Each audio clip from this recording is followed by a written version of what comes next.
Chapter 1260. Oh, under the huge wall, Noah, 16 knights, Ju and Asuka, and Haruai Hikari all looked up at the spectacular huge rock wall inside. We didn't notice it when we fell from the sky. Noah clicked his tongue in amazement.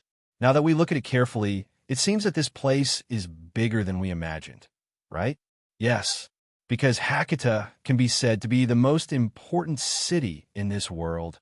Black Rabbit explained to everyone in a cheerful and lively tone. In Hakata, there is a huge curtain that can cover the entire city.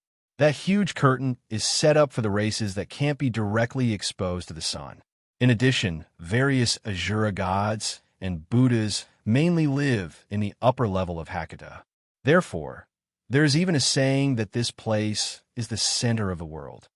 The upper level of Hakata? Noah turned his head and looked at Black Rabbit. Is there a number of levels in this city?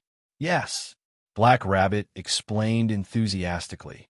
The entire Hakata city is actually divided into 4 regions: east, south, west, and north. In addition to being divided into 4 regions, Hakata is also divided into 7 outer walls. We call it the boundary wall. It is divided into 7 levels, with the boundary wall as the separation. In other words, the entire Hakata city is divided into 4 parts: east, south, west, and north. It is also divided into 7 levels by the boundary wall. The 7 levels, we use the term number to differentiate. The closer to the city center, the smaller the number of the level. Black Rabbit explained one by one. In other words, the most central part of Hakata is 1 digit, and the outermost part is 7 digits. At the same time, the closer it is to 1 digit, the stronger the strength and power of the people living in the level and the community. Generally speaking, as long as it reaches 4 digits, it is already comparable to the famous Asura gods and Buddhas. After saying that, Black Rabbit pointed at the door under the huge wall in front of them. In addition, there are many doors used to enter and exit each boundary wall. The door in front of us is the outer door of 2105380, which is also the area where our base is located. 2105380. 7 digits? 16 Knights shrugged. It is indeed the lowest level. Yes. Black Rabbit's cheerful and lively tone became somewhat diffident. No choice. In our community, other than Black Rabbit and the leader, the others don't have the ability to participate in the game of grace. Black Rabbit can't participate in the game as he wishes. There's nothing we can do about it. The members of the Moon Rabbit clan had the same authority as the organizer, which was also a special authority. When you two, who had the authority to judge, acted as the game's judge, neither side could violate the game's rules. Once the rules were violated, you two, as the judge, would be able to use her authority as the judge to determine the offender's defeat on the spot. As a member of the Moon Rabbit clan, the Black Rabbit clan was subject to several restrictions. 1. Starting from the day you become the judge of the Game of Grace, you are not allowed to participate in any Game of Grace for 15 days. 2. If you want to participate in the Game of Gifts, you must first obtain permission from the organizer. 3. You're not allowed to participate in games held outside of Hakata. Due to this reason, the Black Rabbit could not participate in the Game of Grace as he wished, and could only rely on his work as a judge as the only source of income in the community. Being poor to this point, even if he wanted to squeeze into the top 10, it was impossible. In addition, No Name was a community without a flag or a name, and the internal members were all children, so it was natural for him to be in the bottom 7 digits. No matter what, with everyone joining us, our community will definitely be able to take another step forward. The Black Rabbit quickly pulled himself together and said to Noah and the others, "Now, let's have Black Rabbit take everyone to appraise their own gifts." Appraisal gift? Immerse 16 Knights, Jio Yuao, and Haruai Hibakushi were all slightly stunned. Appraisal gift? Noah was also slightly stunned. Don't you want to know what kind of potential and ability your gifts have? The Black Rabbit blinked his eyes. You should know that the correct understanding of one's own strength is one of the most basic conditions for becoming stronger. right? Upon hearing this, Inverse 16 Knights, Jiu and Haruai Hibakushi looked at each other with a complicated expression on their faces. Obviously, for these three problem children, the powers they possess should have triggered various events that affected them greatly in various aspects, right? Therefore, even Inverse 16 Knights had a complicated expression on his face. However, including Inverse 16 Knights, Jiu Haruai, Hibakushi, and the rest remained silent and did not say anything. Noah was the only one who more or less frowned. The so-called gifts referred to all kinds of special powers that were bestowed by the Asura gods, Buddhas, demons, elves, and even the stars themselves. There were various kinds of powers. Some of them were powers like magic and magic that Noah often encountered in other worlds. Some of them were powers that existed in the form of objects like relics and god relics. In other words, as long as it was a mysterious power that normal humans could not possess, it could be called a gift. Looking at it this way, the power that Noah possessed was also called a gift in this world. However, Noah's power did not belong to the Asura gods or Buddhas in this world. Looking at it this way, Noah's power could not be called a gift. In view of this, it was still unknown whether the so-called appraisal gift that the Black Rabbit mentioned would work on Noah. Moreover, Noah knew a lot about his own power, so there was no need for it to be appraised. However, even so, Noah did not say anything. Instead, he nodded at the Black Rabbit. "Then bring us to try it out." "Yes." The Black Rabbit was like a tour guide and a real rabbit as it leaped forward. "Then, please follow the Black Rabbit." Therefore, under the Black Rabbit's lead, they walked into the city called Hakata. If one were to use an idiom to describe Hakata, even if it could not be called a paradise on earth, it could be described as beautiful scenery. The bustling city did not have the usual hustle and bustle that a normal human city would have. There was only a faint sense of tranquility and peace. The streets were paved with stone bricks. There was beautiful vegetation on both sides of streets. The shops were close to each other, and there were all kinds of products on the shop fronts. The pedestrians came and went, giving off a lively vibe. Walking on such a street, Noah could see a square with a fountain and an open-air restaurant with good lighting from time to time. It was very attractive everywhere. "We're heading to a branch of a community called Thousand Eyes." The Black Rabbit, who was walking in front of everyone, introduced it to Noah and the rest. It's a large-scale business community formed by members who have a special magic eye gift. Their power is spread all over the 4 districts of Hakata. They're very famous no matter if it's the upper or lower class. "Is it a gift of the demon eye?" Noah said thoughtfully. "You plan to let a member of this community help us appraise the gift?" "Yes." The Black Rabbit smiled slightly, but for some reason, that smile was a little dejected. "Because the Black Rabbit has an acquaintance in Thousand Eyes, so I can ask her for help. Although she's a very troublesome person." Noah looked at the Black Rabbit in confusion. "A very troublesome person?" "Yes." The Black Rabbit nodded heavily. "A very, very troublesome person." However, just as this sentence fell, the next moment, an accident happened. Yo-ho! Accompanied by such a cheer, in front of them, a figure suddenly rushed over at an extremely fast speed. Like a cannonball, it heavily crashed into the Black Rabbit's abdomen. Dong! In a muffled sound, the Black Rabbit did not even have time to react. His entire body flew out from the impact and rolled into a ball with the attacking figure. Chapter 1261. The sudden movement made Noah, 16 Knights, Jiu Fei Niao, and Haruai Bu Yao all stand up in shock. Noah and 16 Knights, in particular, were shocked. They turned their heads abruptly and looked behind them. There, the Black Rabbit that was suddenly sent flying was sitting on the ground, holding its head while moaning. So painful. And in the Black Rabbit's arms there was a little girl.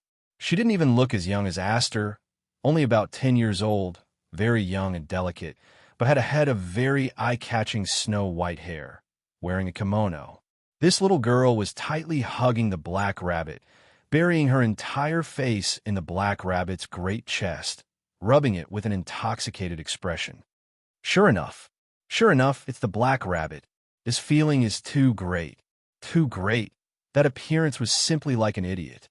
At this time, the black rabbit felt something strange in front of its chest. Lowering its head, looking at the little girl rubbing its chest back and forth like an idiot, it couldn't help but be surprised. Lord Byakuya, why are you here? Of course it's because I feel that the black rabbit is about to come. The little girl called Byakuya let out a strange laugh, her face still rubbing against the black rabbit's chest. So, I came to rub off the delicious rabbit. This feeling really makes people speechless. Please let go of me. The black rabbit's face immediately turned red, grabbing Byakuya's shoulder and using all its strength to push it out. However, that petite girl continued to rub against the black rabbit's great chest. The intoxicated expression on her face could be seen by anyone. What? Jiu Yufei Niao was somewhat confused. What is this situation? Huruai Biao also tilted his head, raising the cat in his arms in front of him, and asked, "Are all the people in Hakata so strange?" Meow. The three-haired cat in front of Huruai Biao let out a lazy cry. Is that so? Huruai Hiroyuki nodded as if he understood the meaning of this lazy call. As for Noah and 16 Knights, they stared at White Yiksha, who was rubbing against Black Rabbit's chest. Their eyes flickered with a terrifying look. Hey, little brother. The corner of 16 Knights' mouth rose slightly. Did you notice that kimono slowly approaching just now? No. Noah narrowed his eyes. Although it's unbelievable, I really didn't notice anything. That's right. He didn't notice it until White Yiksha sent Black Rabbit flying. Noah, who possessed superb senses, did not sense any trace of White Yiksha's aura, nor did he discover White Yiksha's approach. This was inconceivable. Although Noah was often approached by people around him without him noticing, it was because there was no hostility, malice, or killing intent. Moreover, the aura of the person approaching him was very familiar. In the face of an unfamiliar aura, even if the other party did not have hostility, killing intent, or malice, it should be impossible for him to not notice it. After all, Black Rabbit was beside Noah and was less than a meter away from Noah. As a result, under such circumstances, until White Yiksha made a sound and sent Black Rabbit flying, Noah was not able to notice the other party's approach. What did this mean? It meant that if White Yiksha's action just now was not to throw herself into his arms, but to assassinate him, Noah would not notice anything until Black Rabbit died. Of course, when an individual with hostility, malice, and killing intent approached, Noah's senses would be sharpened by several levels. It should not be to this extent, but even so, it was shocking enough. This should be the second time I've encountered such a situation besides Orpheus, right? Noah stared at White Yiksha, who kept rubbing against Black Rabbit's chest. That girl, what is her background? Although he said that, Noah had a different feeling about the girl named White Yiksha. That kind of feeling was called intimacy. Stroking his chest and feeling the emotion called intimacy, Noah's eyes flickered, and then he smiled. As expected of a world where all kinds of Asura gods and Buddhas roam freely, the smell of incense filled the entire space. In a standard kimono room, White Yiksha, who was wearing a kimono, sat down on the seat of honor. She held a paper fan in her hand and fanned herself while casting her gaze across.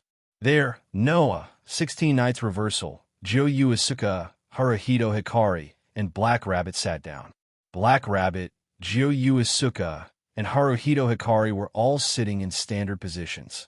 Noah and 16 Knights Reversal sat there casually and met White Yiksha's gaze. You are the new companions that Black Rabbit found, right? White Yiksha's tender face had a smile that was either mischievous or malicious. Let me introduce myself. I am a member of the Thousand Eyes who established a base in the 3345 Outer Sect, White Yiksha. So, don't look at me like this.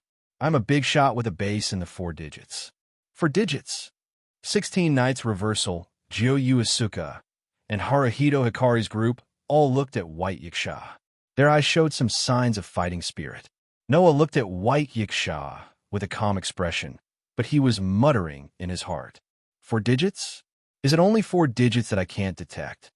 Although Black Rabbit said that 4 digits was the level of most famous Asura gods and Buddhas, Noah's guess of White Yiksha's level was higher.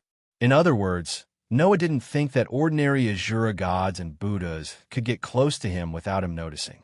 Or is it that the gods in this world are much stronger than the gods I knew before? This wasn't impossible. However, what Noah cared more about was why he had an unusual sense of closeness to White Yiksha.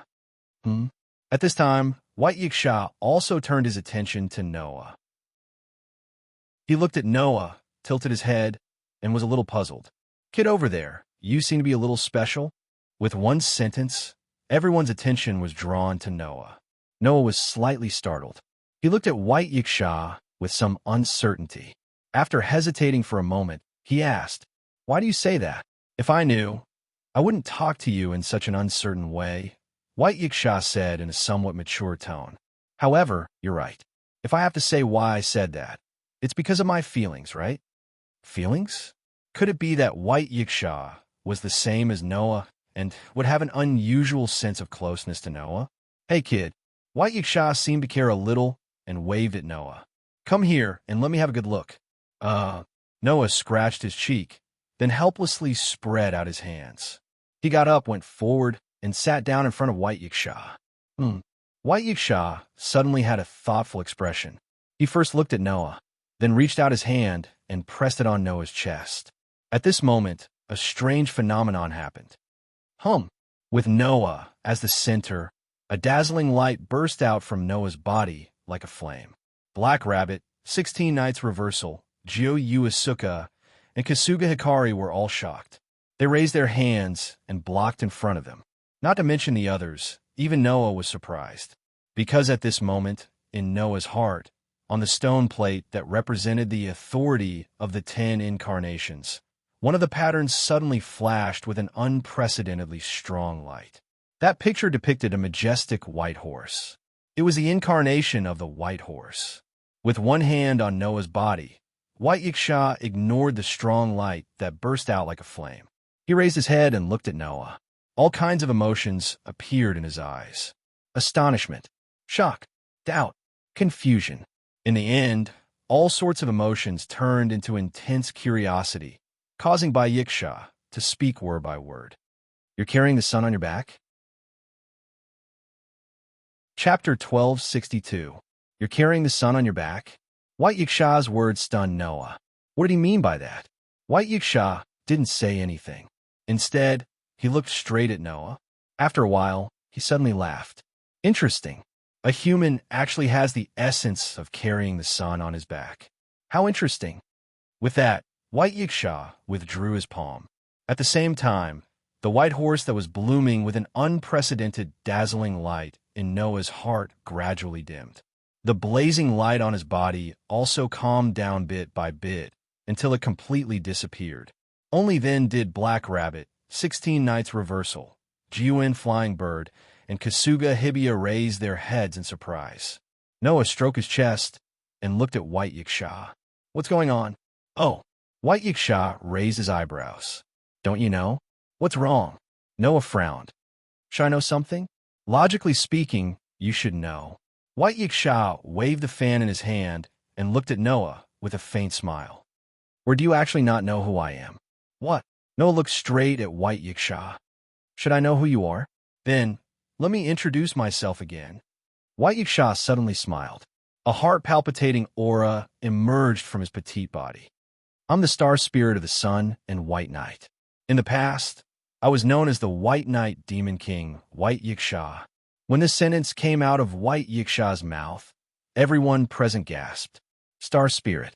In this box court world where all kinds of Asuras, gods, and Buddhas gathered, there were 3 races that could be called the strongest. 1. A transcendent individual born with the identity of a god spirit. 2. The highest level existence among the elves, ghosts, and demon star spirits. 3. A strange beast that only existed in myths and legends, the apex of the phantom beast dragon species.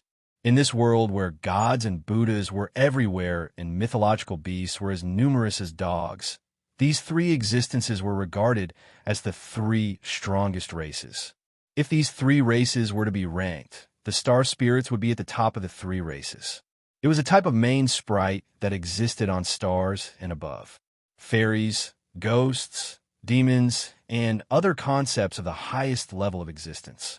Black Rabbit had said that the so-called gifts referred to the special powers bestowed by various Asuras, Buddhas, elves, demons, and stars.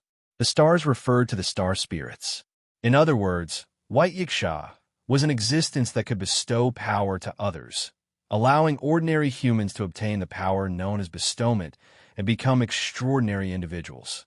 Furthermore, White Yiksha was not an ordinary star spirit, but the sun's star spirit. In other words, it was not an exaggeration to treat White Yiksha as the sun itself. In addition, the so-called Yiksha refer to the gods of water and earth, the ghost god known as the evil god. White Yiksha was the star spirit of the strongest species, and at the same time, it was also a god. This way, even in this box where infinite Asura gods and Buddhas were gathered, the girl named White Yiksha was definitely one of the top existences. However, Noah finally understood why he felt close to White Yiksha. Because if White Yiksha was the sun itself, then Noah, who could use the power of the white horse, had a deep relationship with White Yiksha. Noah's white horse was the authority that he had seized from the invincible war god named Welslana. As the guardian of the sun's incarnation that could transform into 10 different incarnations, Welslana's mythical ring was that he could transform into a white horse and be responsible for transporting the sun, making the sun follow the trajectory of rising from the east and setting in the west.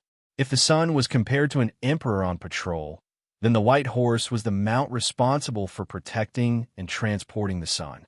Therefore, Welslana was also known as the Son of Light, known as the sun's favorite, or even the son of the sun. Therefore, White Yiksha said that Noah carried the sun on his back. This was because Noah's body had the power to transport the sun. Therefore, Noah and White Yiksha had a special sense of each other. This was because in terms of nature and power, White Yiksha was the sun, and Noah was the son of the sun. It was because he sensed the existence of his mother that the white horse in Noah's body reacted. Noah had a sense of intimacy with White Yiksha because his body had the power that originated from the sun. White Yiksha could sense Noah because Noah's body had the power of the same root as hers. Upon understanding this, the members of No Name, led by Black Rabbit, immediately looked at Noah in surprise. Jiofei Niao and Kasahito Hiroyuki were still fine because they didn't have any real experience in myths and legends, so they didn't know how shocking this was. However, Black Rabbit and 16 Nights Reversal were really surprised. Transporting the sun, Black Rabbit looked at Noah in a daze and said hesitantly, "In other words, Noah, San has the gift of the sun god. Hey, little brother, are you still hiding such a method?" 16 Nights Reversal shouted excitedly and discontentedly. "Why didn't you take it out when you were fighting with me? You also said it was a fight." Noah rolled his eyes. "This isn't a power that can be used to fight." "You're right. This power is indeed not like a normal gift. It's a power that can be used to fight." White Yiksha closed the paper fan in his hand and smiled with interest. If it was a gift from the sun god, then there shouldn't be such a big reaction when he saw me. So, rather than saying that it was a gift from the sun god, it's better to say that he has the essence of the sun god. Black Rabbit was shocked. "In other words, Noah, San is not a human, but a god?" No. This guy is undoubtedly a human, but he has the essence of a god." White Yiksha was also distressed. It's like the outside is a human and the inside is a god. It's also like the inside is a human and the outside is a god. It's so contradictory. It's really strange. Hearing this, Noah also smiled bitterly. However, White Yiksha was right. Noah's power was indeed not simply obtained from a god. Instead, he directly killed a god and usurped it from a god. In addition, from the moment he usurped authority, Noah was reincarnated as a god slayer because of Pandora's great curse. Rather than a human who obtained power from a god, it was better to say that he was a monster who kicked a god off the altar and replaced it. White Yiksha was distressed because he did not understand this point. Forget it. Anyway, the power you carry doesn't just seem to be the sun. There seem to be many other things besides the sun. White Yiksha knocked on the floor with a closed paper fan in his hand. This is the first time I've seen such a strange existence like you. Kid, do you want to consider coming to my place? I can treat you like a real son. Noah's eyelids suddenly twitched. Because White Yiksha was the sun, and Noah had the power of the sun, this was not wrong. However, Gaia and Aleia, who claimed to be Noah's mother, already had the suppression power of a lowly. Pandora, the lowly, also claimed to be Noah's mother. Now, White Yiksha's young daughter wanted to accept Noah as a son. Was there a need to be so suitable? As for Black Rabbit, it jumped up directly. No, no way. Lord White Yiksha, Black Rabbit hurriedly said. Mr. Noah has already joined Black Rabbit's community. How can he become Lord White Yiksha's son? Why not? White Yiksha said matter-of-factly. Anyway, you're my pet. The man you fancy will become my son. Isn't that good? Black Rabbit is not Lord White Yiksha's pet. Black Rabbit looked like it was about to cry. Lord White Yiksha, please stop teasing Black Rabbit. Ha ha ha. White Yiksha laughed out loud. All right. Seeing that you have met such an interesting person today, I'll give you some gifts. After saying that, Bayasha clapped his hands, and a few cards appeared in the air. Chapter 1263. About half an hour later, Noah, Kurodo, Haruai, Hibakushi, and Reverse 16 Knights walked out of the Branch of Thousand Eyes. Noah turned around and looked at the building that looked like a normal shop on the street. He then raised a card in his hand. It was a card that seemed to flash with all the colors in the world. However, the color of the card was not the same color as the flash.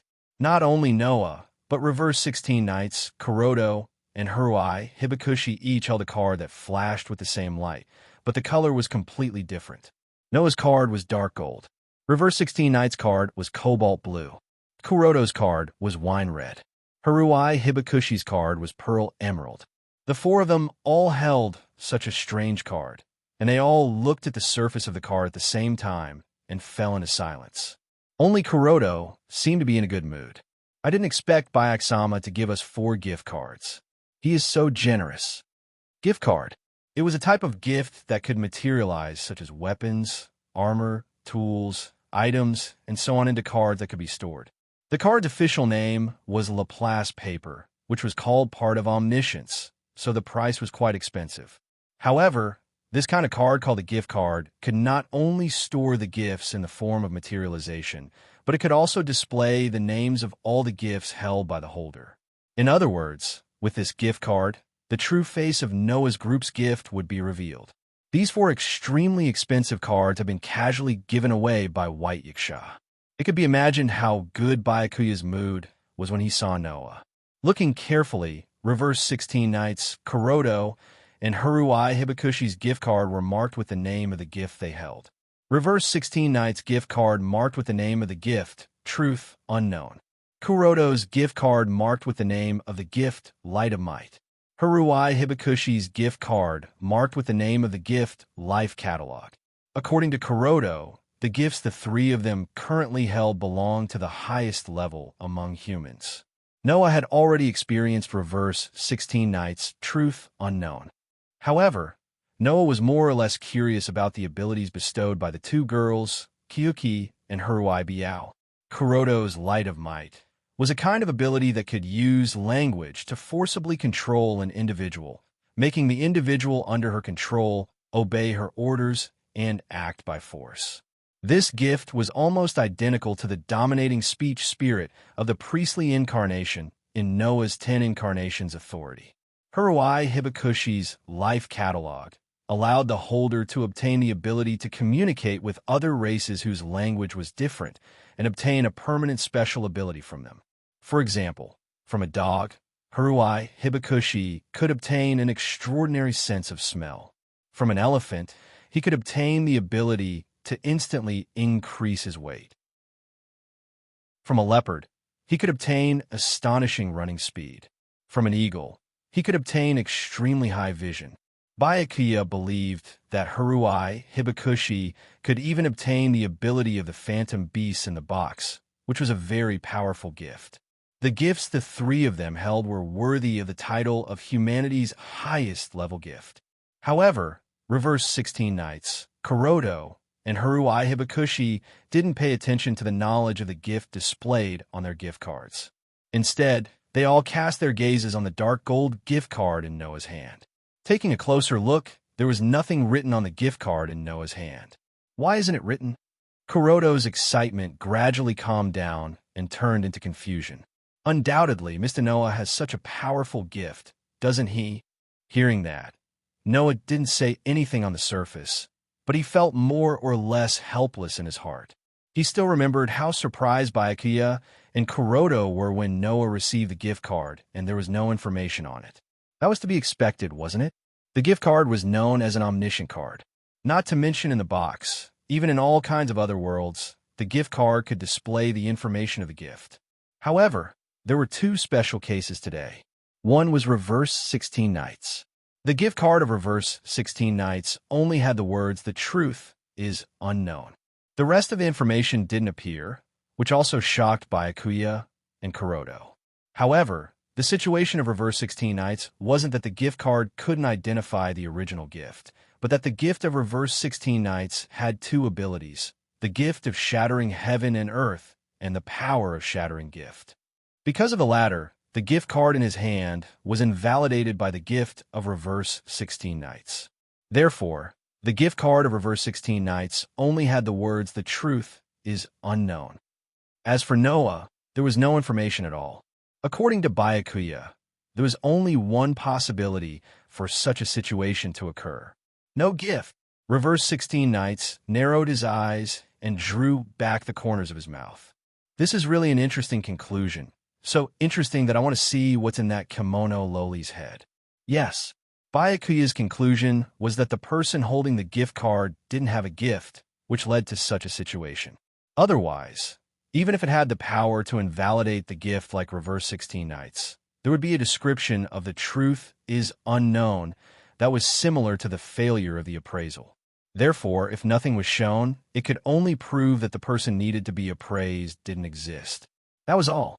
However, that was also within Noah's expectations.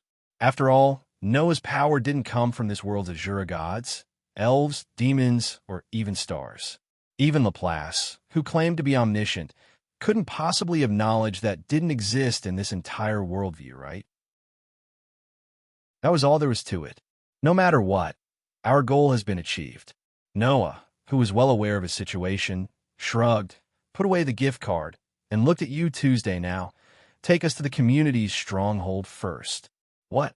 Are we leaving now? Reverse 16 Knights glanced at the shop behind him and was eager to try. That kimono loli seems to be quite powerful. Don't you want to play with her? As soon as he said that, Juyuki and Haruhi Yachi's eyes flickered with a restless light. They looked like problem students who wanted to cause trouble for their teacher. No, no. Black Rabbit's long rabbit ears trembled as she quickly stopped them. Lord White Yiksha is a deity of stars. Although her stronghold is only in the 4 digits, she is the ruler of the entire East District. She is also known as the strongest existence among the rulers of the hierarchy. In the past, she was one of the demon kings who wreaked havoc in the entire Hakata. She has long been recognized as an existence that must not be provoked. We must not challenge such a Lord White Yiksha. I have the same idea. Noah laughed bitterly. Although I don't know how strong White Yiksha is, it's certain that she's ridiculously strong. I don't think I could defeat her now. Or rather, even if he used his full strength, Noah didn't think he could easily defeat White Yiksha, unless he used his true trump card, which was the incarnation of a warrior.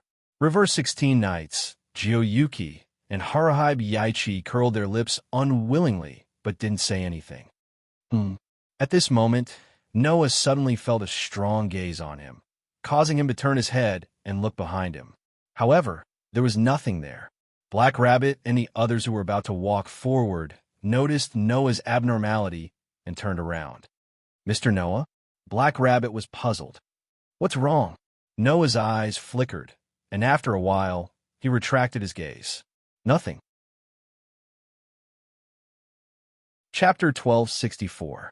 Humph, humph, humph. Walking on the beautiful path, Black Rabbit was like an innocent young girl, jumping up and down. It seemed to be a very good mood. However, the so-called Moon Rabbit was indeed an innocent and naive race. The Moon Rabbit clan that Black Rabbit belonged to was in existence mentioned in Indian mythology. In Indian mythology, the Moon Rabbit was originally just an ordinary rabbit. In order to save an old man who was about to die in the fire, it took the initiative to jump into the flames and was buried in the sea of fire, sacrificing itself. Because of this self-sacrificing rabbit moved the gods and was chosen by the gods to become their family. Since then, the Moon Rabbit clan existed.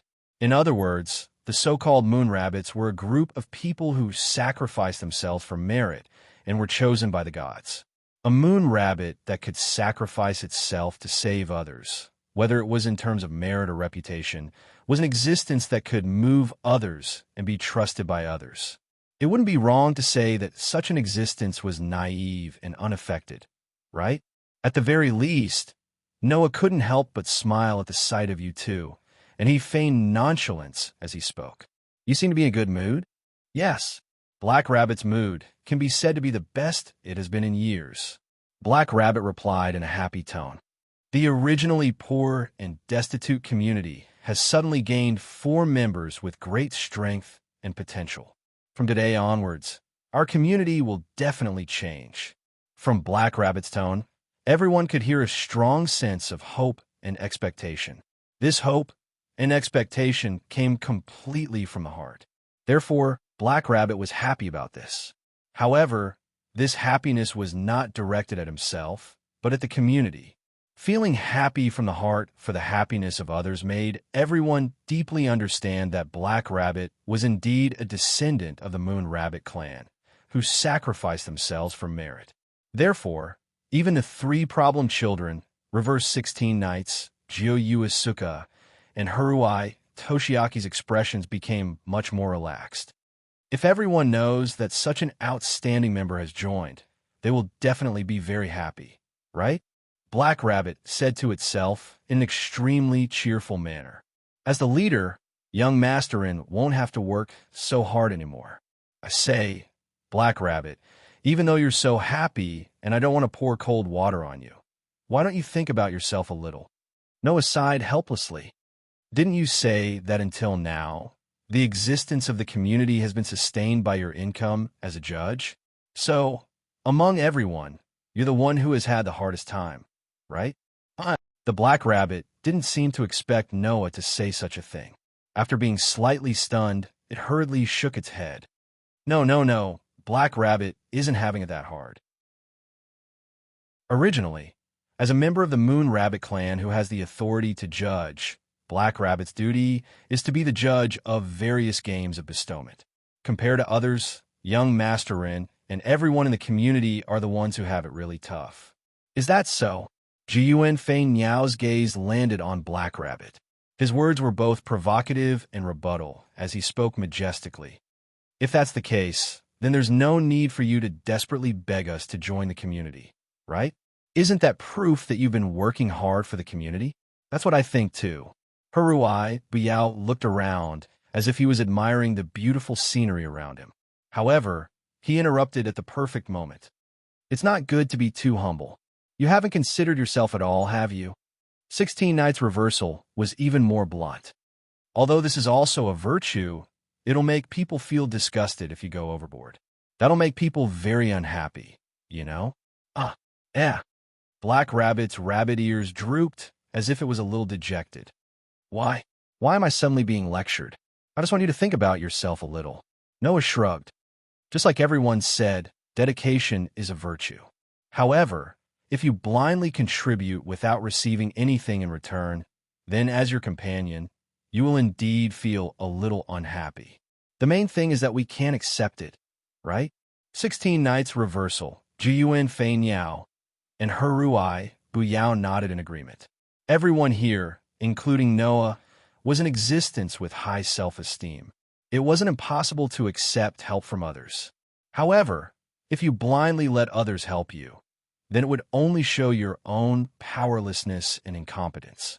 Without a doubt, this was something Noah and the others absolutely couldn't accept. Therefore, here, they still had to give Black Rabbit, who was about to become a companion, some thought work. However, Black Rabbit, who took sacrifice as an instinct and took it for granted, had a perplexed expression. Is that so? Seeing Black Rabbit's confused look, Noah, 16 Nights Reversal, Jiuan Fei Niao, and Haru Biao all looked at each other and turned their heads. Just as they were about to say something to Black Rabbit, they suddenly shut their mouths at the same time and stopped in their tracks. Black Rabbit suddenly stopped and looked at Noah and the others, who suddenly stopped. After hesitating for a while, it spoke with some trepidation. Say, everyone, did Black Rabbit make you angry? Black Rabbit's question didn't attract any response from anyone, because with Noah as the leader, the group of problem children all looked forward. There were many small alleys. Black Rabbit tilted its head with a confused look, but in the next moment, its long rabbit ears trembled, and its expression froze. It turned its head abruptly and looked at the many small alleys in front of it. Then, the Black Rabbit let out a delicate cry. Who's there?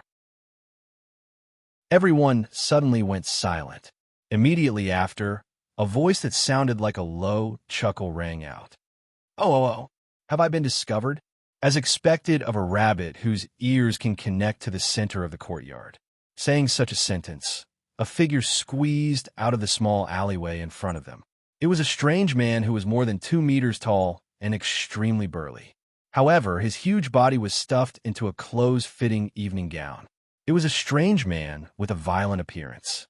Seeing this burly man, Black Rabbit was slightly shocked. Jared Gasper, I'm glad you still remember me, Black Rabbit. The burly man, who was called Jar by Black Rabbit, put on a fake smile and bowed to everyone present. Hello, everyone. I'm the leader of Forsgaro.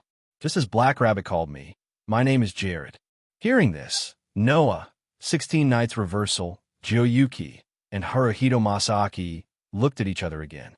Then, they all looked at Black Rabbit with eyes full of questions. Receiving the group's gaze, Black Rabbit explained softly. In the upper levels of the box court, there is a community led by the Demon King called the 666 Beasts. Gilder's Forsgaro is under the command of the 666 Beasts. In the vicinity of this 210-5380 outer gate, they have control over all the medium-sized communities that can move around. They are quite a powerful force. Black Rabbit's explanation made everyone's eyes change. Other than Noah, 16 Nights Reversal, Jioyuki, and Haruhito Masaki all looked at Jared with restless eyes. I see. 16 Nights Reversal smiled happily. A community under the command of the Demon King? 16 Nights Reversal smile was no doubt the smile of someone who had his eyes on an interesting prey. However, in Jared's eyes, it was a smile of reverence. He puffed out his chest and looked extremely proud. While compared to the super large community of Thousand Eyes, which covers all areas and classes, my community only occupies a position in the 7 digits. But it's still much better than No Name, which doesn't even have a flag or a name, right? You? Black Rabbit's expression suddenly became angry. Just as he was about to step forward, he was stopped by Noah. And? Noah asked as if nothing had happened. A big shot from the outer gate of 210-5380 came looking for us. No Name, which doesn't even have a flag or a name. What do you want from us? I'm here to invite you, Jared said directly. Do you want to join my community? Chapter 1265. Do you want to join my community? The moment this sentence came out of Jared's mouth, Black Rabbit's expression froze. With Noah as the leader, Reverse 16 Nights, Jioyuki, and Haruhito Masaki all answered in unison. No! There was not even a second of hesitation in this answer. Noah, 16 Nights in Reverse, Jiuyu Fei Niao, and the Haruna tribe's members immediately rejected Gilder's invitation without any hesitation. The artificial smile on Jared's face was completely frozen. Black Rabbit's frozen expression was immediately replaced by surprise, and even her eyes curved into the shape of a crescent moon. Under such circumstances, the expressions of Noah, 16 Nights Reversal, Jiao, Fei Niao, and the Harana tribe, Yao, did not change in the slightest. They still looked as if they were going to do whatever they wanted. From this point of view, there was no doubt that these four people were extremely similar to each other.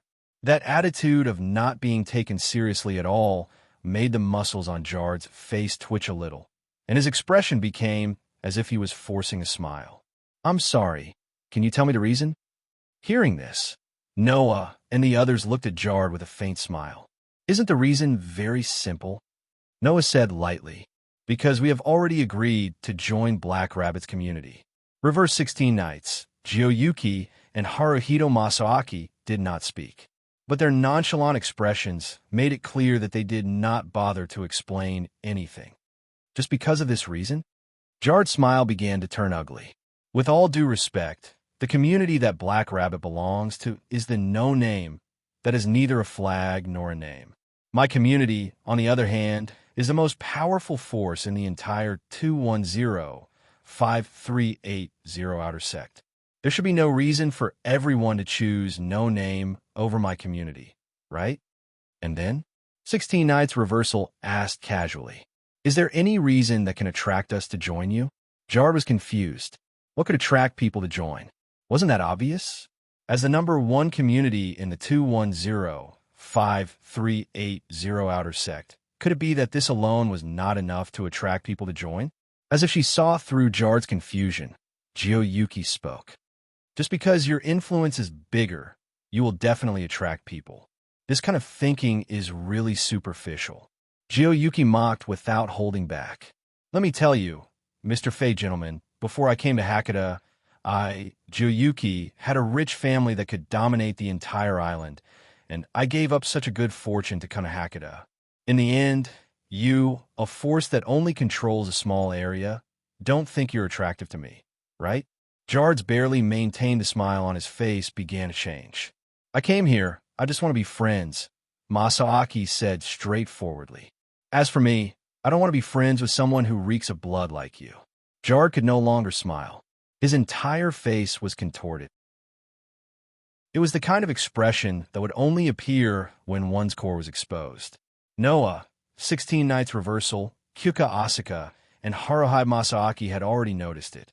This Jard was definitely not a polite gentleman. "Did you hear that? Fake gentleman?" Noah glanced at Jard's close-fitting clothes. "Even if you put on a human skin, a beast is still a beast.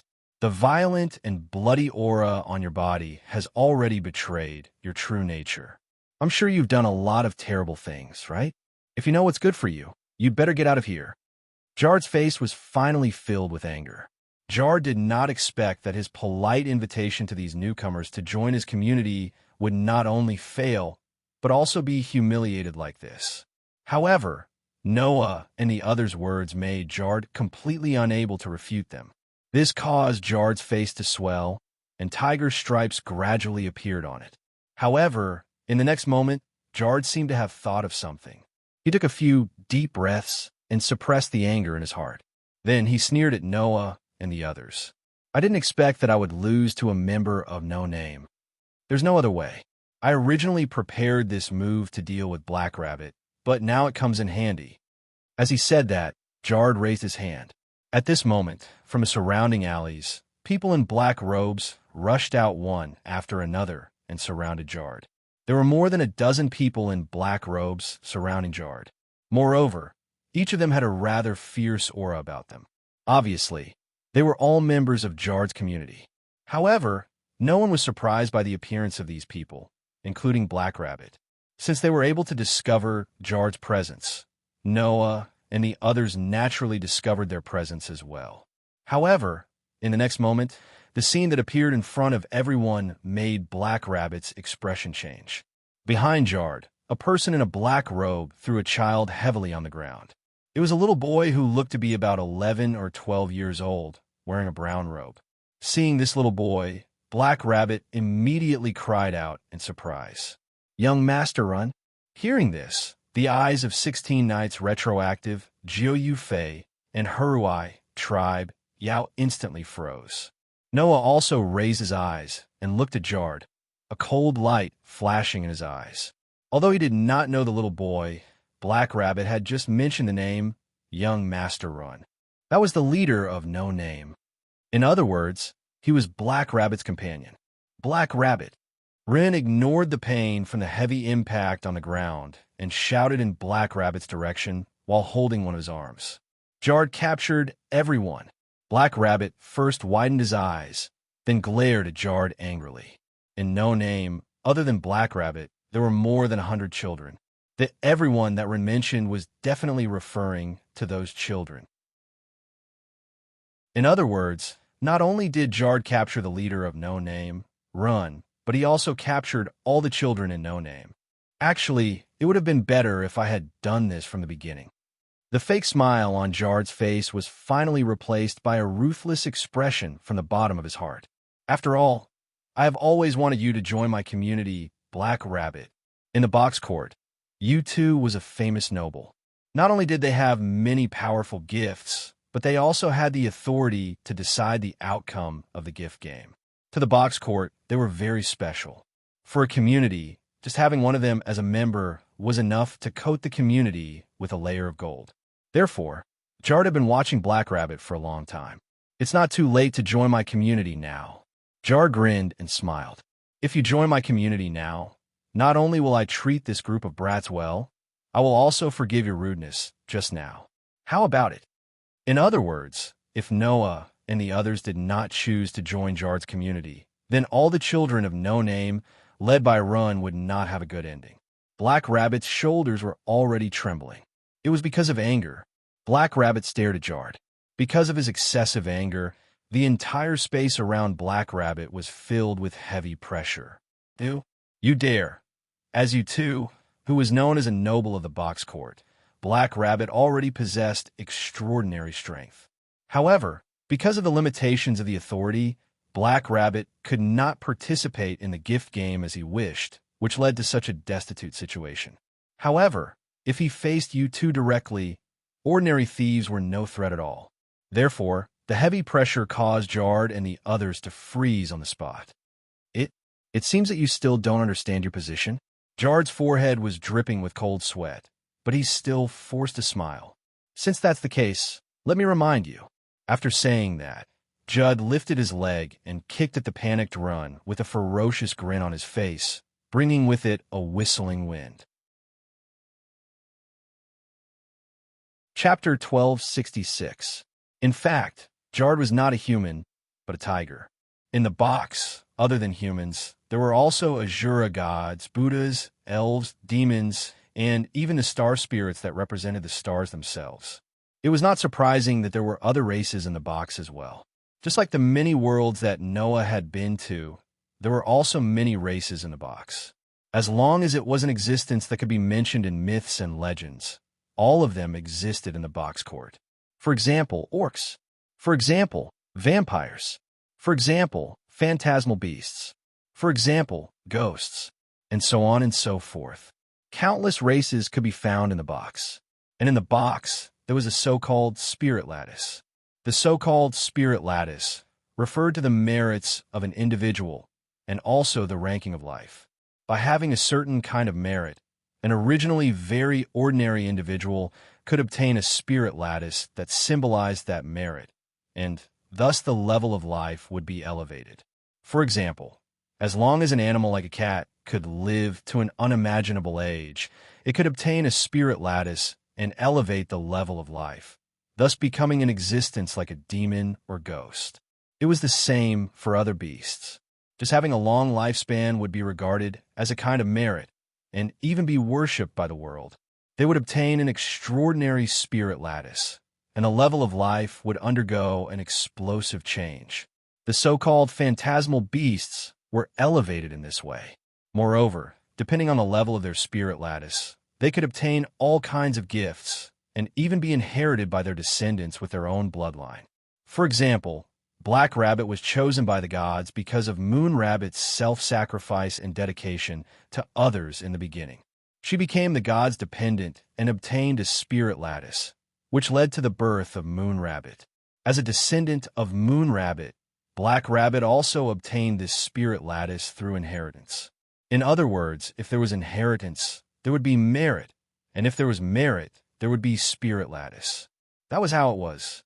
Therefore, by completing a certain merit, obtaining a spirit lattice, and elevating the level of life, it was not rare to see an ordinary beast become a higher existence. However, Jard's situation was not like that. Jard did not rely on step-by-step cultivation to accumulate merits and obtain a spirit lattice, thus transforming from an ordinary beast into a higher life form. Instead, he relied on submitting to the Demon King and received a gift, which allowed him to ascend to heaven in one step. In short, he was a nouveau riche.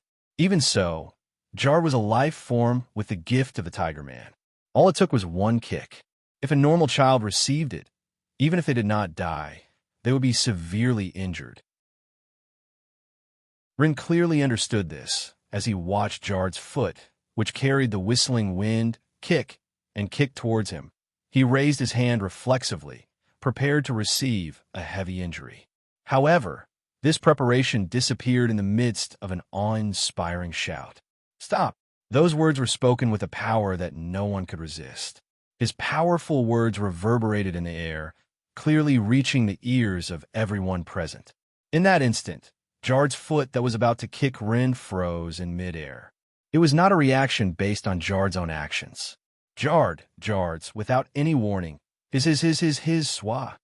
Jard looked up in shock. Jiufei Niao stared coldly at Jard and spat out the words that were laced with power. "Kneel!" Jard's body completely disobeyed his master's will. He bent his body and knelt on the ground. Bang! The overly violent movement caused the ground to emit a muffled sound, as if it had been struck by a heavy hammer. Jard's face twitched, and a trace of pain and struggle appeared on his face. Then he understood something and glared at God. What did you do?" Jard's angry roar was met with Jard's cold reply. "Shut up." The words were still laced with power, forcing Jard to close his mouth. Jard's teeth clattered together, causing his face to twist in pain. At the same time, the black-robed men around Jard panicked. What happened? Did that woman do something? It must be that woman's gift." Amidst the chaotic atmosphere, someone among the black-robed men shouted out, Hurry up!" The group of black-robed men immediately reacted, and their expressions turned vicious. At this moment, a figure suddenly flashed into the group of black-robed men. Before anyone could react, the figure turned around and used joint skills to grab the wrist of the black-robed man who had just shouted and pressed him to the ground. Bang! With a muffled sound, the black-robed man whose wrist was grabbed was pressed to the ground as if he was being smashed to the ground. He cried out in pain. The group of black-robed men was shocked. They quickly turned around and looked at the center of the crowd. Unbeknownst to them, a slender figure of a young girl had appeared there. "Please don't resist." Haruai spoke softly as he pressed the black-robed man to the ground with an astonishing arm strength that was not like a girl's.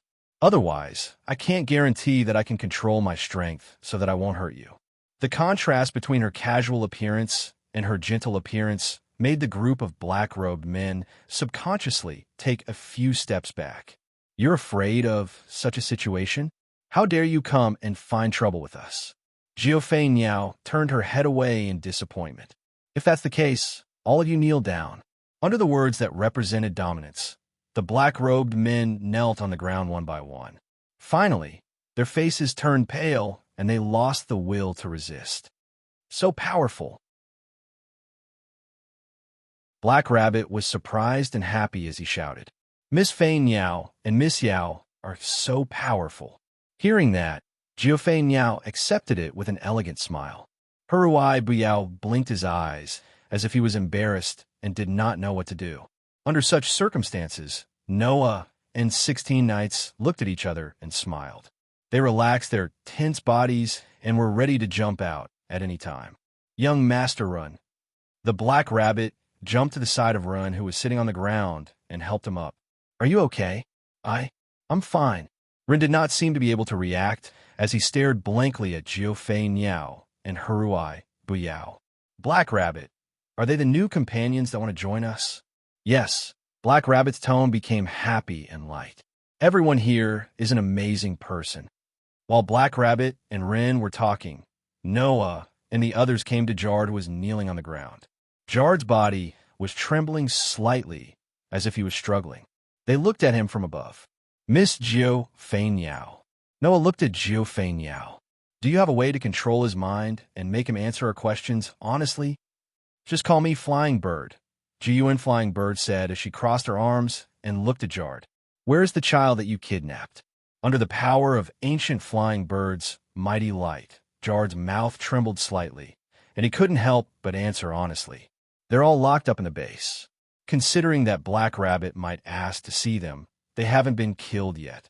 In an instant, the temperature in the room dropped to freezing point. You said that they haven't been killed yet, right? Noah looked directly at Jard, his dark eyes flashing with a cold light. In other words, your original plan was to kill all those powerless children? That's what I've always done, Jard said with an expression that made him look like he was about to cry out in pain. In order to control other communities, they have always captured their children and used them as hostages to threaten them. However, children are too annoying. They love to cry and make people angry. Therefore, all along, as long as they are captured, they will all be killed without exception. The way they looked at Jard had completely changed. A heavy pressure suddenly filled the room. Chapter 1267. In the box court, no matter where it was, there were generally 3 types of areas. One was the stage area. That was the area that belonged to the territories of the various communities and was specifically used to host the bestowment game. It was said that some powerful people were able to open up a disc in a different dimension that was specifically used to host the game. However, those people were extremely rare. Therefore, when the general community hosted the bestowment game, they would set up a venue in their own territory. The areas that were used for this purpose were all called the stage area. One was the free area. That was the area that was used to set up commercial facilities and entertainment facilities. Some of these areas were owned by the community in the territory and were thus used. Some were owned by the dominant class and were rented out to the lower class communities to promote the development of commercial and entertainment industries. As for the other type, it was the residential area. It was used for living, dining, vegetable gardens, farms, and other purposes. In short, it was used for living. Most of these areas were owned by the various communities and were used to set up their bases.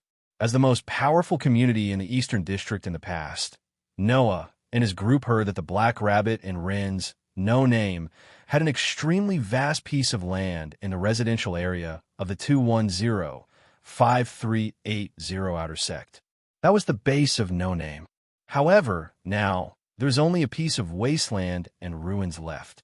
As for the Forsgaro that Jared was in the residential area, naturally they also had their own base.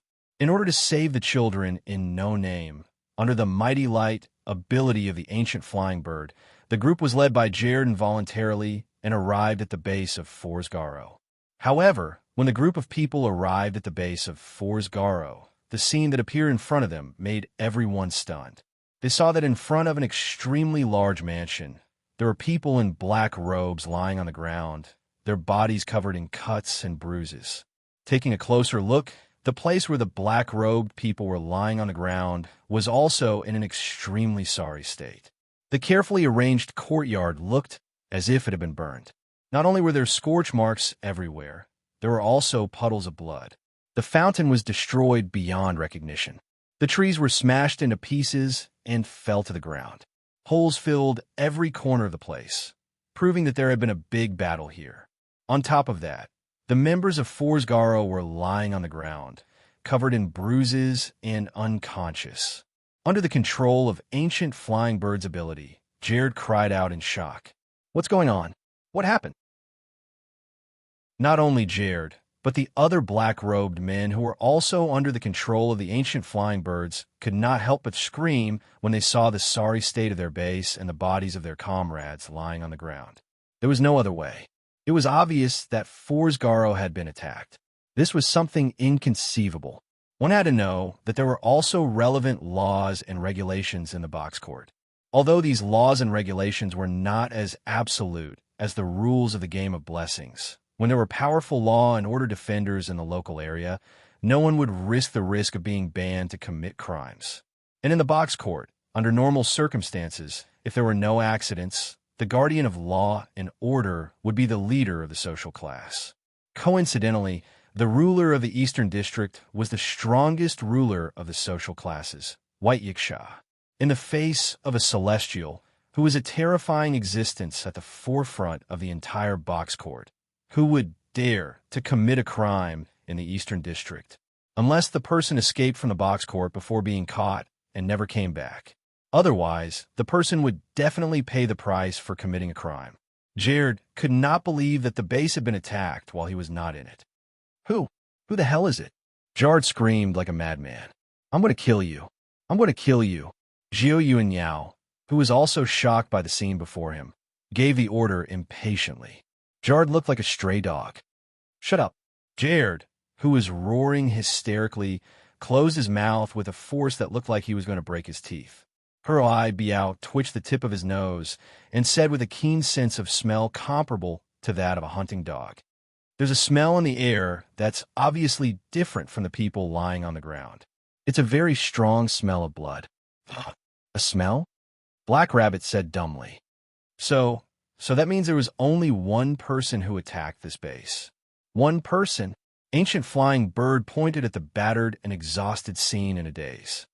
One person can destroy a base like this? Rin was also in disbelief.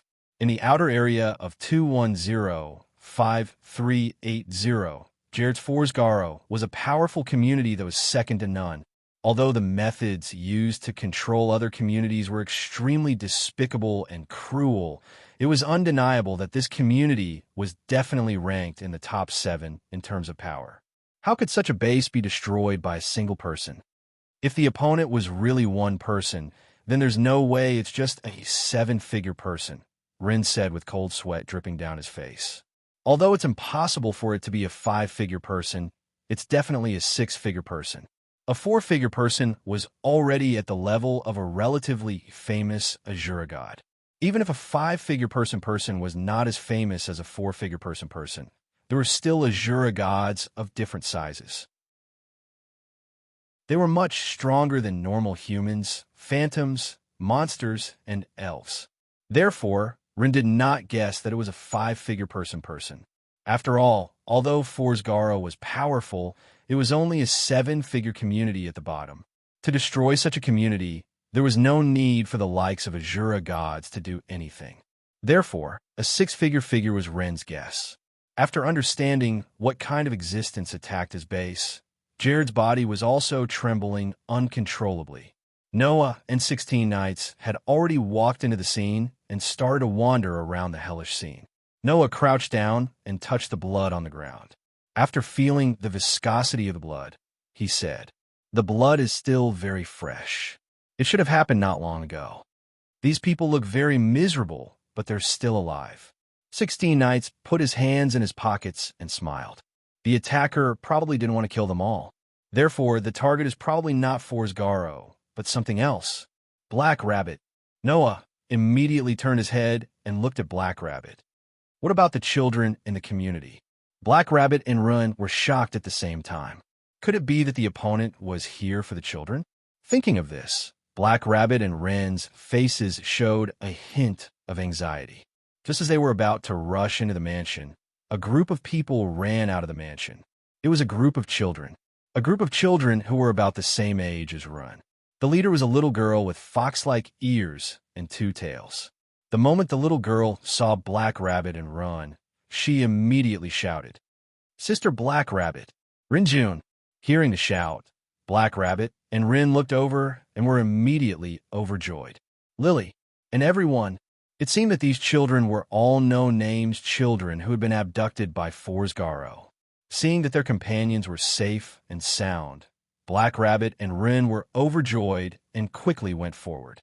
Black Rabbit immediately hugged the fox-like girl named Lily. "Lily, are you all okay?" We're fine. Lily quickly shook her head and said, Someone saved us. As soon as the sentence came out of the girl named Lily's mouth, a black shadow suddenly flew out of the side window of the mansion and shot into the distance. The first to react were Noah and 16 Knights. Their eyes focused at the same time, and their figures also turned into a black shadow. With a bang, they fiercely stomped on the ground and jumped up to chase after it. Chapter 1268.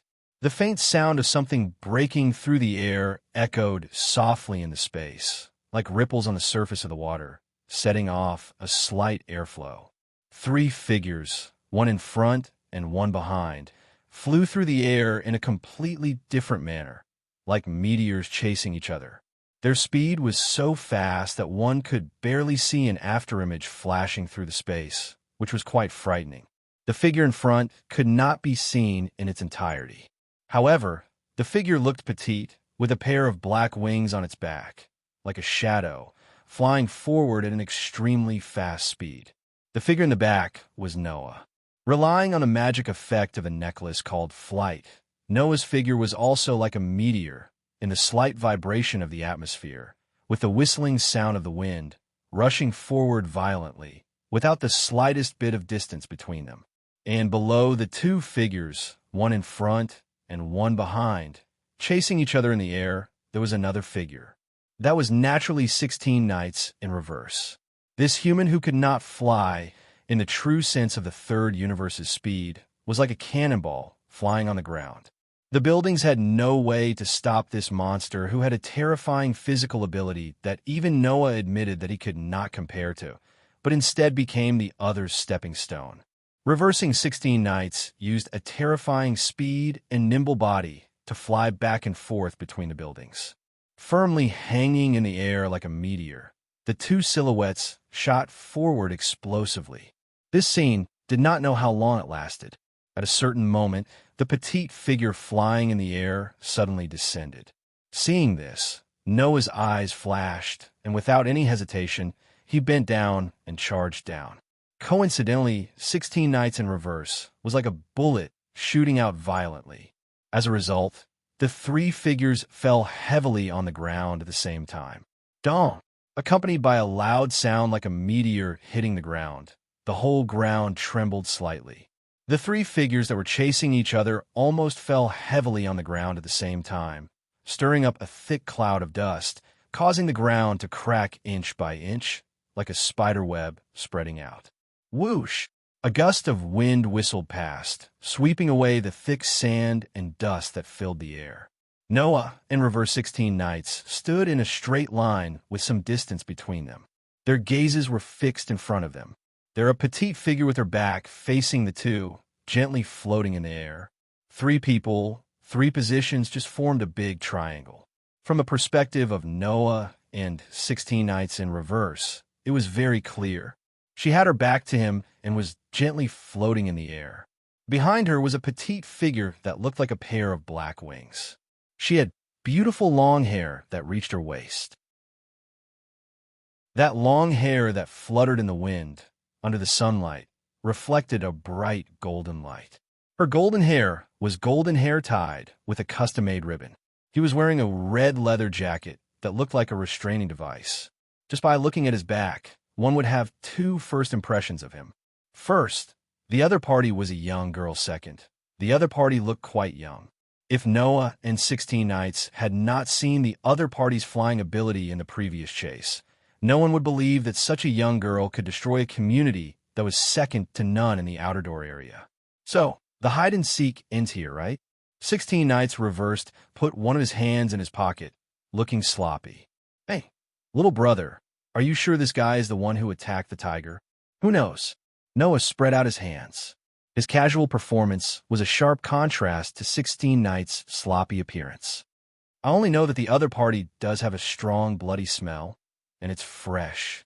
The implication was that the girl in front of him was undoubtedly the most suspicious. Then what should we do? 16 Knights asked as if he already knew the answer, laughing arrogantly. The other party seems to have saved the kids in our community, right? Even if I said no, You wouldn't think so, right? Noah curled his lips. So, for the sake of your companions in the community, shouldn't 16 Knights go up and strike up a conversation with our benefactor? Hey, hey, hey, why is it striking up a conversation? 16 Knights retorted. I just want to have a friendly chat with the lowly over there. Is that so? Noah suddenly smiled. Then how do you want to communicate? That's right. 16 Knights revealed a provocative smile. In short, that lowly doesn't seem to be simple. Depending on the situation, we should consider if we should go up and fight. Hearing this, the petite girl who had her back facing Noah and 16 Knights slowly raised her head and turned around. The next moment, a stern expression that didn't match her age and a pair of bright red eyes that seemed to suck people in as long as they looked at each other were imprinted in Noah and 16 Knights' eyes. Looking at the young girl's face, which was so beautiful that it made people hold their breaths, and the temperament that she exuded was extraordinary, Noah and 16 Knights raised their eyebrows at the same time. Whoa, whoa. 16 Knights of Reverse Return cried out happily. Doesn't she have a delicious face? Delicious. Noah was speechless. I say, 16 Knights, don't tell me you're thinking of eating her. Who doesn't want to? 16 Knights said as if it was a matter of course. With such a delicious, lowly face, who wouldn't want to taste it? No. Noah was speechless. Forgive me for not agreeing. In front of an unknown person, Noah and 16 Knights teased each other as if there was no one else around. However, his carefree attitude made the cute and petite girl smile faintly. That smile was enough to make people's eyes light up. Soon after, the petite young girl spat out a mature voice. Not only are you able to easily catch up to me, even when I'm flying at full speed, you're also able to face me fearlessly despite knowing that I have the ability to annihilate that lowly tiger human community. It seems that you all are rather capable humans. After saying this, the smile on the petite girl's face suddenly disappeared. If you have the ability, you can choose a good community to join. Why join No Name? Noah and 16 Knights looked at each other, then shrugged at the same time. What? Is joining No Name that strange? Noah said sarcastically. The so-called uniqueness is related to being a maverick. Since you think that we are not normal humans, then it's not strange for us to make a choice that normal humans would not make. Right? That's how it is, blonde lowly. 16 Knights clapped his hands and said helplessly. Speaking of which, did you come because you looked down on No Name? Then why save the brats and No Name? The petite girl didn't say anything, but after looking at Noah and 16 Knights, she closed her eyes. Look around. Noah and 16 Knights were slightly startled, but they immediately looked around as they were told. What entered the eyes of Noah and 16 Knights in reverse was a wasteland. A ruin that seemed to have gone through hundreds of years, completely turned into a wasteland and lost all signs of life. The seemingly flat white road was buried by sand and dust. One by one, the wooden buildings began to decay and collapse. The trees on both sides of the road were white and withered, abandoned to the side of the road. No matter how you looked at it, it was a wasteland. What's wrong? Noah looked around, then looked at the girl. What's so strange about it? You don't know where this is, right? The girl was silent for a while, then, with a self-deprecating tone, said, Then let me tell you. The girl looked straight at Noah. This is the base of No Name. Chapter 1269. For a moment, Noah and 16 Knights could not understand the meaning of the girl's words. After he understood, not to mention 16 Knights, the look in Noah's eyes completely changed. From Black Rabbit, Noah did hear about the current situation of No Name. A few years ago, this community was still the largest force in the eastern district of the city. In the game of the Demon King's Gift, not only were all their core companions taken away, even their base was turned into ruins. However, at that time, Noah thought that the so-called ruins referred to the aftermath of the battle between the former members of No Name and the Demon King. Just like the battle between Noah and Doni, it caused a terrifying crater with a diameter of thousands of meters to appear in Italy, causing Italy to pay a shocking loss of more than 15 billion euros. However, if this was the base of No Name, then it was not as simple as the aftermath of the battle. The buildings here did not have any traces of deliberate destruction. The ground did not suffer much damage either. The entire ruins, rather than saying that it was the aftermath of the battle, it was better to say that it was simply abandoned by the erosion of time. However, before it was called No Name, undoubtedly, this community was still a force that spread across several levels and was the largest force in the entire Eastern District. And the time when that glory finally ended was only 3 years ago. In other words, in just 3 short years, this base became a ruin that was eroded by hundreds of years of time. What is going on? Do you understand what kind of community you have joined? The girl's tone was full of self-mockery. This community that people call No Name has not only lost its flag, name, companions, and all the people, things that can exist in the form of a community. The girl raised her eyes and stared at Noah and 16 Knights. Joining this community means that if you want to rebuild it, then you must take back the flag and name from the hands of the Demon King who caused all this. That is a terrifying path of thorns. Even so, do you think it is okay? That was right. After joining No Name, the real problem wasn't that they didn't have a flag, a name, or even an extremely poor situation. Instead, it was that they had to face the Demon King who had once stolen everything from this community. Even the community that was once known as the largest in the entire East District could not match up to the culprit behind the ruins. This was the cruel truth. In this regard, Noah and 16 Knights looked at the girl at the same time. The expression in their eyes did not waver at all. Seeing the look in his eyes, the girl understood. The 2 men in front of him had no intention of going back on their words. Why? The girl's tone was more or less a little anxious. Don't you understand how terrifying the Demon King is to be able to cause all this? I understand, of course I understand, 16 Knights said arrogantly, as if he was looking down on others. But if that's not the case, then there's nothing about this community that attracts me. This sentence stunned the young girl on the spot. Listen carefully, blonde lowly. 16 Knights spread out his hands and smiled from the bottom of his heart. One of my life's creeds is that I must be frank when I'm moved. Frank when I'm moved? The girl looked at 16 Knights in a daze. After hesitating for a moment, she asked with uncertainty, "You mean to say that the battle with the Demon King will make you feel moved? Isn't that a matter of course?" 16 Knights sneered. No matter how you look for trouble, or how you look for trouble, in the end, you just have to wave your hand to solve the problem. In order to not kill, you have to deliberately suppress your strength. It's really boring. Creatures like humans, it's because they can't touch the sky that they want to build airplanes. It's because they can't touch the stars that they want to leave the earth and go to the universe, 16 Knights said with a carefree laugh that came from the bottom of his heart. Now, there's a Demon King that I may not be able to touch even if I use all my strength. My heart has long been boiling and my head is starting to burn. For the first time in my life, I feel that there's something that I need to pursue and desire. Isn't that enough to move me? The girl was speechless for a moment. Then, she cast her gaze on Noah and said in a deep voice, "What about you? Why are you so insistent on joining No Name?" For a moment, Noah fell into silence. However, in the next second, Noah said faintly, "I want to help them." What? The girl couldn't believe her ears and said in a daze, "Help? Help them?" That's right. Noah sighed and expressed his thoughts. In words that you can understand, that is, the community that I was in before encountered a situation that was almost no different from this community. Speaking of this, Noah couldn't help but think of the guild that he grew up in, the guild that was called Fairy Tale, because we encountered a powerful enemy that was almost no different from the Demon King, in order to protect our companions, my guild.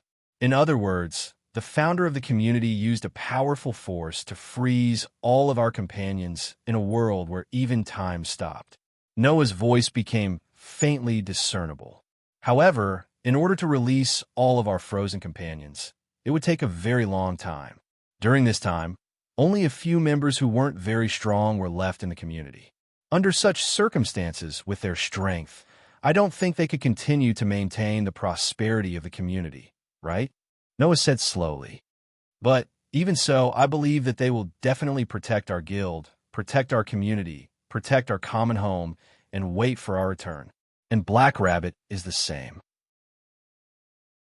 In order to protect this home that could bring her companions back, she fought so hard. With her own strength, she supported the entire community for 3 years. Noah's gaze shot towards a girl like an arrow. So, I can't sit back and do nothing. I want to help this community. If the purpose of this community is to protect the home that could bring back our past companions, Noah said word by word, then I will definitely not be stingy in lending my strength. This was the reason why Noah agreed to Black Rabbit's invitation to join her community. Noah believed that his companions in Fairy Tale would definitely be like Black Rabbit, desperately protecting the home that allowed them to return to. Thinking of his companions in Black Rabbit, Noah couldn't sit back and do nothing.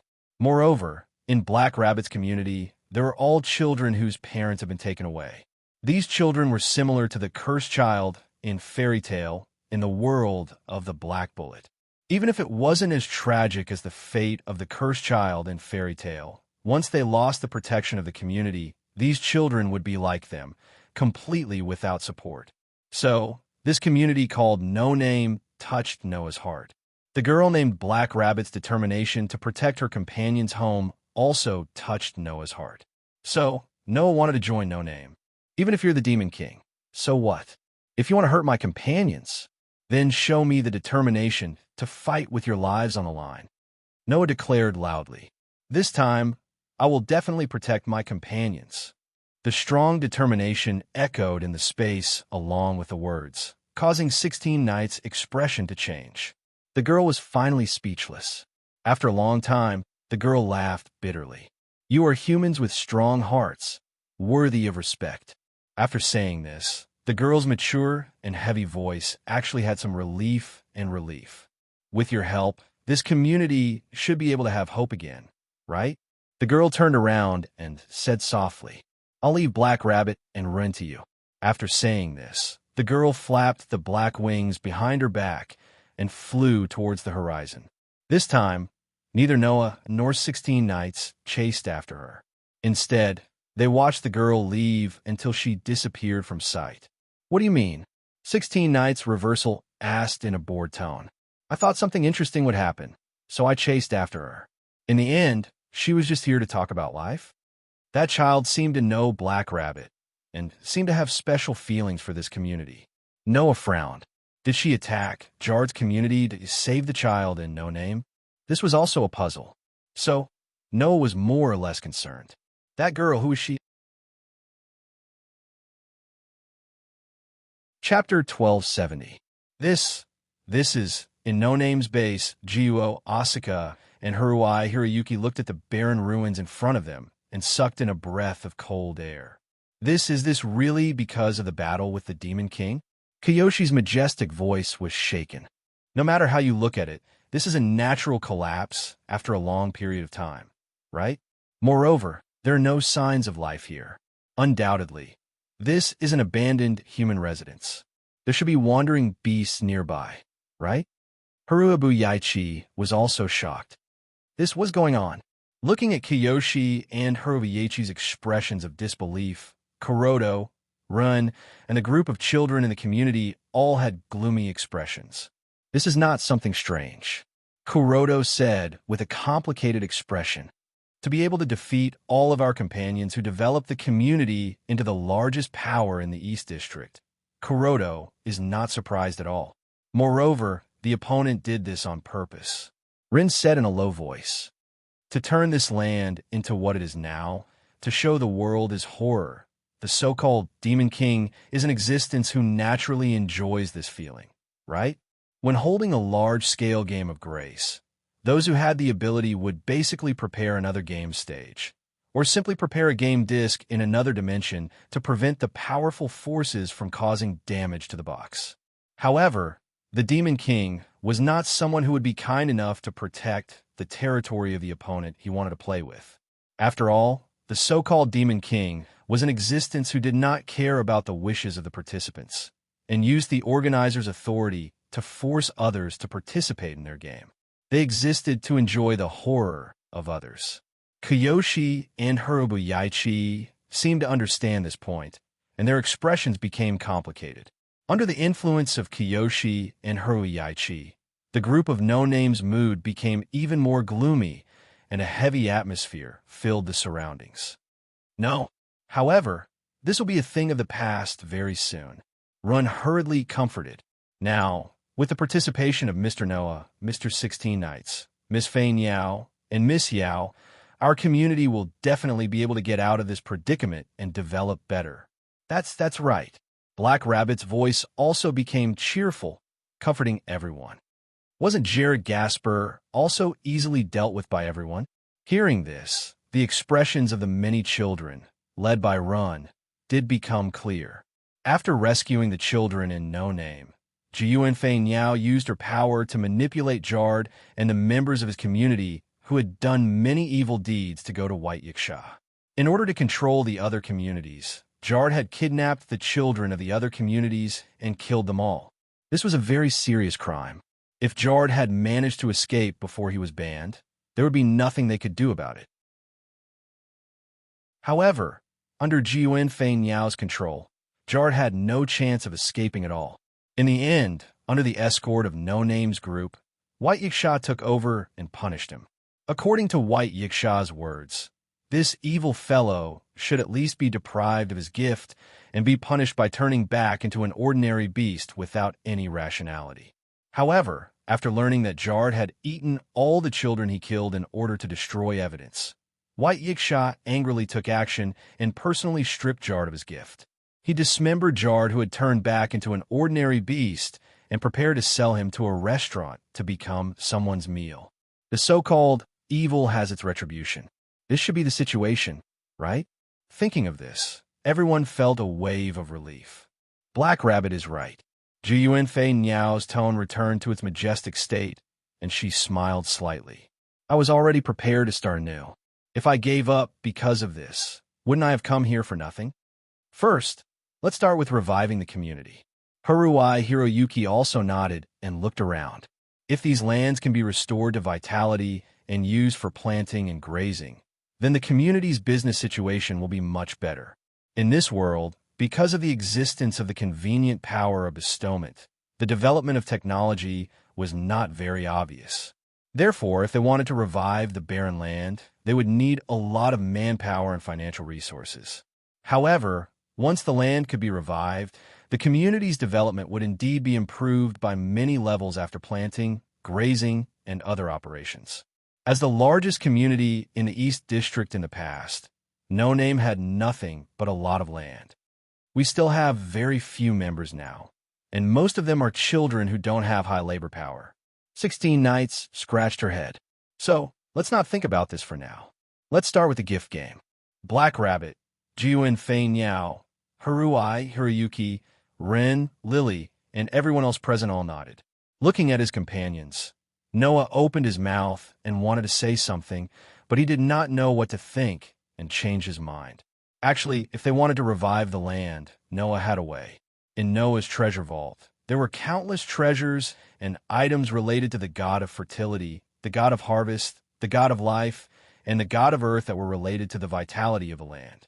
Using those treasures and items, if they wanted to revive the land, it would not take much effort. The money needed to buy seedlings and graze livestock, and so on, Noah could also provide an unlimited amount of money. As for labor, even if No Name was lacking, Noah still had a way. Don't forget, in the previous world, Noah obtained a lot of summoning books that could summon monsters. Using those summoning books, Noah could summon a large number of Gorum that would not be tired, did not need to eat, and did not need a rest. In addition, Noah also had items that could increase the harvest of crops and shorten the growth time of crops. In just a month's time, he could increase the productivity of No Name to the same level as before the Demon King's attack. However, for No Name, this was undoubtedly not a good thing. In this community, the only ones who had real combat power were Noah, 16 Nights Reversal, Black Rabbit, Jiyuan Fei Niao, and Haruai Hiroyuki. As the leader, Although Ren heard that he had the ability to participate in the game of grace, his ability was not high, and he still needed to work on managing the community. This led to No Name needing Black Rabbit's income to support it. In this way, if No Name, in a situation where they lacked combat power, but their business was comparable to before and obtained a lot of wealth and resources, it would definitely attract many people's greed. If these people were to challenge them in a fair game of grace and attempt to obtain the wealth and resources they coveted, then it would be fine. The problem was that there was no guarantee that people like Jard would not exist. When the time comes, if the other party found an opportunity to attack No Name's base when Noah and the others were not around, then what should they do? Therefore, before they had enough power to protect everything, rapid development was not a good thing. Of course, Noah could also summon a large number of monsters to protect No Name. However, in that case, No Name would have to rely on Noah alone to deal with it. Noah did not mind. However, the others would definitely have a grudge against him, and might even have a sense of inferiority. He still had to take care of his companion's emotions. In view of this, it was better not to put everything on himself for the time being.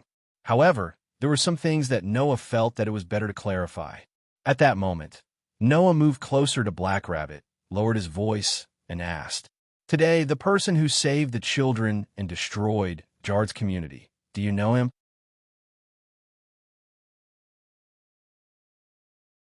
Chapter 1271. When Noah leaned close to Black Rabbit's ear and asked Black Rabbit, the strong breath from the opposite sex made the innocent Black Rabbit's face slightly blush. However, after hearing the content of Noah's words, Black Rabbit's expression froze, and the blush on her face was replaced by gloominess. Because of the kidnapping by Jard's community, the children in No Name were rescued by the girl. Therefore, when Noah and 16 knights chased after her, Black Rabbit and Run had already asked the children, represented by Lily, about the appearance of the person who saved them. After that, Black Rabbit and Run confirmed the full appearance of the girl from Noah and 16 Nights. After confirming, their expressions became somewhat complicated. Coupled with the confrontation with the girl, her words and actions revealed that she had a special relationship with No Name, which made Noah certain that the girl must have some kind of relationship with No Name. Now, Black Rabbit's performance proved that Noah's guess was correct. Under such circumstances, Black Rabbit lowered her head slightly and spoke softly. "That lady is called Letitia, a purebred vampire known as the Knights of Boxcourt." Knights of Boxcourt. This title was unique to the vampires who lived in the Boxcourt. The reason was simple. Since ancient times, the vampires' duty was to protect the entire Boxcourt, and they had put in a lot of effort.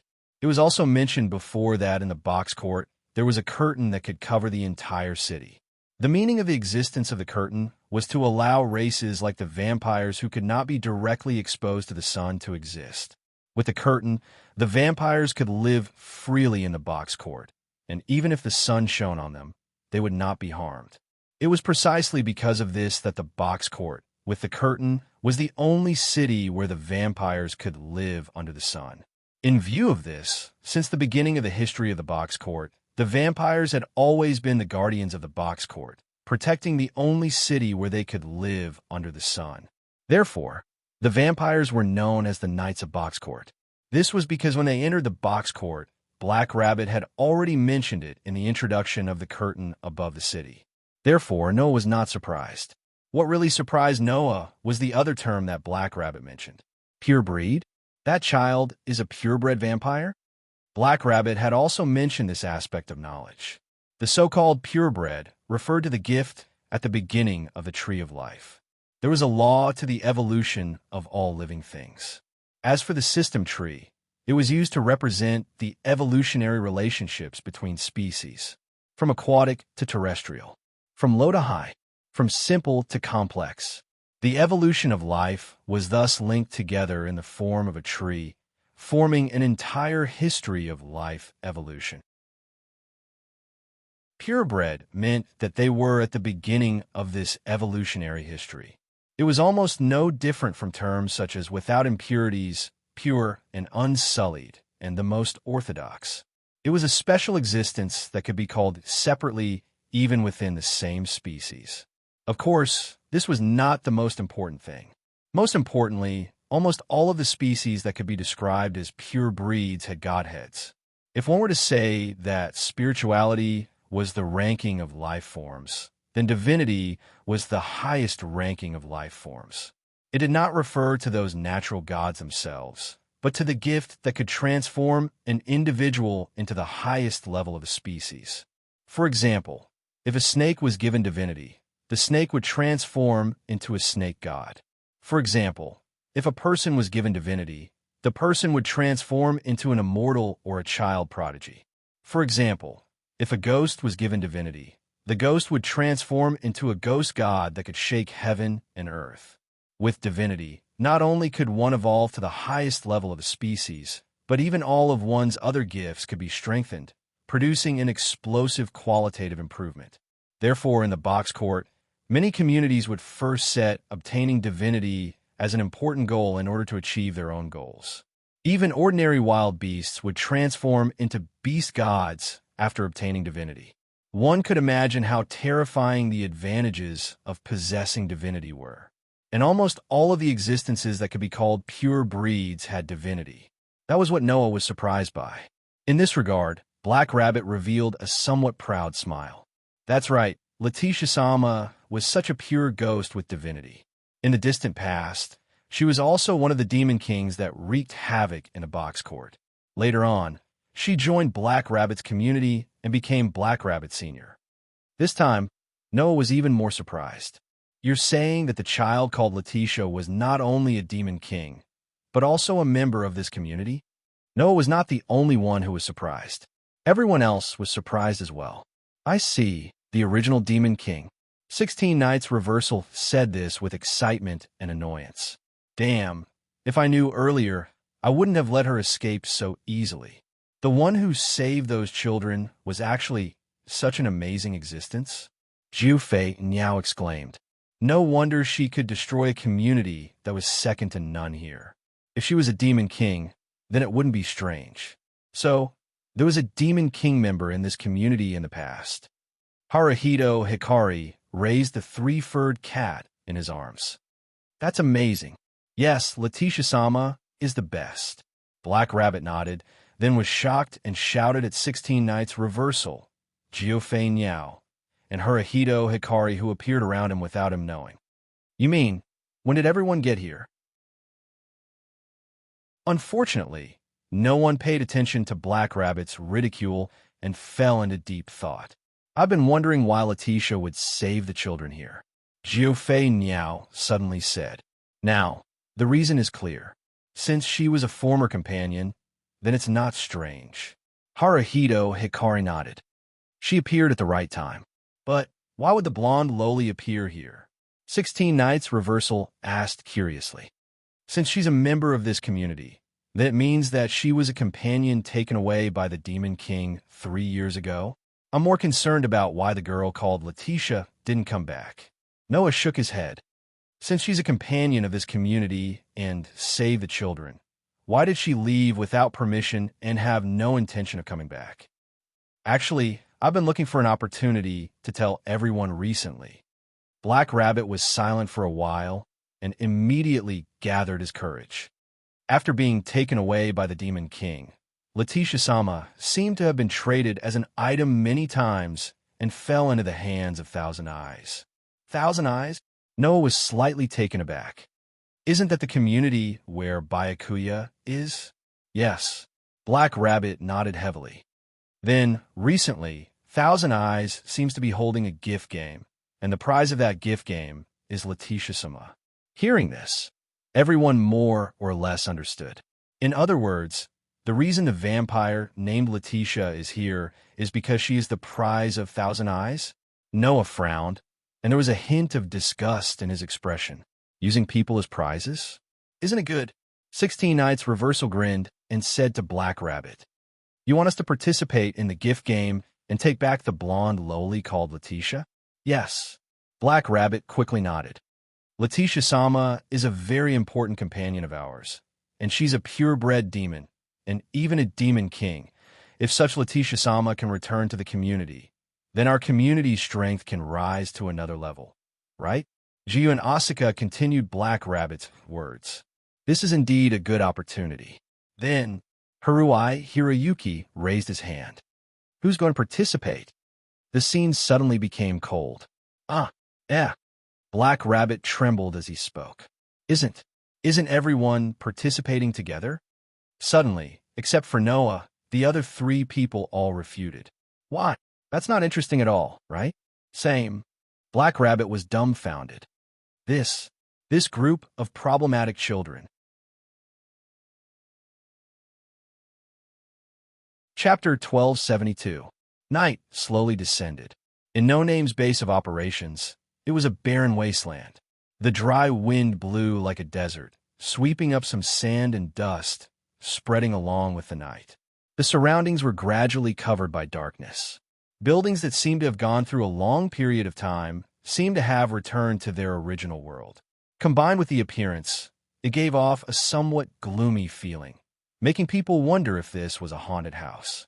However, if one walked along the stone path in the ruins for a while, then one would gradually come to a place where empty houses with relatively intact appearances stood side by side. This was the residential area of the members of No Name. Taking a closer look, not far from the residential area, there was a clear flowing waterway that looked like a river. Around the waterway, the children belonging to No Name were laughing and laughing, while using small wooden buckets to collect water from the waterway and transported it into the other building in a good mood. In today's No Name, compared to the past, the number of buildings that were still in use was pitifully small. However, as the largest power in the East District in the past, the buildings in this community were still quite grand. Not to mention the others, there were currently 2 buildings with lights shining out from the windows. One was a building that was the size of a hotel. That was the headquarters of No Name. According to the tradition of this community, those who were able to participate in the bestowment game would obtain a rank, starting from the lowest rank, and the higher the rank, the higher the floor they would live in. However, now, because of the lack of manpower and the inconvenience of moving around, no matter if it was Black Rabbit or Run, they didn't want to insist on this tradition, so they let everyone choose freely. In addition, there was another building that was the other building. The other building was where more than 100 children of No Name lived. Originally, the other building had other uses, but now, because of Wei-An's problem, the children of the community all live there. Because the community needed to rely on those who were able to participate in the bestowment game. No matter which community it was, there seemed to be a rule that required those who were unable to participate in the bestowment game to support the private lives of the participants, even to the extent of sacrificing themselves for them. That was why the children in No Name came to the waterway to draw water for their meals, washing up, cleaning, and so on. After coming out of the gymnasium, Noah first glanced at those children who were laughing and chatting happily. Then he came to the side of the waterway, squatted down, and put his hand into the cold water. I didn't expect that even water is a very precious resource in Box Court. To be more precise, it should be said that the Eastern District was originally an area that was not very rich in water resources. In the north, south, east, west, and north of Hakata, each area had its own unique characteristics. There was an abundance of snow in the northern district. There was a large river that flowed through the city in the southern district. Therefore, the southern and northern districts were regions with relatively abundant water resources. On the other hand, there wasn't much precipitation in the eastern district. There were very few communities that could store enough water. They could only set up waterways in the city and bring in water from the rivers outside. However, only a community with some influence who could afford to use it could use it. In the Eastern District, in the 7 digits of the outer gate, many communities could only go outside the city to draw water. Water resources were considered quite precious. Before Noah and the others came, the children in No Name also needed to go outside the city to draw water. But now, with Noah here, why would they need to worry about water? Therefore, Noah took out a water droplet that could produce unlimited water from his treasury and let Black Rabbit put it in the reservoir. It was said that in the past, the reservoir also had the gift of producing unlimited water, but that was no longer there. Therefore, Black Rabbit, who obtained the water droplet, had a face full of excitement. He hurriedly brought the water droplet to the reservoir and opened the water door of the reservoir, allowing the water to flow through the waterway that led to the gymnasium for the people in No Name to use. Just like this, step by step, little by little, I'll contribute to the community. Noah muttered to himself. If I take on all the problems and work in one go, even if the others don't say it verbally, they will definitely hold grudges against me for being unable to do anything. Saying this, Noah raised his head again and looked at the children who were laughing and playing while drawing water. He couldn't help but smile. It was also at this time that a voice sounded from behind Noah. Mr. Noah's mood seems to be very good. Hearing this voice, Noah was startled at first, but he didn't turn his head around and directly spoke. Black Rabbit? Yes. Black Rabbit responded energetically and came to Noah's side. He also squatted down and put one of his hands into the water, revealing a comfortable expression. This water is really comfortable. It's cool and clean. If I sell it outside, I might be able to earn quite a bit. Up to you. Noah responded casually. Compared to this water, I want to restore the fields here. It's really a waste to leave such a large piece of land unutilized. Black Rabbit's long ears perked up and looked at Noah with a bright expression. Mr. Noah, do you have a way to restore the land here? Well, sort of, Noah said perfunctorily. However, there are still some problems that need to be solved first. Let me think about it before implementing it. Understood. Black Rabbit wasn't disappointed. Instead, his pretty face was filled with hope. It's really great to be able to meet Mr. Noah. Not only are you strong, but you can also make Lord White Yikshaw want to rope you in. You also helped us solve the problem of water and land. Black Rabbit really doesn't know how to thank Mr. Noah. As for me, I'm just doing something that's similar to self-satisfaction. I don't deserve your thanks. Noah shook his head. Moreover, 16th Knight's strength isn't weaker than my current strength. Fane Yao and Yao's gifts also have considerable potential. If you want to thank, you should thank them together, right? Yes, Miss Fane Yao and Miss Yao. When we go to the bathhouse to take a bath later, Black Rabbit will thank them properly. Black Rabbit clenched his fist tightly with an inspirational look. Mr. 16th Knight seems to have something to discuss with young Master Rin. Therefore, Black Rabbit will also thank him afterward. 16th Knight, Noah narrowed his eyes slightly and suddenly smiled. It seems that Guy also has his own ideas about how this community should develop next. Black Rabbit was stunned and asked in confusion. What does that mean? It means literally. Noah laughed. Since that guy will go to the leader of the community to discuss something, then he should have some ideas. That's what I think. Is that so? Black Rabbit tilted his head. Black Rabbit feels that Mr. 16th Knight doesn't seem to be thinking about anything. That's because you haven't seen through his sloppy appearance. Noah curled his lips. Although it's just my intuition, I feel that guy doesn't only know how to wave his fists. His brain shouldn't be bad either. Is that so? Black Rabbit looked even more confused. Why would Mr. Noah have such an intuition? Who knows? Noah lowered his head and looked at the clear water reflecting the moonlight in the waterway and said, perhaps people who have fought each other with their fists would have such an intuition. At least, Noah didn't think that 16th Knight, the arrogant guy who did things his own way, would talk to Run for no reason.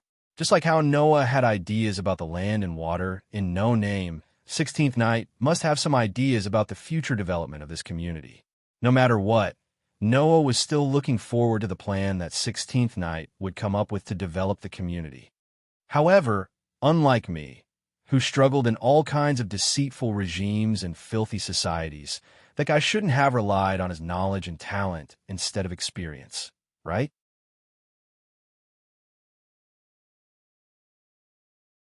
Chapter 1273. Just like that, the first night in the courtyard passed by very slowly. In one of the rooms in No Name, Noah woke up due to the warm morning sunlight shining into the room through the window. When he came to the courtyard where gods and Buddhas walked everywhere and divine beasts were as numerous as dogs, Noah did not suffer any difficulties that were worth tiring him out on the bed and sleeping so hard that he could not wake up. After all, even if there were so many bug-level existences in the courtyard, in the lowest 7-digit level, it was impossible to encounter them all the time.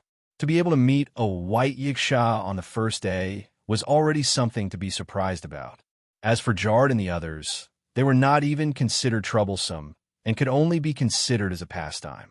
Therefore, after Noah woke up, he only stretched and did not have any intention of continuing to sleep. However, when Noah stretched his body, he immediately felt that something was wrong.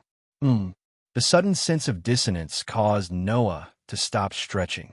He tilted his head, and after a moment of confusion, he finally understood where the dissonance came from. At that moment, Noah lifted the blanket, but he didn't see the familiar scene that he had imagined. What's going on? Noah frowned slightly and looked around. Where's Aster? In the past, in the morning, Aster would usually transform into his human form and crawl into Noah's bed.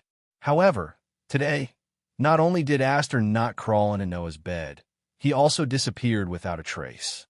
After searching the entire bed but not finding Aster, Noah's frown deepened. Why isn't he here? Noah clearly remembered that before going to bed, he had indeed placed Aster, who had transformed into a small sword, on the bed. Now, since the small silver sword had disappeared, it proved that Aster should have transformed into his human form. However, after transforming into his human form, Aster did not crawl into Noah's bed and even disappeared without a trace. This was something that had never happened before. Knock, knock, knock. Just as Noah wanted to use the spirit contract between him and Aster to find out where Aster was, there was a knock on the door. Noah came back to his senses and looked at the door. Please come in. As soon as Noah finished speaking, a somewhat nervous voice sounded. Call. Sorry for disturbing you. As he said this, Noah's door was opened. The next moment, a young girl with fox ears and a fox tail, wearing a Japanese-style apron that matched her short height, entered Noah's eyes. You are. Noah had an impression of this fox-eared girl. I remember that your name is Lily, right? Yes. Yes, Lord Noah. Lily revealed a nervous expression and bowed to Noah in fear and trepidation. My name is Lily, and I'm part of the senior group in this community. I'm in charge of the daily lives of the participants. Is that so? Noah scratched his cheek. Although I'm very grateful to you, you don't have to be nervous. I won't make things difficult for you. Yes, I understand. Although Lily said so, there was still a slight nervousness in her expression. It wasn't that Noah looked scary, but this child was obviously not good at dealing with strangers. After all, Noah joined No Name only yesterday. Understanding this, Noah could only touch his nose and change the topic. What? Do you need something from me? No. That. Lily pushed a card in from the side. I'm here to deliver breakfast to Lord Noah. Taking a closer look, there was indeed some breakfast on the card, and it was quite rich. This made Noah a little surprised. Hey, Lily, why is the breakfast so rich? Noah asked in confusion. I remember that this community shouldn't be very rich, right? Not only was it not very rich, the community of No Name had lost its name, lost its flag, and even lost its core members. All that was left was a group of children who didn't have the ability to participate in a bestowment game. They had already reached the point of destitution. Although they barely survived by relying on Black Rabbit's refereeing, there were more than 100 mouths to feed. Even if they were children who didn't have a big appetite, everyone had to live a life of intermittent meals.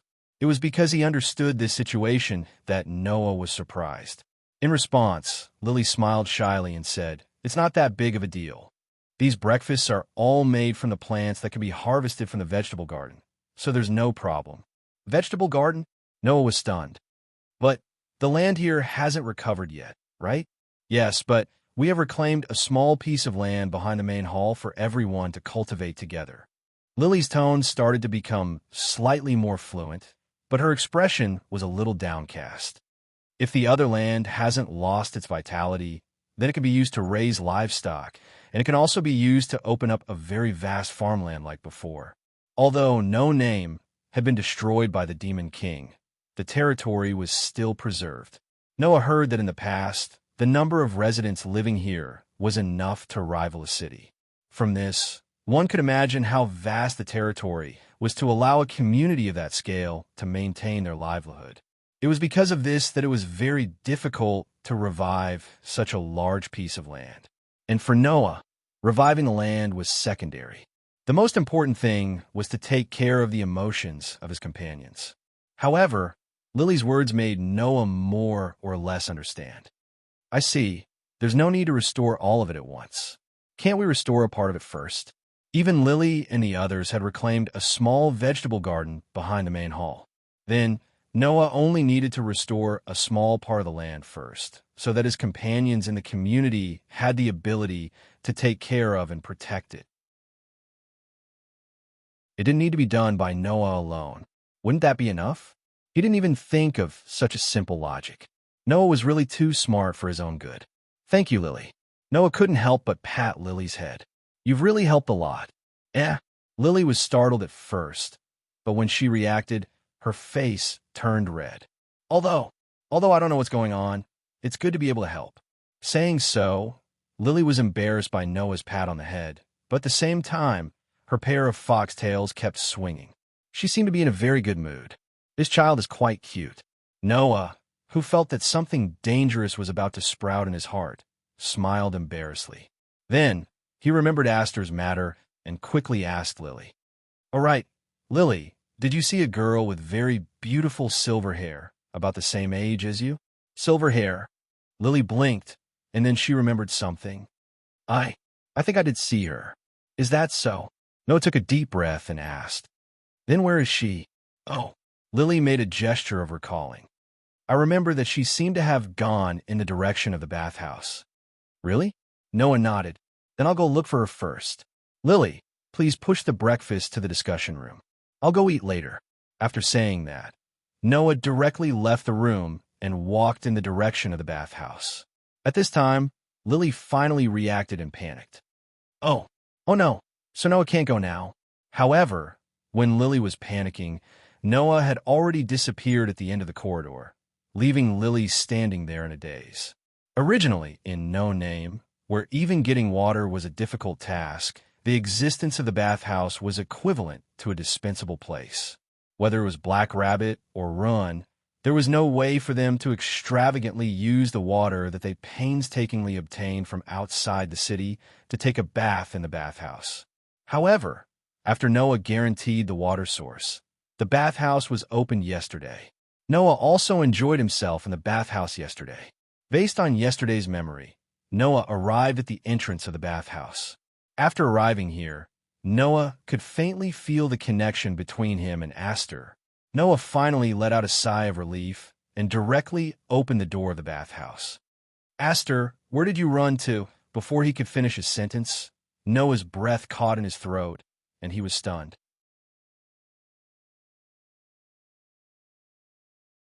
Chapter 1274. History is always surprisingly similar.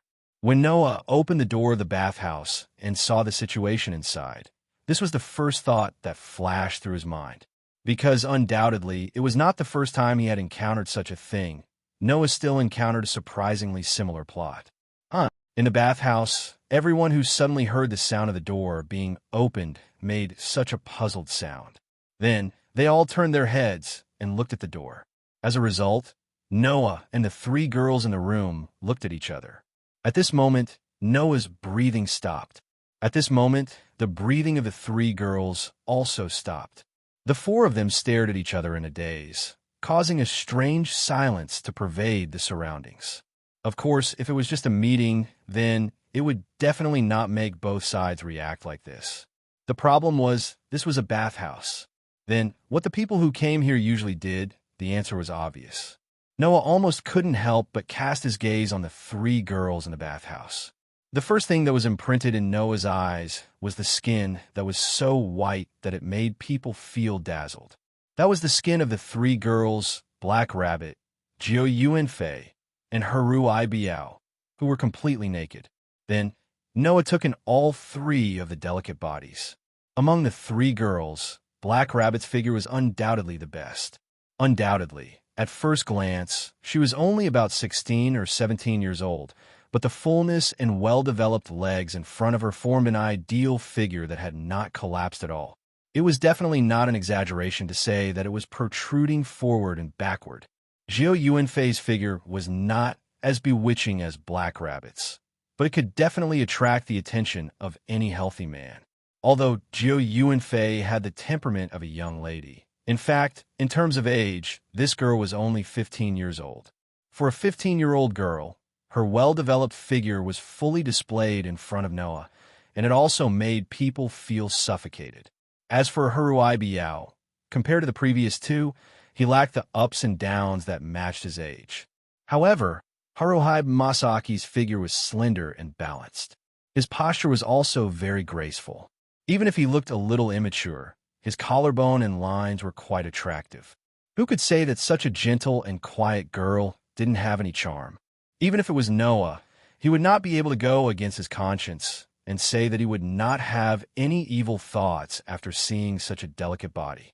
In such a situation, three perfect, beautiful, and gentle bodies were completely displayed in front of Noah, making Noah stunned. And when the person who saw it reacted in such a manner, the person who saw it naturally fell into a state of complete paralysis and couldn't react in time. A strange silence still pervaded the entire place. As a result, no matter if it was Noah, Black Rabbit, Judo Asuka, or Haruhito Masaaki, none of them paid any attention to the fifth person present. That was until the fifth one spoke. In the corner, the sword spirit girl, who was also in a state of nakedness, but wearing a pair of black knee socks, spoke with an expressionless face. "I am quite unhappy with your sudden behavior of ignoring me." This sentence completely broke the silence of the scene. Black Rabbit and Judo Asuka's pretty face instantly turned red. Although Haruhito Masaaki's face was not as exaggerated as Black Rabbit and Judo Asuka's, but his pretty face was also stained with a blush. The three girls almost subconsciously raised their hands and blocked in front of their bodies, covering the important parts of their bodies. Yeah. Black Rabbit hugged his chest and screamed with a red face. "You're still looking?"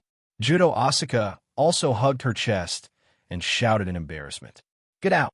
At this moment, following Judo Asuka's words, an invisible force like a viscous liquid instantly covered Noah's entire body. It was Judo Asuka's gift aura of might. The power to control others, along with the words, was used on Noah's body. Unfortunately, for Noah, who had a curse resistance and a physique that was immune to all negative powers, it only made his body stiffen for a moment, and the invisible force on his body was all shaken off. Judo Asuka's face suddenly turned red as she froze on the spot. Obviously, this was the first time that Judo Asuka's gift was ineffective. In this situation, Noah also reacted and couldn't help but take a step back and smiled embarrassedly. Sorry, I went to the wrong place." After saying this, Noah fiercely closed the door. Bang! The loud sound of the door closing resounded throughout the entire bathhouse. Black Rabbit, Judo Asuka, and Haruhito Masaaki looked at each other, and their pretty faces were incomparably red, and no one said a word. In the end, it was Haruhito Masaaki who used his usual quiet voice to say this sentence. "It seems like we have been seen naked, touching the pot that didn't boil." Black Rabbit and Judo Asuka's pretty face turned red. Black Rabbit. Judo Asuka's face turned red as she angrily glared at Black Rabbit. "I remember that you were the last one to come in, right? Why didn't you lock the door?" Black Rabbit's expression was as if he was about to cry, and spoke with fear and trepidation. I forgot. In other words, it's all your fault that we have been seen naked, right?" Judo Asuka was so angry that her whole body was trembling, and fiercely reached out her hand and grabbed Black Rabbit's long ear and pulled hard. "You stupid rabbit. Black Rabbit frantically cried out. Yao-san, quickly help me." Haruhito Masaki half squinted his eyes and also reached out a hand and grabbed Black Rabbit's other long ear and pulled it hard. "You stupid rabbit. Yuwa, yuwa." Black Rabbit could only struggle as he cried out loudly, I'm in the wrong." Watching Black Rabbit being ravaged by Judo Asuka and Haruhito Masaaki, Aster only quietly watched from the side. A pair of mysterious eyes appeared as beautiful as gemstones in the foggy bathroom. About half an hour later, in the main hall's meeting room, a group of no-name main members had all arrived at the scene. However, Judo Asuka's face was red, and she had a look of deep hatred. She stared at Noah, who was sitting opposite her, as if she couldn't wait to swallow Noah whole. Haruhito Masaaki was hugging Sanmao and was as quiet as usual, but he also half squinted his eyes and looked in Noah's direction. Black Rabbit touched her pair of long rabbit ears and stared at Noah with tears in her eyes. Her pitiful expression made people want to bully her. Sitting opposite Black Rabbit, Judo Asuka, and Haruhito Masaaki, Noah endured the 3 different gazes and felt as if he was sitting on pins and needles. However, when he thought of the beautiful scene in the bathhouse, even Noah couldn't help but feel a ripple in his heart. Hey, I say, you guys didn't do anything interesting behind my back, right? 16 Nights crossed her arms, frowned, and cast her gaze to Noah's side. Also, who is that silver-haired lowly over there? Everyone's gaze suddenly converged on a seat beside Noah. There, Aster was holding a piece of bread, biting it expressionlessly and puffing his cheeks back and forth like a squirrel, looking extremely cute. Noah then remembered Aster's matter, and with the intention of changing the topic, he hurriedly asked Black Rabbit, Judo Asuka, and Haruhito Masaaki. Right? That's right. How did you guys end up with Aster? When they were in the bathhouse, Black Rabbit, Judo Asuka, and Haruhito Masaaki obviously planned to take a bath together with Aster. Undoubtedly, Noah didn't introduce Aster to everyone, so Black Rabbit and the others shouldn't know who Aster was. That Black Rabbit was still rubbing her rabbit ears that were hurt by Judo Asuka and Haruhito Masaaki, and said with tears in her eyes, "Could it be that Miss Aster isn't under Noah San's favor?" Favor? Noah paused, then nodded. "That's possible, but how did you guys know?" Judo Asuka snorted. "Didn't this child call you master?"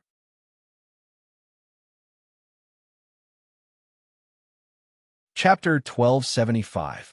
As mentioned earlier, as long as it was a mysterious power that ordinary humans couldn't possess, it could be called a gift. From this point of view, the power that Noah possessed was also called a gift in this world. Therefore, Noah had never denied that the power he possessed was a gift, because from the worldview of this world, Noah's power was considered a gift. However, Noah's power wasn't obtained from this world, but from other worlds.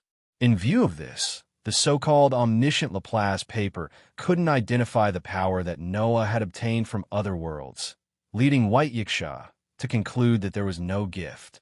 After all, the so-called omniscience was only limited to this world.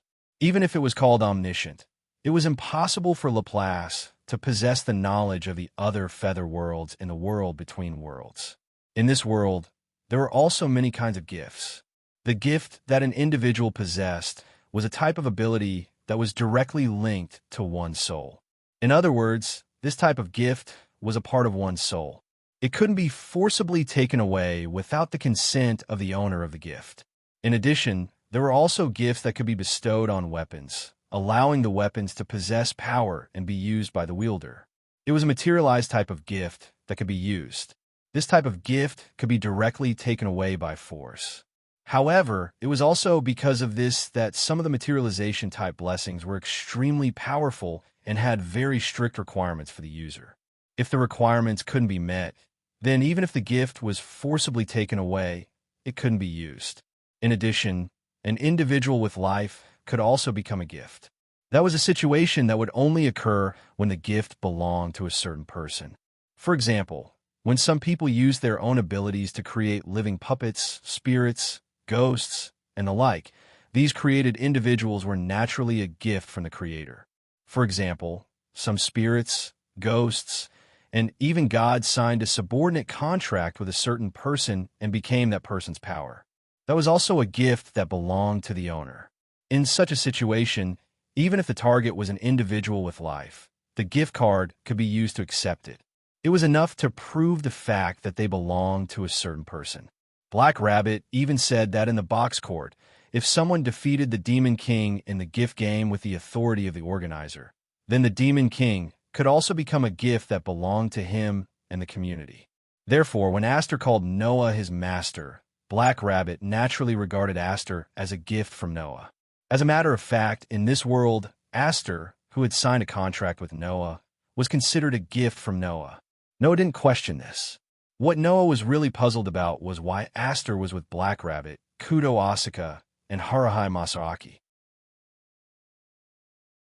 The one who answered Noah's question was not Black Rabbit, nor was it Kiyuki or Kasuga Hiroyuki.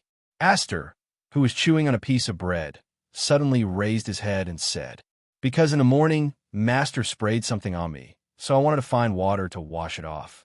Coincidentally, I met these people and went to the bathing area together." As soon as he said this, the entire place fell into a deathly silence. Noah's mouth was agape. He looked at Aster with a marvelous expression. Black Rabbit, Judo Asuka, and Haruhito Masaaki were silent for a while. Then, they looked at Noah with disdain and contempt. It was as if he was looking at the king of ghosts and beasts. In the morning? Sprayed something? Still need to wash it off? 16 Knights looked at Noah in astonishment. Hey, little bro, don't tell me you took something white. Before 16 Knights could finish his sentence, a fist suddenly whistled through the air and heavily smashed into his face. Bang! A hand suddenly caught the fist that was smashing towards him, causing a muffled sound to ring out. I say, little bro 16 Knights looked at Noah with a smile that didn't reach his eyes. You didn't seem to have any intention of holding back with that punch, right? Is that so? Noah's eyes twitched as he retracted his fist. Anyway, student 16 Knight's skin is thick. You didn't die even after hundreds of punches, let alone one punch this time. A sandbag can also take hits, but I'm not a sandbag. Compared to getting hit, I prefer to hit people. 16 Knights spread his hands and revealed an evil smile. Or do you really have a guilty conscience, little brother? The corner of Noah's mouth twitched. He resisted the urge to punch 16 Knights in the face again. He took a deep breath and looked at Aster with a fake smile on his face. Aster, can I trouble you to explain clearly what I sprayed on your body? Yes, Master. Aster's face was still expressionless. Master sprayed something sticky on my body. Black Rabbit, Jio Yuanfei, and Haruhi Hikari's eyes became dangerous. Noah finally couldn't stay calm. Aster, Noah almost covered his face. Do you know that if you continue to use such misleading words, I won't be able to continue staying here? Why? Aster tilted his head and asked in confusion. What I said is the truth. Then please explain clearly. Noah couldn't help but raise his voice. What did I spray on you? Aster blinked his eyes that were filled with mystery. After a while, he finally spat out 2 words. Saliva.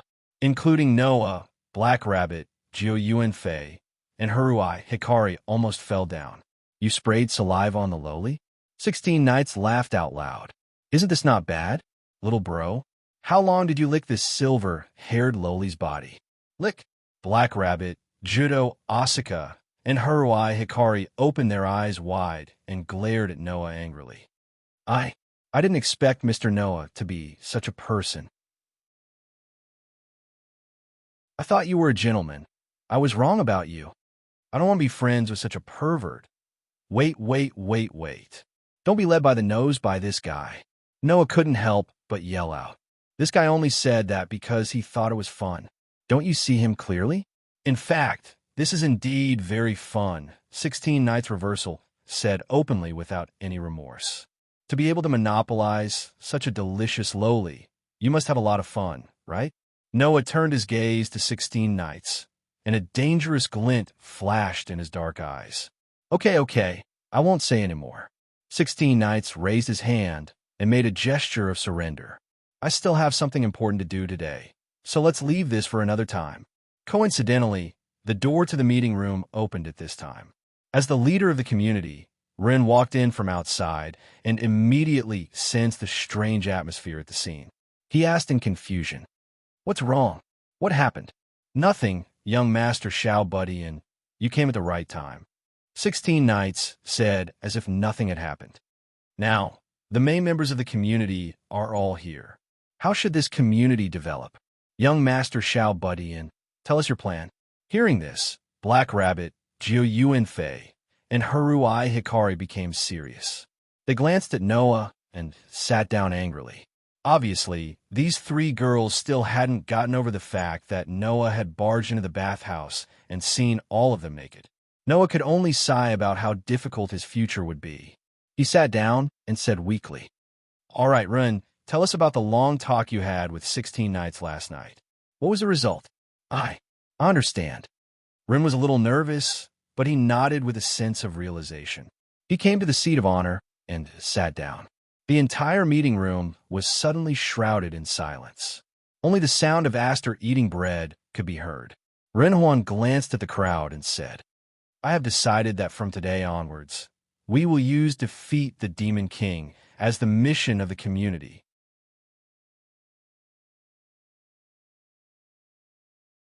Chapter 1276. Defeat the Demon King. Ren's words confused everyone present except 16 Knights. "I'm sorry, Ren-kun. I don't really understand what you mean," Jiu Yuao pointed out.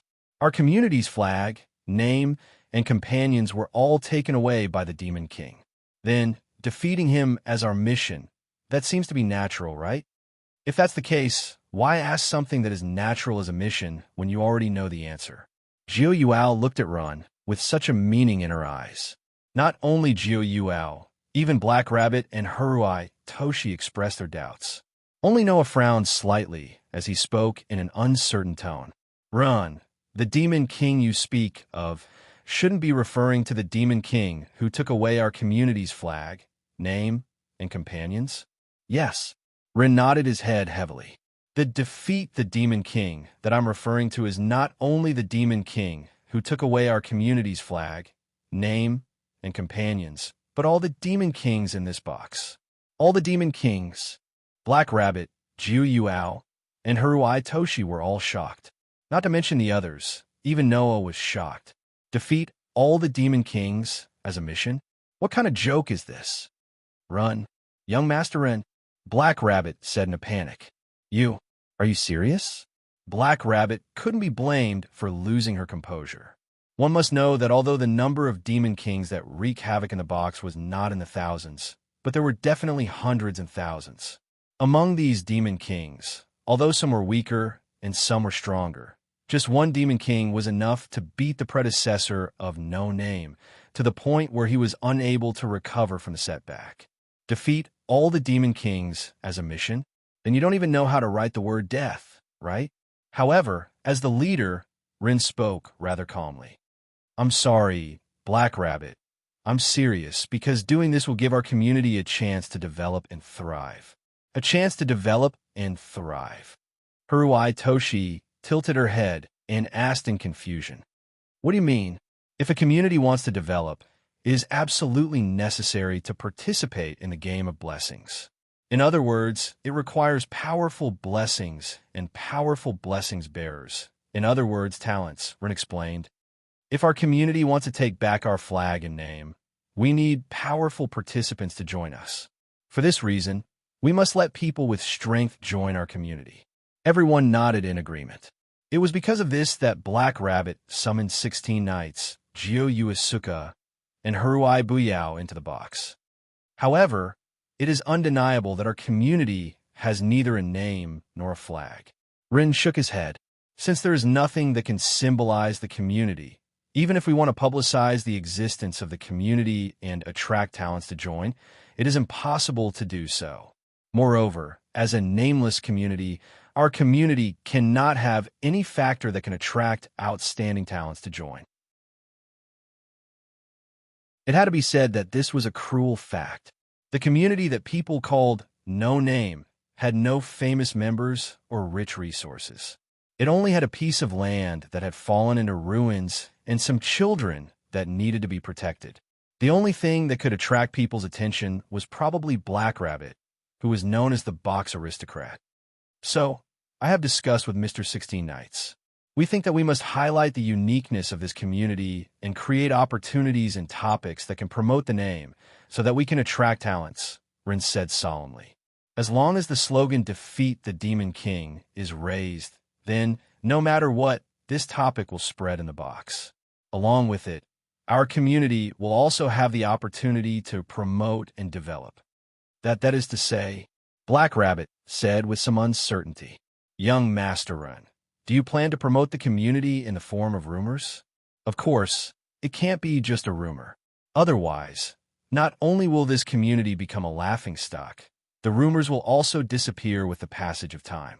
We have to create a community that can truly make people believe that our purpose is to defeat the Demon King. Ren Huan looked at everyone present. That is to say, we must really defeat the Demon King and make this purpose a reality. Black Rabbit, Jiu Yuasuka, and Haruai Biao suddenly held their breaths. But isn't this purpose too dangerous? Noah put forward his own opinion.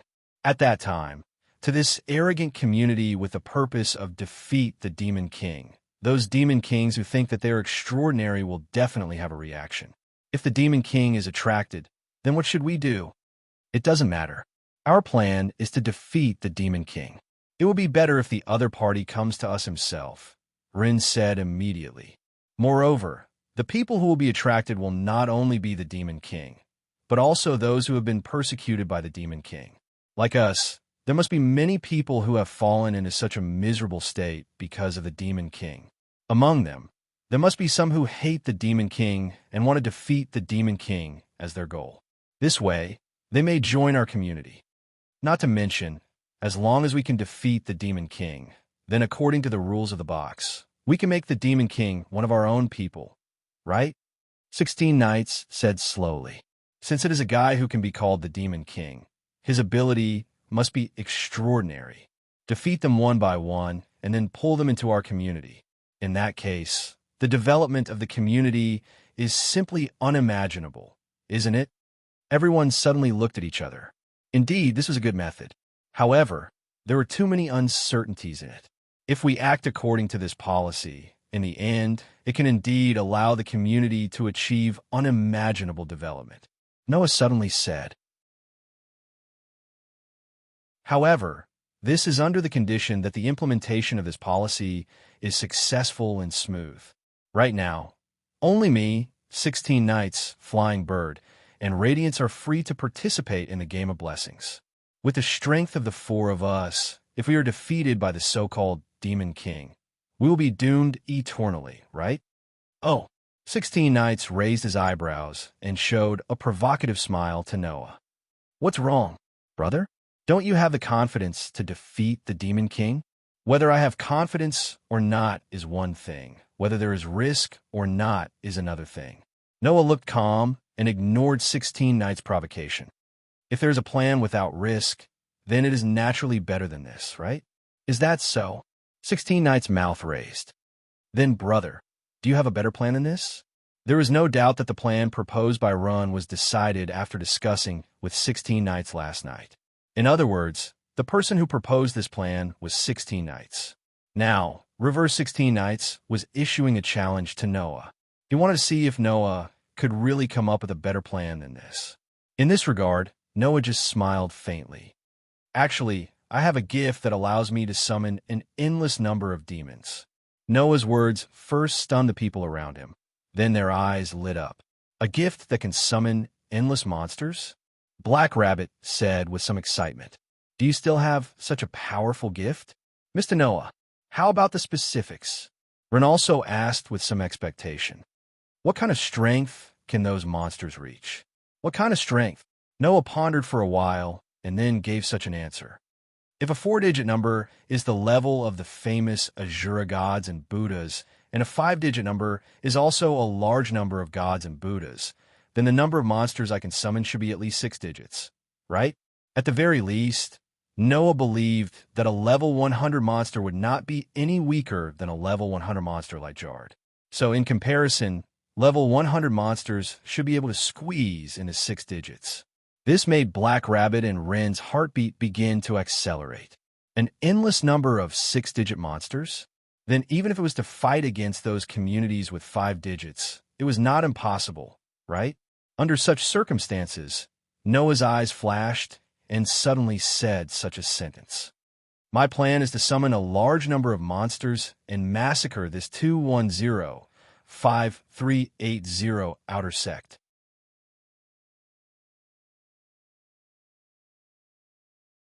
Chapter 1277. At this moment, the entire no-name room was filled with an extremely heavy and silent atmosphere. With Ren as the leader, including Black Rabbit, Kiyoshi, and Haruhi Yoshi, all of the members of No Name had a sudden change in expression. 16 Knights, on the other hand, focused his gaze on Noah. On his face, the insufferably arrogant smile had long disappeared without a trace.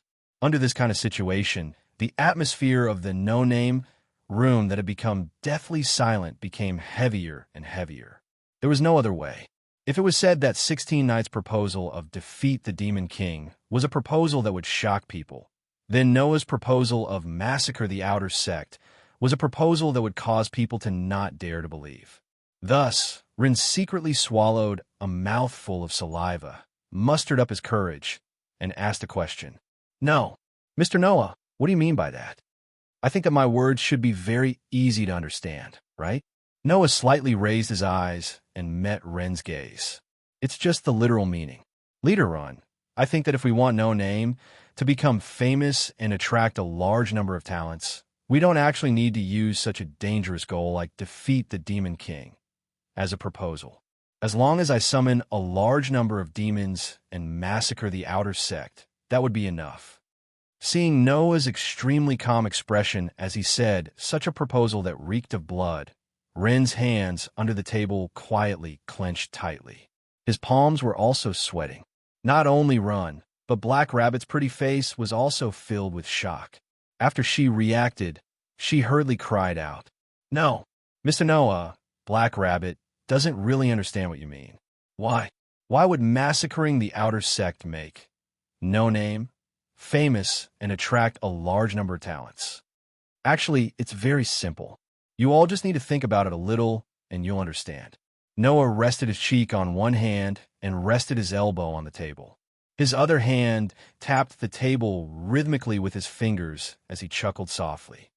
Think about it. If I were to summon a large number of 6-digit demons to attack this 210-5380 outer sect, then, in this outer sect, other than communities like Thousand Eyes who have bases in the higher levels, the rest of the communities would basically be unable to withstand the demon's attack, right?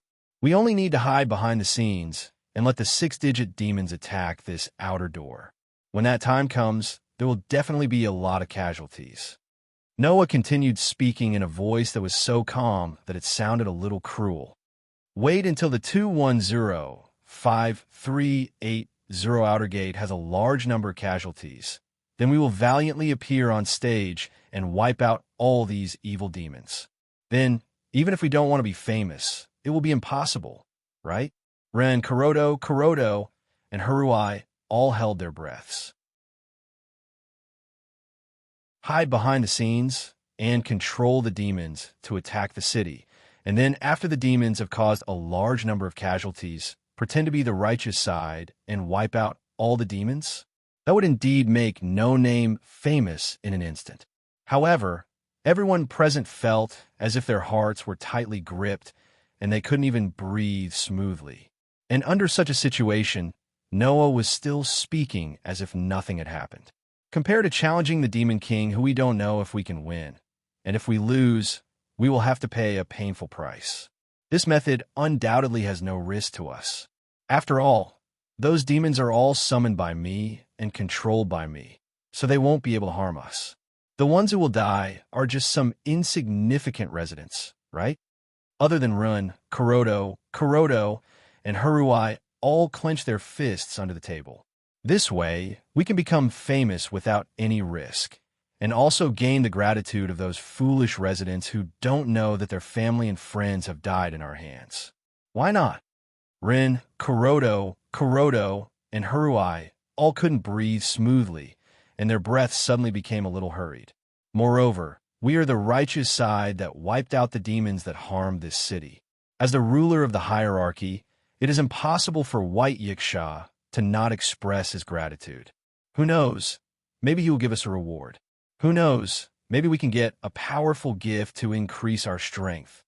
Ren, Kuroto, and Haruai all lowered their heads, and their bodies slightly trembled. Finally, those people whose family and friends were killed, or those whose community was destroyed by the demons, will have a deep impression of us who wiped out the demons and join our community. This way, we will be able to obtain a large number of talents and achieve our goal. In a heavy space, the sound of rapid breathing began to spread.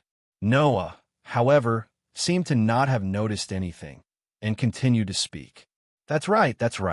It's best if we can be like Jared and let the demons target children. That way, we can better arouse the residents' resentment. When we wipe out the demons, their gratitude to us will be greater, and maybe they will even join our community. It's really wonderful. Before he could finish his sentence, Jiufei Niao could no longer hold it in and cried out loudly. Shut up. The words with power turned into invisible restraints and instantly covered Noah's body. However, Noah's body suddenly shook, and the invisible restraints were all shaken away and disappeared without a trace. However, Noah didn't continue speaking. Instead, he glanced at Jiufei Niao and said indifferently, "Don't worry. What's wrong? Miss Kuroto, do you think my proposal is unreasonable?" "No, it's reasonable, very reasonable. If we do as you say, this community can indeed develop greatly." Kuroto stared at Noah, and her eyes were filled with unprecedented anger and coldness. "It's just that I really didn't expect you to come up with such a proposal, Mr. Noah. I don't like this method." Haruai Hiroyuki lowered his eyes and said softly, "I don't want to do it either." "Why? Do you feel guilty?" Noah smiled and then looked at Run. "But, without a doubt, this will allow the community to develop greatly. And our wish is to go against the Demon King who destroyed the community and take back the most important flag, name, and even companions of the community." At this point, Noah stared at Run and enunciated each and every word clearly. Those companions might be locked up in prison right now and being tortured. They might also be treated as a prize like that child named Letitia. They might even be sold as a commodity. Even so, you still want to consider the safety of others first and consider the means to do so. Rin immediately lowered his head and fell silent. Kuroto and Haruai Hiroyuki also fell silent and couldn't speak anymore. Only Black Rabbit, whose pretty face was uncertain, looked like she wanted to say something but didn't know what to say. In the end, she could only hang her head dejectedly. As for 16 Nights, she remained silent from beginning to end and didn't say a word. The atmosphere was heavy. After a long time, Rin took a deep breath and looked at Noah. "Perhaps, if we do according to Mr. Noah's proposal, our community will be able to develop greatly in a short time. Compared to defeating the Demon King, there is no risk, and it will be more efficient." But Rin couldn't help but stand up. "If I do this, even if my companions can come back, they will definitely not forgive me." That's right. Black Rabbit seemed to have found an organization and also stood up, trying to express her thoughts. The feeling of losing companions, family, and friends, Black Rabbit and young Master Rin will understand it best, and so will everyone. We must not let the rest of the outer sect be like us, living in pain and suffering. "So, Mr. Noah," Rin's tone became firm. "Sorry, I can't accept this proposal." Everyone suddenly fell silent. "Is that so?" Noah turned his head, but the corner of his mouth raised into an imperceptible arc. "I understand. Then so be it." Everyone suddenly let out a sigh of relief.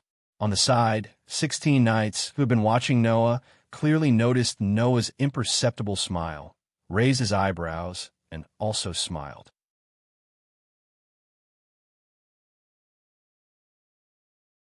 Chapter 1278. In the end, after some discussion, everyone agreed to Ren's proposal to let No Name become a community with the mission of defeat the Demon King. They would first expand their reputation in the outer sect of 210-5380. For this reason, they had to first publicize the mission of No Name. Ren thought that he could ask White Yiksha for help with this. As the leader of the East District, White Yiksha not only had a base in the 4 digits, but he was also a cadre of the super large business community Thousand Eyes that had influence all over the 4 regions. With White Yiksha's power, as long as he said a few words to the people below him, then the people of each branch of Thousand Eyes would publicize the mission of No Name and make it a topic of discussion. For this reason, Ren and Black Rabbit planned to set off together and go to a branch of Thousand Eyes to negotiate with White Yiksha and ask him for help. Although White Yiksha was the leader of the East District and a cadre of Thousand Eyes, there was no reason for him to help a No Name that didn't even have a name or a banner. However, with Black Rabbit, this matter shouldn't be a problem. After all, White Yiksha was a standard pervert. As long as Black Rabbit sacrificed a bit of her body, this matter should be done.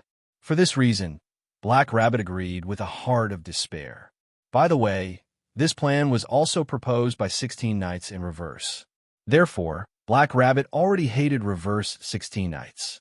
In addition to the development of No Name, the matter of the bestowal game that used Letitia as a prize was also brought up.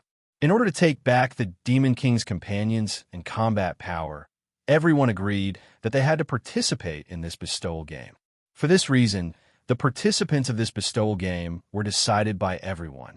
If there were many people participating, then it would be decided based on the situation. When necessary, everyone would participate. If only one person could participate, then they would choose between Noah and 16 Knights, who had the greatest combat power. This decision made Jiao Yuanyao, who used to be the young miss of a famous conglomerate and had a higher self-esteem than the average person, rather dissatisfied with the competitive Haruai Biao, who didn't match her appearance. However, Kyuki and Haru Yaichi knew their limits. They knew that in terms of combat power, they were still lacking compared to Noah and 16 Knights Reversal. As such, even though they were dissatisfied, Kiyoshi Asuka and Haru Yaichi didn't mention it. Instead, they agreed with this decision. After making these decisions, the meeting was adjourned. Pushing open the door, Noah walked out of the conference room and held Aster's hand as they walked towards the room. As they walked, Noah spoke faintly. "Hey, Aster, can you not use such misleading words next time? What is Master referring to?" Aster didn't even turn his head. He held Noah's hand and walked forward without looking sideways. His expression didn't change in the slightest. "Are you referring to when Master sprayed something on me? Can't you just say that I accidentally dripped some saliva on you?" Noah felt that this was the first time in his life that he felt so ashamed. "Thanks to you, I was almost destroyed by humanity." "It's okay," Aster said, as if it was a matter of fact. "I am Master's sword. I won't let anyone hurt Master. That's not the problem, right?" Noah almost facepalmed. "Before I will be hurt, first of all, I will have a lot of problems in terms of social survival." "It's okay." Aster's face was still expressionless. "Master won't always stay in this world. So, even if you can't survive in this world, you can still survive in another world." "Fine, I can't win against you." Noah let out a big sigh. "Then can you please inform me when you leave my side in the future? It's all thanks to you again. I have the wonderful feat of seeing all the members of the opposite sex in the community naked on the first day I joined." Hearing this, Aster tilted his head. After a while, he spat out 3 words. "Are you happy? Is it a question of whether I am happy or not?" Just when Noah had the urge to die, a figure appeared in front of him. "Yo, little brother." 16 Knights crossed his arms and leaned against the wall. He looked in Noah's direction and grinned. "Are you having fun with your loli?" Noah stopped and looked straight at 16 Knights. His hand that was holding Aster's hand tightened slightly. Aster immediately understood and closed his eyes. His body emitted a beautiful light and turned into light particles. They gathered in Noah's hand and turned into the shape of a silver dagger. Seeing the small silver sword in Noah's hand, 16 Nights' eyes flashed. It was unknown what he thought of, but he seemed to be deep in thought. Under such circumstances, Noah placed Ace, who had transformed into a small silver sword, back on his waist. As he did so, he asked casually, "What? You need something from me?" 16 Nights curled his lips, but his eyes were fixed on Noah. "Why did you propose such a plan?" "What do you mean, why?" Noah curled his lips into a smile. "Since it's a plan, it should be proposed and discussed with everyone, right? The problem is, do you really want to discuss it with others?" 16 Nights smacked his lips. "Undoubtedly, you don't want to use such a plan, right?" "Oh." Noah raised his eyebrows. "Why do you think so?" "It's very simple," 16 Nights said bluntly. "I don't think a person who joined this impoverished community for the sake of helping others would want to carry out such a program." "Is that so?" Noah was silent for a while and then smiled. "Then why do you think I proposed such a plan?" "That's very simple." 16 Nights looked straight at Noah. "You want to know if this community will become unscrupulous and blindly pursue their goals in order to achieve their wishes and goals when they're almost at their wits' end, right?" Noah was a little speechless, then he sighed. "The so-called ideals and goals can only be called ideals and goals if they're pursued with all their might. However, sometimes ideals and goals that are too far away may also lead to uncontrollable pursuits, making people blind, impatient, reckless, and even suicidal." 16 Nights continued Noah's words. "In order to arouse attention to things that have been neglected, raise objections, and deepen the determination of the path forward for ideals and goals, that is the so-called work of the so-called hero behind the scenes, right?" "I don't want to be a hero behind the scenes." Noah smiled bitterly. "I just don't want to see this community that exists to protect the home that its companions can return to walk into a fork in the road ahead. Just treat it as me satisfying my own personal feelings. Self-satisfaction." 16 Nights closed his eyes, but the corners of his mouth curved into a smile that seemed to be both joyful and happy. "Well, then let's treat it as that. Is there anything else?" Noah said in annoyance. "If there's nothing else, I'm leaving. I still have things to do. Go. Reverse 16 Nights waved his hand nonchalantly, as if he was chasing someone away. Noah could only helplessly roll his eyes. Then he walked past 16 Nights and walked forward. 16 Nights watched Noah leave, and the smile on his face began to disappear. Although it was only a plan proposed as a warning and confirmation, if that plan was really implemented, it would be effective, right? Recalling the plan proposed by Noah, 16 Nights also showed a rare bitter smile. If he can really achieve his goals at all costs, that guy should have no less than 10 ways to restore this community to its heyday, right? I really don't know what kind of world he used to live in.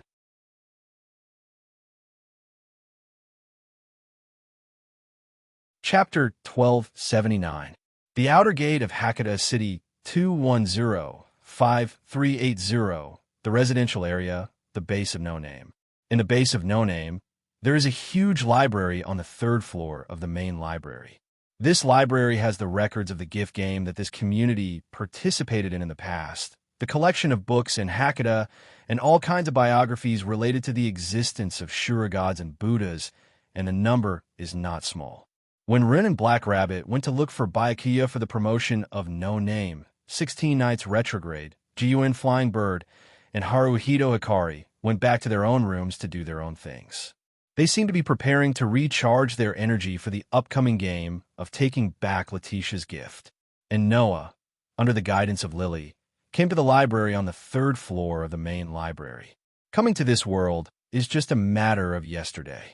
Regarding the understanding of this place called Hakata, even if Black Rabbit already knew some of the basics, but it is only the basics. In order to better move in this world, Noah still has to do the same as before. First, he needs to collect information, so as not to become a blind person and be surprised and ignorant when encountering any situation. So, Noah came to this library. Holding a book in his hand, Noah leaned against a bookshelf and flipped through it while talking to himself. I don't know if there's a record of the strongest race in Hakata, like the Star Spirit. In Hakata, there are all kinds of Shura gods and Buddhas. Those Shura gods and Buddhas are almost the same as the gods mentioned in the various myths and legends that Noah learned in other worlds. Once upon a time, in the world of the God Slayer, in order to better deal with all kinds of God Slayers and disobedient gods, Noah had studied various series of myths and legends. So, for the famous Shura gods and Buddhas and Hakata, Noah knows more than the average person. This is also the preparation for the incarnation of the warrior. After all, although the authority of the warrior could sever the divinity and seal the authority of the gods, it was much more special and powerful than the other incarnations of the authority of Noah's 10 incarnations. However, there were conditions for its use. If he didn't understand the ability he wanted to seal, he wouldn't be able to use it. Because of this, Noah needed to have all kinds of knowledge. I wonder if I could defeat White Yiksha using the warrior avatar. This thought flashed across Noah's mind. Soon after, he did not know whether to laugh or cry. White Yiksha isn't an enemy. I don't know if there's a possibility of a fight. Why do I have to consider whether I can defeat her? Perhaps this was also the result of Noah's competitive nature. Although he wouldn't feel proud if he won and wouldn't feel depressed if he lost, as expected, no one wanted to lose compared to winning. Not to mention, Noah was also a god slayer. He could be considered a natural warrior, so he was more or less competitive. Forget it. There's no harm in being prepared. Perhaps there really is a chance that we will face the 3 strongest species of Hakata. If we have the knowledge to deal with them, then there won't be any problems. Among the 3 strongest species in the box court, Noah already possessed all the knowledge of the gods and Buddhas that were born with divine knowledge. The only ones left were the star elves and the pure-blooded dragon species, which were also the strongest species. However, the knowledge of the pure-blooded dragon species is quite difficult to prepare. The star elves referred to the main sprites of celestial bodies above the stellar level. It was not an exaggeration to treat them as the celestial bodies themselves. Existences like this were basically classified as gods in the world of the God Slayer. Therefore, Noah also had a portion of the star elves' knowledge. As for the rest, even if he didn't have it, it was impossible for celestial bodies above the stellar level to not be famous. Noah only needed to search, and he should be able to find the records of most of the star elves. However, the pure-blooded dragon species were a little troublesome. This was because the pure-blooded dragon species were not born, but happened. At a certain moment, a powerful force gathered without warning, and a species appeared out of thin air. That was the way the pure-blooded dragon species were born. Therefore, the pure-blooded dragon species would only give birth to a pure-blooded descendant when it was a single reproduction. If they mated with a different species and used the method of reproduction to breed the descendant would only be a subdragon. If it was a pure-blooded dragon species that had existed for a long time, then I should still be able to find the recorded knowledge. The problem is that the newborn, pure-blooded dragon species should not be recorded, right? Noah thought about this while continuing to flip through the books in his hand. In short, it's better to be prepared. If it's some other famous existence, I'll find a record and write it down. With such a thought in mind, Noah used his extraordinary memory and comprehension to absorb the water known as knowledge like a sponge, as usual. He read until the sky turned dark. It wasn't until the sky turned dark that Noah stood up from the ground. Around him, there were already a lot of books piled up. Run and the Black Rabbit should be back soon. Noah stretched. Let's continue tomorrow. Just as Noah was about to leave the library and return to the top, a series of hurried footsteps sounded. He saw that Ren and the Black Rabbit were leading a group of no-name members all squeezed into the library and quickly walked over. Mr. Noah, the Black Rabbit, looked like he was about to cry as he said this. Lady Letitia's gift game has been postponed. Hearing this, Noah was slightly stunned. He turned his head and looked at 16 Knights. When 16 Knights nodded his head with a face full of displeasure, his face also sank. The courtyard at night was undoubtedly very beautiful. In the sky, almost every star could be seen very clearly, and they were shining brightly. The moonlight even shone on the entire courtyard, covering the courtyard with a layer of silver frost. The street lamps gave off a faint light. There was no sign of anyone around at all. A peaceful atmosphere filled the entire space, making people feel at peace. Here, there were no dazzling neon lights. Here, there were no cars that ran on the road day and night. Here, there were no excessive laughter and entertainment. Here, there were no annoying noises or crowds. To be able to see a sky full of stars in a place where humans lived, for people who lived in modern times, it was a very surprising thing. Unfortunately, Noah and his group, who came out of No Name's base, did not have the leisure to admire the stars and the moon. Instead, they rushed to the Branch of Thousand Eyes as fast as they could. And in the Branch of Thousand Eyes, a clerk seemed to have been waiting for a long time. In a businesslike tone, he said this to Noah and his group. "Everyone, Lord White Yiksha has been waiting for you for a long time." In other words, White Yiksha already knew that No Name's group would come. "Please come in with me." The clerk led the group of No Name members into the store. Entering the store, passing through the courtyard, Noah and his group were led by the clerk to the building in the courtyard. Inside, White Yiksha sat at the head of the table. He was still holding the paper fan in his hand. His eyes were closed, and he was fanning himself expressionlessly. However, he did not know if it was Noah's illusion. Noah felt that White Yiksha's mood seemed to be extremely unhappy. The reason for this was probably because of the other person in the room. A man with flaxen hair, wearing a snakeskin top and a thin body, sat opposite White Yiksha. He had a frivolous and annoying smile on his face. Perhaps because he heard the footsteps, the man turned his head and looked at the door. In the next second, the man completely focused his gaze on the black rabbit. He opened his eyes and cheered in surprise. "Whoa, whoa, whoa, a rabbit. It's really a rabbit. Although I heard that there are rabbits here. I didn't expect it to be true." As he said this, the man's gaze swept up and down Black Rabbit's body as if he wanted to lick it all over. This made Black Rabbit hide behind Noah in disgust. "You're here?" Only then did White Yiksha open his eyes. "You're here at the right time. I know that you're here because of the sudden cancellation of Thousand Eyes' gift game.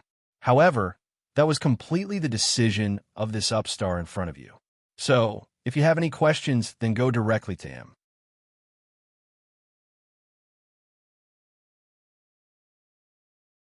Chapter 1280. White Yiksha's words made Noah and the others turn their gazes to the frivolous man. However, the other party didn't even look at Noah and the others. He continued to size up Black Rabbit, and his gaze became more and more unscrupulous.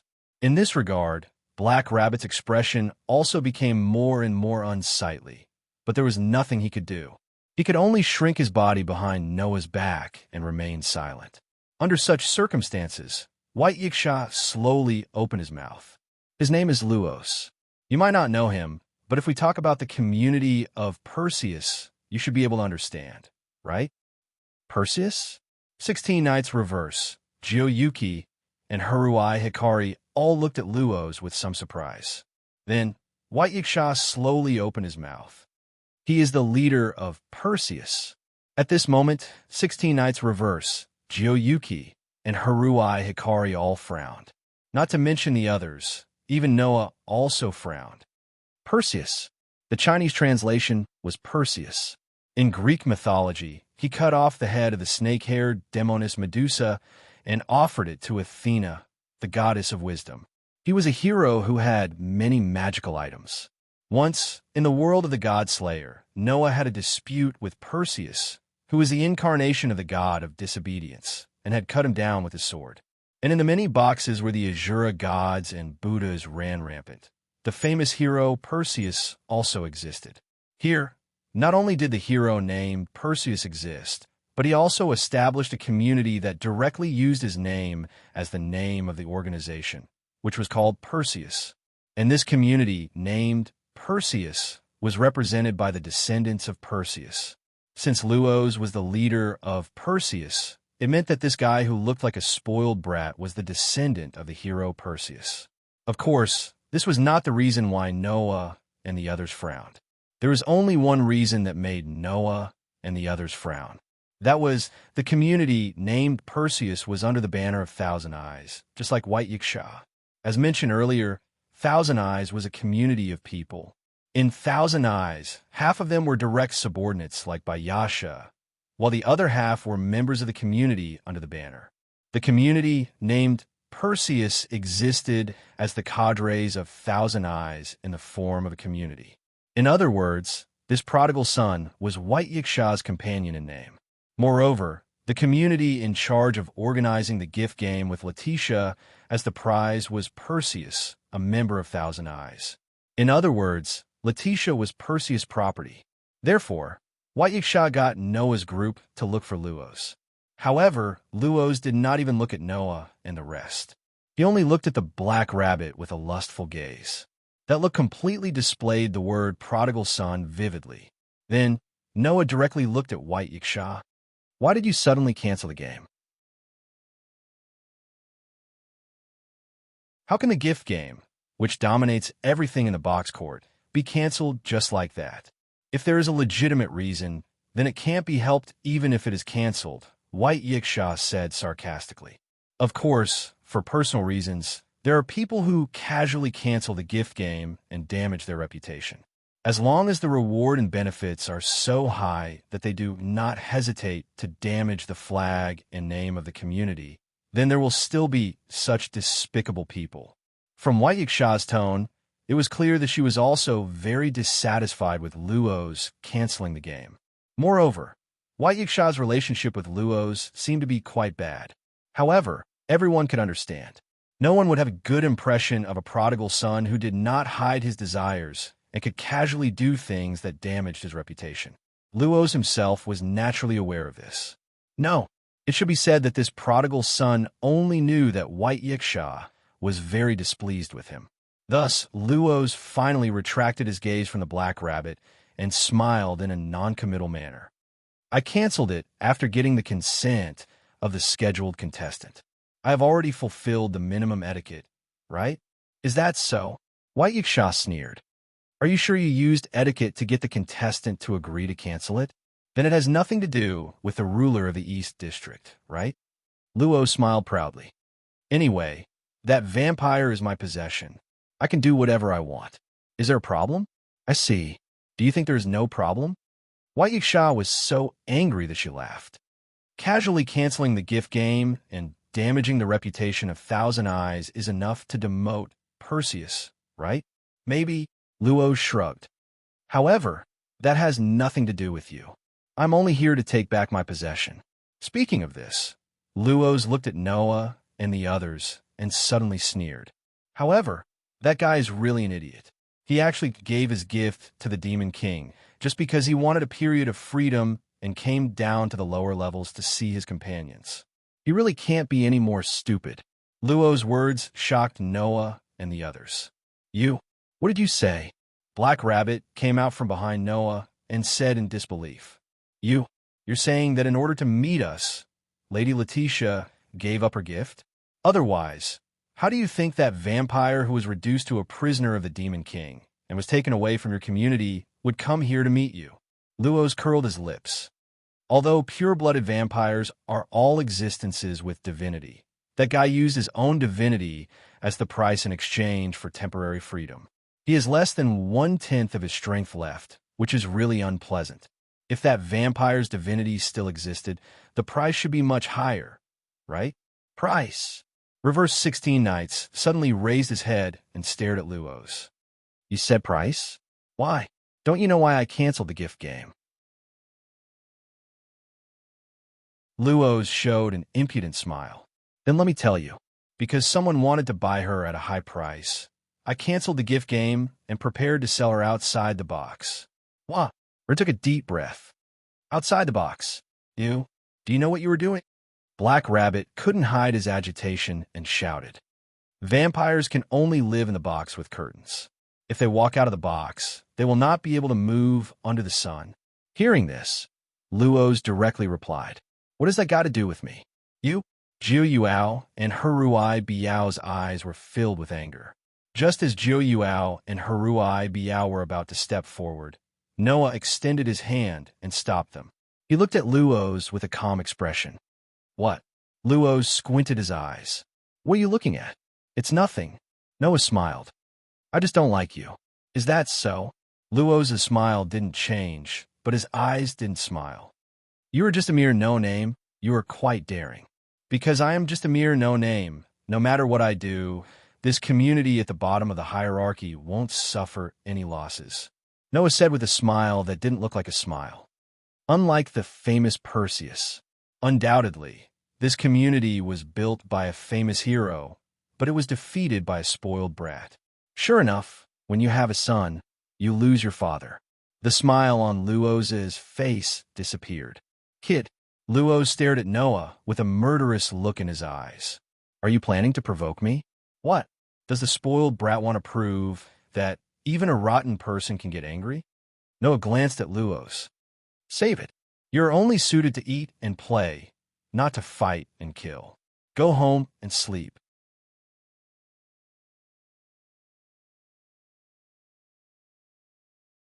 Chapter 1281. Actually, Noah's words were not wrong. Luoz was a typical hedonistic son, an idiot who spent all his time on eating, drinking, and having fun.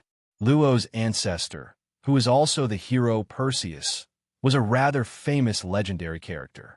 In Greek mythology, after the hero Perseus completed all his achievements, under the guidance of the gods, he ascended to the sky and became a constellation.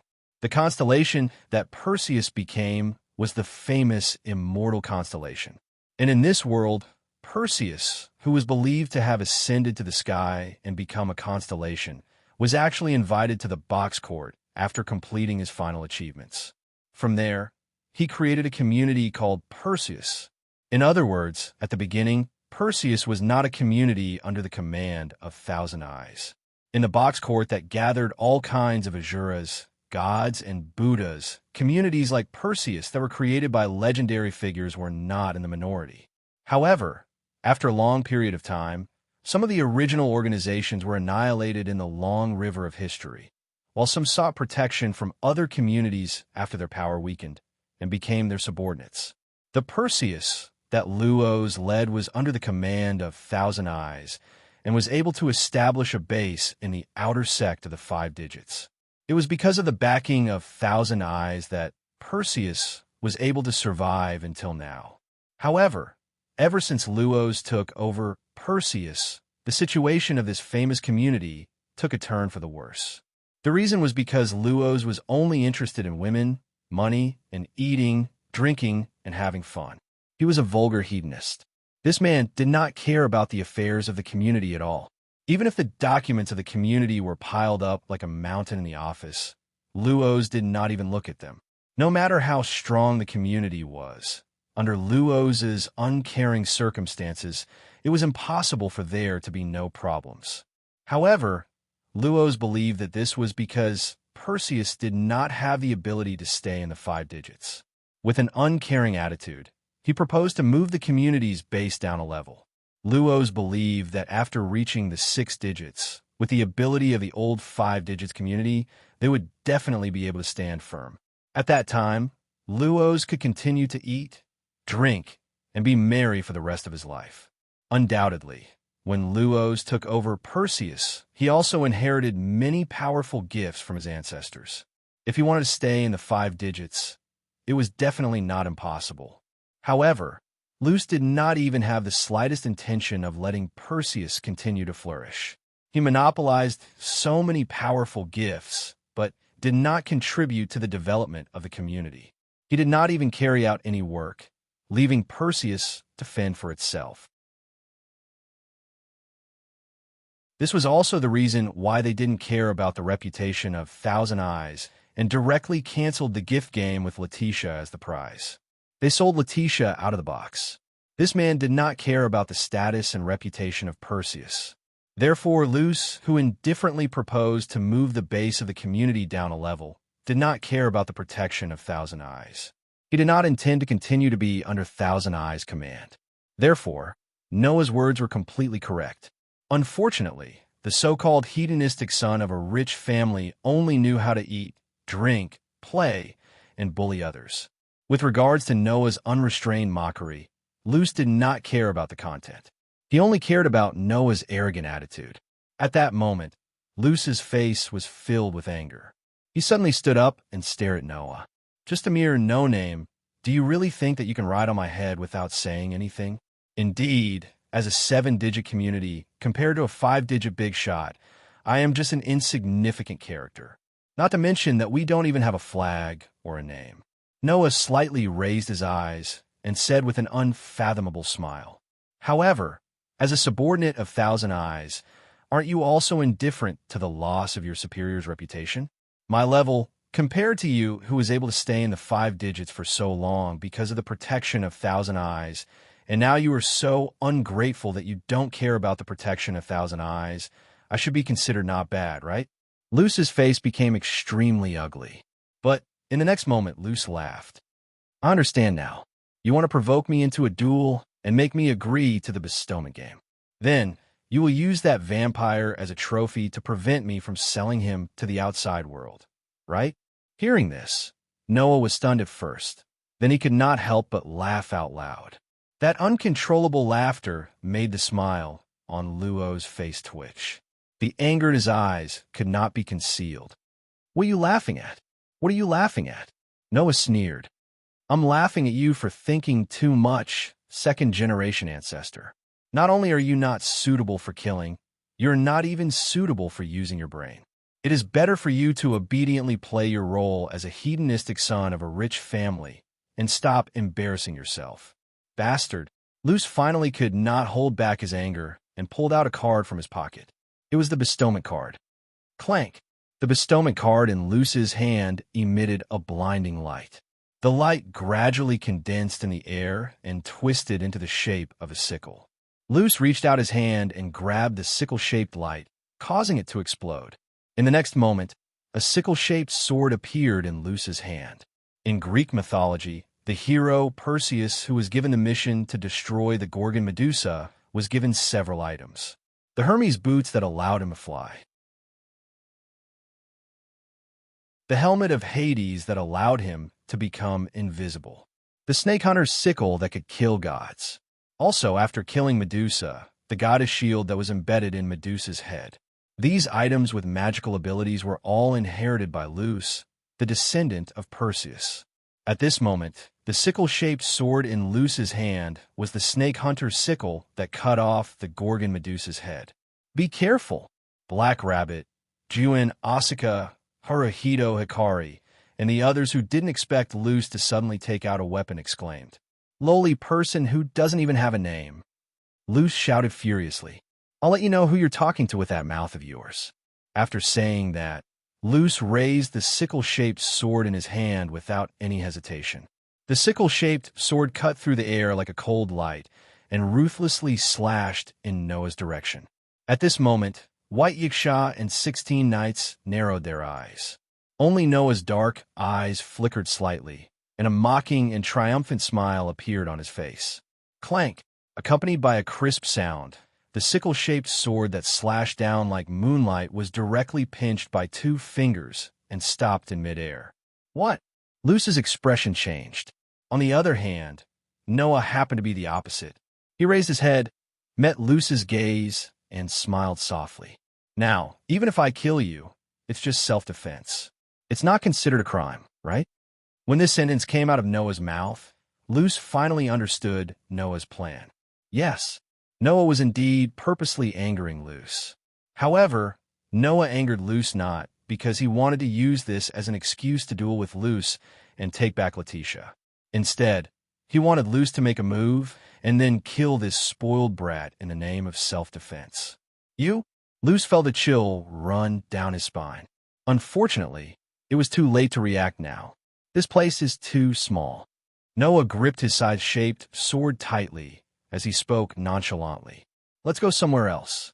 After saying that, Noah suddenly turned around and kicked Luce's abdomen. Bang! In the muffled sound, Luce was directly kicked out and crashed into the wall.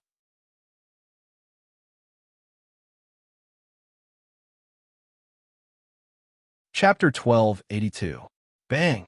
The wall of the Thousand Eyes store suddenly exploded, and the debris shot out like bullets in all directions. Inside the wall, Luos flew out involuntarily with a sharp, piercing sound. Damn it! Feeling the pain in his abdomen, Luo's face was completely filled with anger. That bastard! He actually dared to attack me? These words had just sounded out when a figure suddenly flashed in front of Luos. Once again, it was accompanied by a whip shadow as a kick landed heavily on the side of Luos's waist. Bang! The terrifying force that couldn't be matched by human strength exploded on Luo's waist, making Luos groan. His body was like a kite with a broken string, rubbing against the air as he flew out in the whistling wind. Like an afterimage, Luos was sent flying out of the street in midair. Like a meteor falling from the sky, he crashed into an empty field in the outskirts of the city, stirring up a thick cloud of dust. At this time, another figure flew over from the horizon like a meteor and floated in midair. Noah lowered his head and looked at the thick cloud of dust that rose up like a mushroom cloud. Floating in midair, he narrowed his eyes. In the middle of the thick cloud of dust, Luos struggled to get up from the ground. He held his waist and looked at Noah with bloodshot eyes full of anger. A member of the lowly community that doesn't even have a name dares to treat me like this? What? The son of the hero Highness thinks that 2 kicks aren't enough, right? Noah smirked. However, that's true. As a high-level life form, you can still stand up after being kicked twice by me with all my strength. It seems that eating, drinking, and playing didn't weaken your body. I'll honestly praise you on this point. The hero in Greek mythology, named Perseus, was the son of the main god, Zeus. In other words, Perseus was also a god. After coming to the box, Perseus only chose a human as his partner. Originally, it was impossible for gods and humans to give birth to children, as they were 2 different life forms. However, those who were born by twisting this unreasonable rule would become an existence of a higher level than the original life form. They would be known as the god race or demigod, as a higher level life form. Luos was such an existence. In addition, as an ancestor, Perseus had achieved many achievements that humans could not achieve and obtained an extremely high level of spirit lattice. This spirit lattice was inherited by Luz. In other words, not only was Luos a high-level life form, but he also had a high-level spiritual core. Even with Noah's extraordinary physical strength, he still couldn't make such an existence lose its ability to fight with just a few kicks. That's right. Noah smiled mockingly. As a punching bag, you're qualified. The words successfully ignited the rage in Luo's heart. Don't be too arrogant. Despicable Wu Ming. As Luos roared furiously, a pair of shining wings suddenly unfurled from the pair of boots on his feet, allowing him to slowly float into the air. Other than Hermes' boots, what else could it be?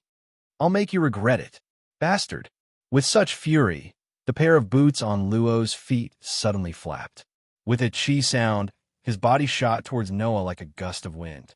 Seeing this, Noah raised his eyebrows and quickly took 2 steps back in the air. At this moment, Luos had already turned into a black shadow and swept in front of Noah. The side-shaped sword in his hand was like a sharp blade, exuding an eerie chill as it directly slashed towards Noah's head. However, almost at the same time, a fist wrapped in a dazzling vortex of air tore through space and heavily collided with the side-shaped sword. Clang!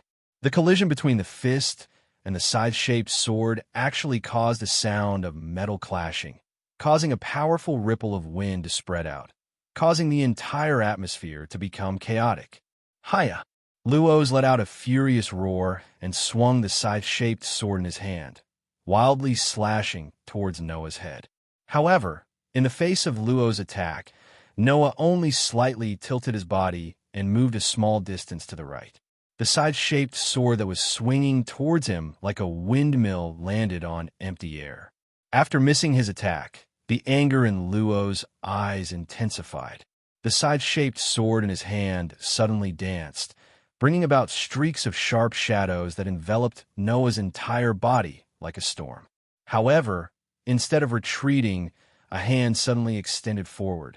Like a fallen leaf in a storm, it lightly avoided the streaks of sharp shadows and directly extended towards one of the streaks of sharp shadows. Ding! In the next moment, a crisp sound was heard. The dancing side-shaped sword suddenly froze. Luo's face also changed slightly.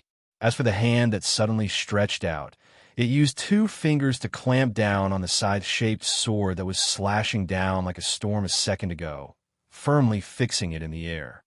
In the legends, the side-shaped sword that could even chop off the head of the immortal snake-haired demon Medusa and even kill the gods, in the hands of someone who only knows how to wave it around.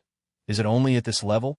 Tightly clamping down on the famous weapon, Noah cast a pitying and mocking gaze at Luo's, whose face had changed slightly. What a waste of God's gift. Shut up. Luo's face was flushed red as he roared in a low voice. He actually ignored the side-shaped sword that was tightly clamped by Noah and raised his fist. With a whistling wind, his fist directly smashed towards Noah's face. There was almost no technique involved in this attack. It was like a gangster in a gang fight. He did not consider whether he would hit a vital point or other problems. He only used all his strength and directly punched toward his opponent's face. This extremely childish attack made Noah's face reveal a cold smile and disappointment. You really are just an ignorant and incompetent second generation. Saying this, Noah did not even bother to dodge as he watched the fist with a whistling wind coming towards his face. Seeing this, Luo's could not help but be overjoyed. He suddenly increased the strength of his fist and viciously punched towards Noah's face.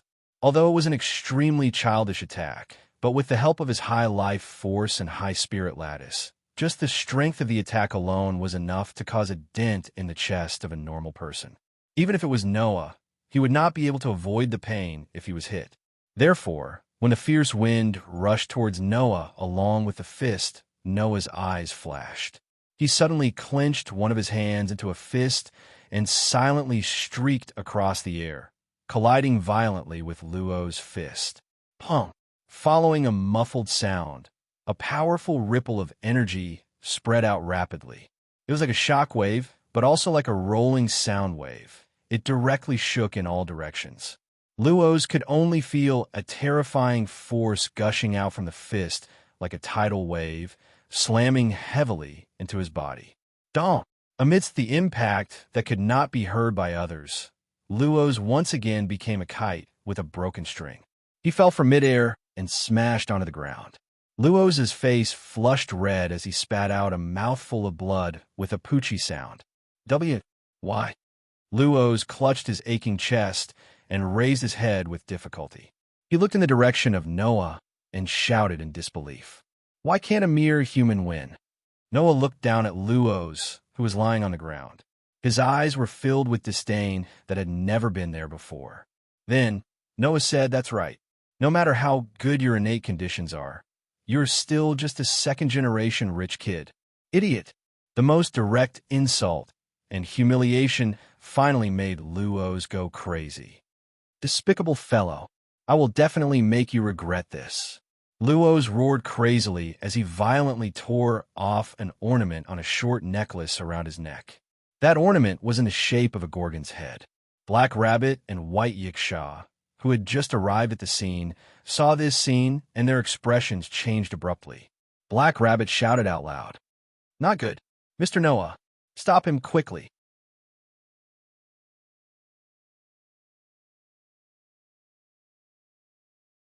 Chapter 1283. Not good. Mr. Noah, stop him. Almost at the same time as Black Rabbit shouted, the snake-haired banshee's head ornament that Luo's ripped off his neck emitted a dazzling light. Clang! Amidst the vibrations in the atmosphere, the dazzling light that bloomed in the entire space was a crimson color like blood. The bright red light bloomed on Luo's gift, and it flashed in a way that reminded people of starlight. Waves of light vibrated as it flashed, and it surged in all directions like a tide. Holding up such a dazzling light, Luo's declared loudly, "Come out, Argel." At this moment, The light in Luoza's hand suddenly soared into the sky like a pillar of light, rushing into the sky and into the clouds. Wong! In the next moment, the entire sky suddenly trembled as if the light from before was reflected back. The bright red pillar of light shook the space and fell from the sky. In the blink of an eye, it hit the ground. Dong! It was as if something heavy had fallen and smashed onto the ground. The entire space seemed to have been shaken. The tremor caused the bright red light to cover the entire place in an instant. Everyone, including Noah, reflexively raised their hands and blocked in front of them. After an unknown amount of time, the dazzling light slowly subsided. However, the hearts of everyone present trembled slightly. This was because an extremely shocking sense of oppression shrouded the entire space. Soon after, such a voice resounded across the entire world. Woo woo woo woo woo. It was like a sharp cry, but also like a baby's cry. It was a sharp cry that humans could not understand at all. Along with such a sharp cry, a figure was imprinted in everyone's eyes. It was a female. No, to be more precise, it should be a creature that was similar to a female. Her body was tied with rings and belts used for capturing. Her head was covered with messy hair that resembled snakes and pythons. Her skin looked like it had been sucked dry of water and was purplish-brown. There were no pupils in his eyes, only a red color that made people's hair stand on end. Such a female creature was like an animal. Her four limbs were on the ground, and she slowly raised her ghoulish face and her upper body, letting out an extremely ear-piercing scream. Woo woo woo woo woo. The scream that was completely incomprehensible to human ears resounded through the sky, turning into a shockwave that shook the surroundings. Noah, who was standing not far in front of the unknown creature, directly bore the brunt of the storm-like sound wave. His robes fluttered wildly, but his expression didn't change at all. He stared intently at the woman who was screaming like a mad beast and muttered to himself, "That's right. So that's how it is. This is the gift that has protected Perseus for so long in place of the skull and shield." It was not only Noah. In the distance, White Yiksha and 16 knights, who had personally witnessed Luoz summon an unidentified female, were similarly speechless. That idiot actually used that in this place. White Yiksha's expression became extremely ugly. If that thing is allowed to cause a ruckus here, this outer door will probably all turn into stone, right? Stone? Reverse 16 Knights also smacked his lips. In other words, that is indeed the star that Perseus controls, right? Seeing White Yiksha and Reverse 16 Knights talking about something that she did not understand, Jiyuan Fei Niao asked, "What are you talking about? Petrification? Star? What do you mean? Don't you understand, milady?" Reverse 16 Knights stared closely at the terrifying woman who set off the shockwave with her scream and spoke in a low voice. "Then, you should know, in the legend, the weapon that Perseus who was given the mission of curing the snake-haired demon Medusa, right?" "I know," Haruhito Hikari replied. "The hero Perseus who was given the mission of curing Medusa received 4 weapons, namely helmet, boots, shield, and scythe, a total of 4. That's right, the helmet is the helmet of Hades who can turn invisible, the boots are the boots of Hermes who can fly, the shield is the shield of Athena, and the scythe is the scythe sword in that guy's hand." Reverse 16 Knights explained. Relying on these weapons, Perseus was able to cut off the head of the snake-haired demon Medusa and was able to use the petrification power of the head to accomplish more feats. And since that Perseus was invited to the box court and even created a community, then these weapons, which are gifts, should all be inherited by that incompetent young master, right? Reverse 16 Knights narrowed his eyes. It's just that, in the legend, after Perseus completed his feats and ascended to the sky, before turning into a constellation, he gave the snake-haired demon's head together with the shield to Athena. That's how the shield with the snake-haired demon's head embedded in it came into being. Jiufei Niao said with some uncertainty. In other words, that upstart only inherited the helmet, boots, and scythe, these 3 gifts? The one who answered this question was not Reverse 16 Nights, but Black Rabbit. No, it's not like that. Black Rabbit quietly clenched his sweaty palms and said in a low voice, although he lost the head and shield, Perseus, who ascended to the immortal constellation, received a new gift of combining the head and shield. In the immortal constellation, there is a star that has been called the Demon Star since ancient times. Reverse 16 Nights said, that star is located in the immortal constellation, where the snake-haired demon's head is in the hands of Perseus. It's called Argel. Argel, Haruhito Hikari was surprised. Isn't that the name that Luos just shouted? That's right. White Yiksha stared at the terrifying woman who was screaming. So, in place of the head and shield, Perseus received the ability to petrify. The star that plays the role of the head, as the shield of the community, is under the control of Perseus. In the many Azura gods and Buddhas, not only did they have ownership of the land, even the stars in the sky had their own ownership, which was also the so-called sovereignty. Among them, the sun, which represented the most gods, Buddhas, and myths, was divided into 24 sun sovereigns by the 2 celestial bodies of the 12 signs of the zodiac and 12 equatorial stars on the sun's orbit. And as long as one held the sovereignty of these stars and constellations, then the person who held the sovereignty could summon the star spirit and god that represented the star, making them listen to their orders and perform their servitude. In place of the head and shield, the community named Perseus received the sovereignty of the devil star located in the immortal constellation at the position of the snake-haired demon's head Argel. The woman that Luo summoned was one of the strongest races in the box, the devil star's star spirit on the immortal constellation Argel. Woo woo woo woo woo. As if to prove everyone's thoughts, the devil star's star spirit named Argel let out a sharp cry, and her entire body suddenly expanded a little. Pa! One of the belts that bound Argel's body directly snapped. Pa pa pa pa. As if it caused a chain reaction, a few belts snapped one after another. At this moment, Argel's entire body swelled up, becoming as large as a black bear. Go! Luos ordered angrily. Kill that brat. Argel. Argel suddenly raised her head and looked at Noah, a pair of bright red eyes flashing with red light. Bang! With a loud stomping sound, the star spirit named Argel suddenly shot towards Noah's direction like an arrow released from bow. One of her hands was wrapped in strands of leather, forming the shape of a claw. In the next moment, the giant claw that was like a bear's paw rubbed against the air, bringing a sharp sound of breaking through the air. In a flash, it flashed down and struck towards Noah's direction, causing the space to tremble. Dong! The sound wave that shook the heavens, accompanied by the impact that caused the ground to tremble, surged out violently.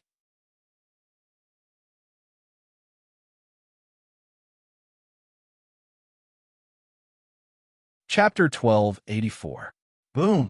A thunderous sound transformed into a terrifying sound wave, accompanied by a shock wave that swept out crazily.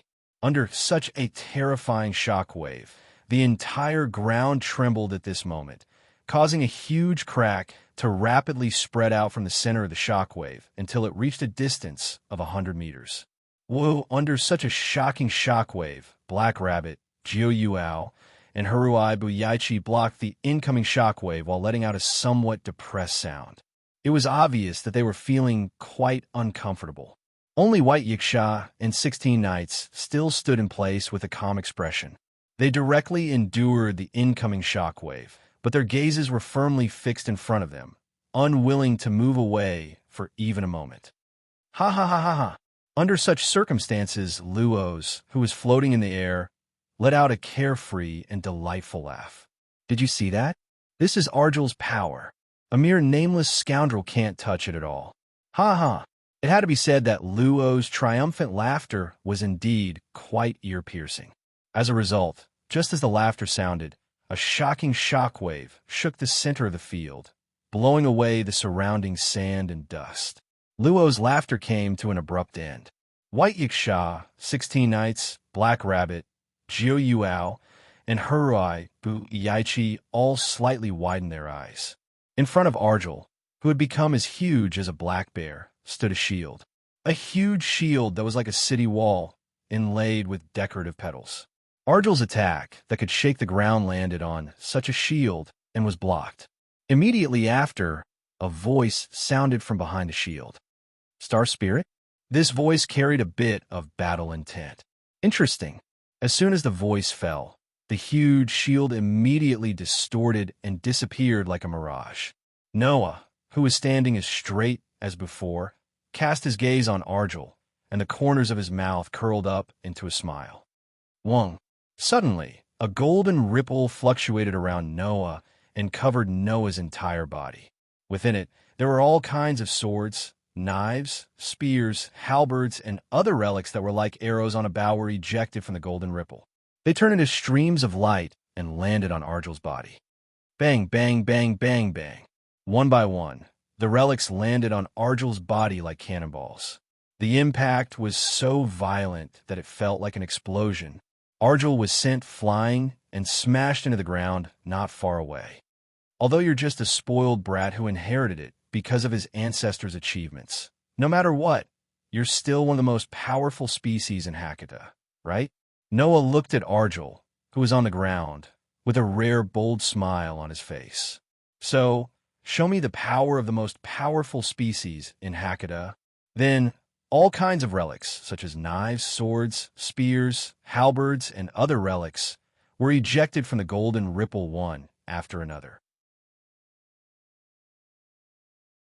They were like lasers with meteor-like brilliance, flashing through the air and enveloping Argel like raindrops. Ah! Argel let out an ear-piercing shriek. He raised his arm and swung it, as if he was swinging a huge stone plate, swinging the rain of relics that were coming at him. Clang, clang, clang, clang. His huge palm, which was as thick as a bear's paw, smashed the relics that were coming at him one by one. Argel was like a wild beast. He swung his huge palm and smashed the relics that were coming at him one by one. At the same time, he moved forward in the rain of relics, trying to rush to Noah's front.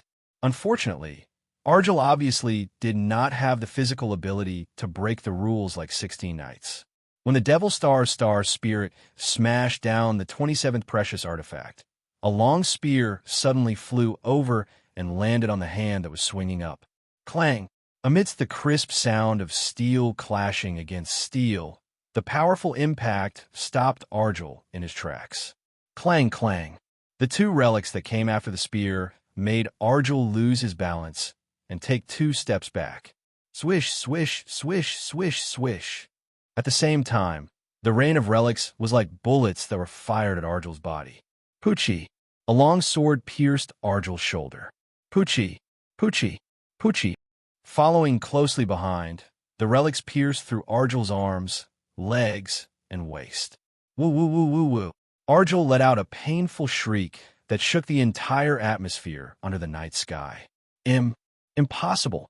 Luos cried out in disbelief. How could Argel not be able to catch some weapons? Even if they were bestowed weapons, it's impossible for Argel to not be able to catch more than 20 of them. While saying that, Lois seemed to have thought of something.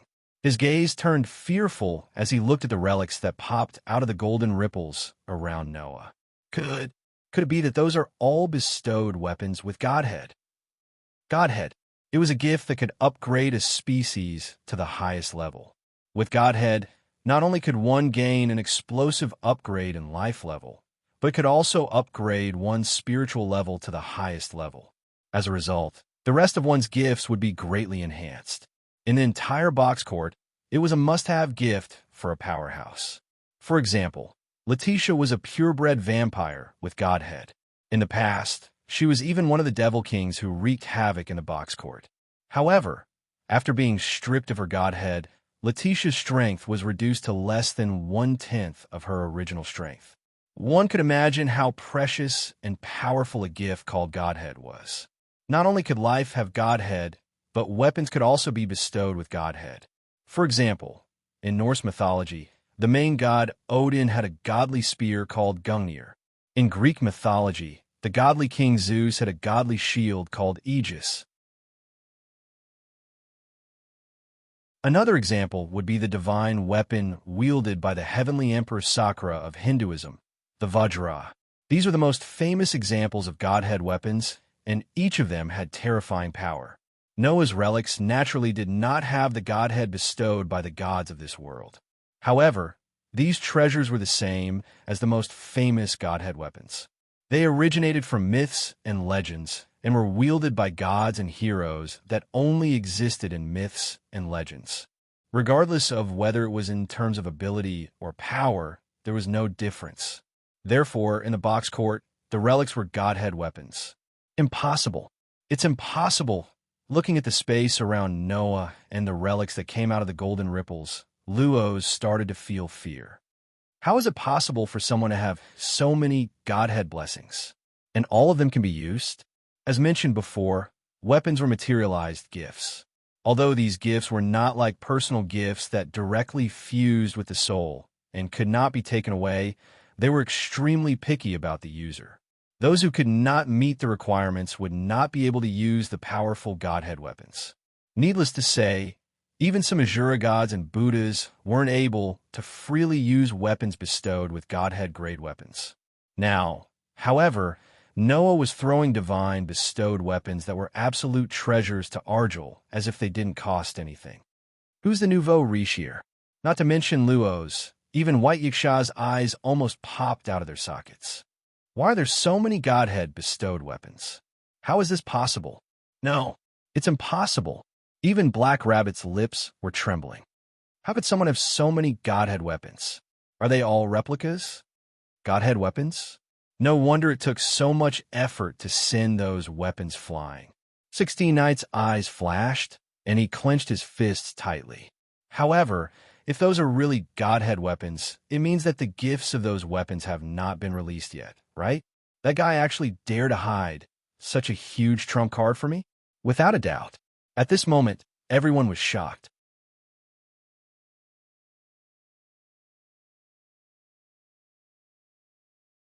Chapter 1285.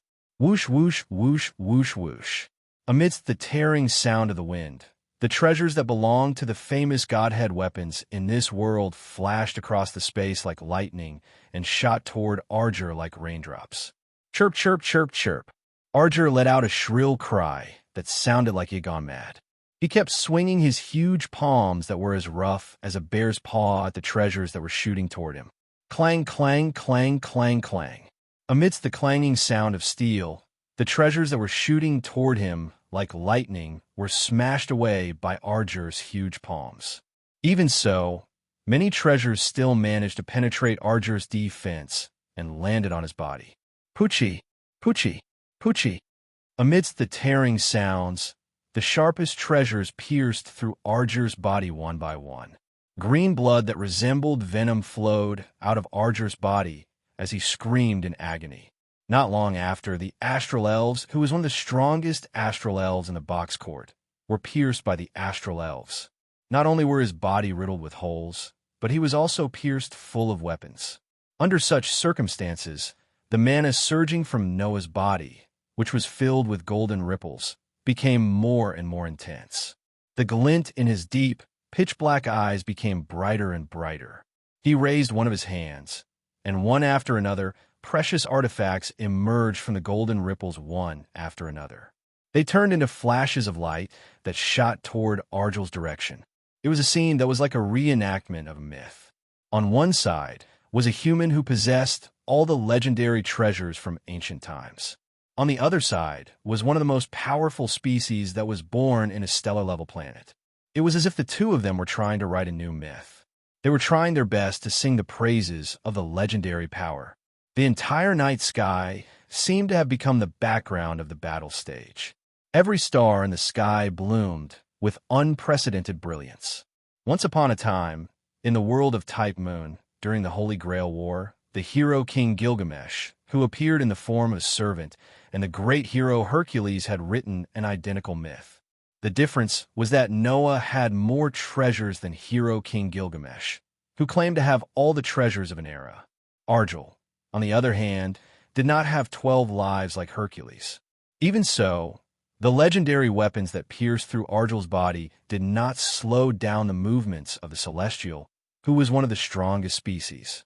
Even if his entire body was filled with treasures, even if his body was riddled with holes, even if his whole body was covered in blood, the star elf that was letting out an ear-piercing shriek was still like a berserk beast.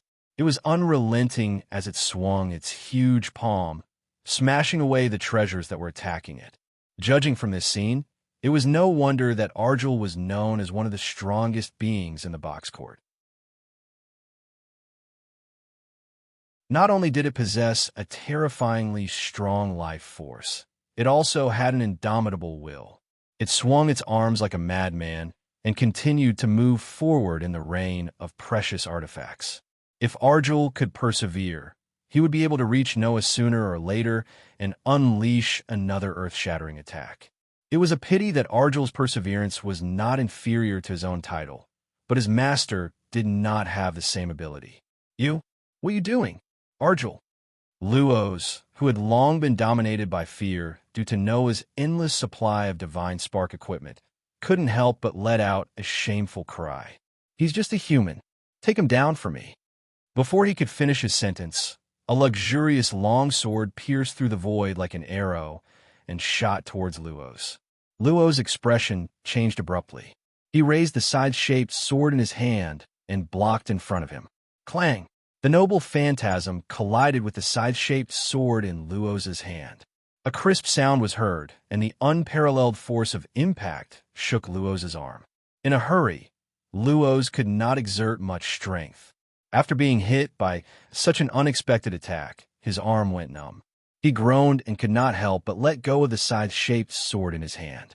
The side-shaped sword that could even chop off the head of a Medusa left Luos' hand and spun like a windmill. Finally, with a clang, it stabbed into the ground. Gulp! Luos could only hold his numb arm and take a few steps back with a pale face. Down below, Noah glanced sideways at Luz, who was hovering in the air, and calmly said with an emotionless tone, "I'm in a mood now. That's why I didn't aim these weapons at you. If you're confident that you won't die under the attack of a godhead weapon like the astral spirit that you've enslaved, then go ahead and mess things up." In other words, Luos' voice would only dampen Noah's mood. You bastard." Luos' face was filled with anger, but more than that, he was terrified. He had no choice. Under the continuous attack of a godhead weapon, Luos did not even have the confidence to survive for a second. If Noah really changed the target of the noble phantasm from Argyl to Luos, Luos would be riddled with holes in an instant, and he would die without a doubt, right? When Luos understood the situation clearly, his heart was filled with rage and fear. Forget it. It's enough. The anger and fear in his heart made Luos ignore Noah's warning and shouted at Argyl. "Argyl, release your true power. Freeze the human for me forever." Upon hearing Luos' words, Argyl finally stopped his charge. Poof, poof, poof. Without slowing down, the treasures continued to pierce through Argyl's body. Alger, on the other hand, turned a blind eye to the incoming attack. He landed on all fours like a wild beast and suddenly raised his head. His eyes emitted a dazzling red light. Wong! The next moment, the glaring red light turned into a beautiful ray of light. Like a flash of light, it violently swept through the incoming weapons. Immediately after, the treasures that were shooting towards Argyl like raindrops froze in midair. Their surfaces instantly turned into a heavy gray color. Petrification. At the position of the snake-haired demon's head on a mortal constellation mountain, the astral spirit that was known as the Devil Star had finally released its true power. This petrification ability was Argyl's true strength. Even if they were treasures from myths and legends, they still couldn't avoid being petrified. They turned into waves of light particles and returned to the treasury. Not only that, the petrification ray was like a beam of light that swept through the ground. At the same time, the petrification ray shrouded Noah's direction. "Be careful. The three girls, Black Rabbit, Kiyoshi Asuka, and Haruhito Masaaki, could not help but shout. However, Noah only looked at the incoming petrification ray and raised one of his hands. Whoa! In the next moment, a golden ripple fluctuated in the space beside Noah. A mirror-like light shield suddenly flashed out of the golden ripple and stood in front of Noah.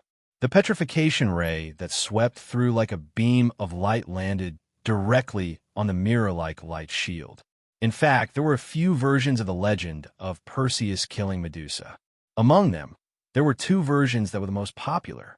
One version was that Perseus had taken advantage of Medusa's deep sleep and used a sneak attack to cut off Medusa's head. The other version was that Perseus used the mirror shield given by Athena to reflect the petrifying light of the Medusa.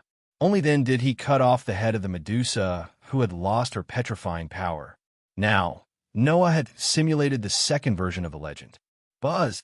The petrifying light beam that landed on the mirror-like light shield was suddenly reflected back and swept across the ground at a speed faster than when it came. Woo woo woo woo woo. Arjul could only let out a shriek like a dying beast. His body was covered by his own petrification light and turned into a stone statue.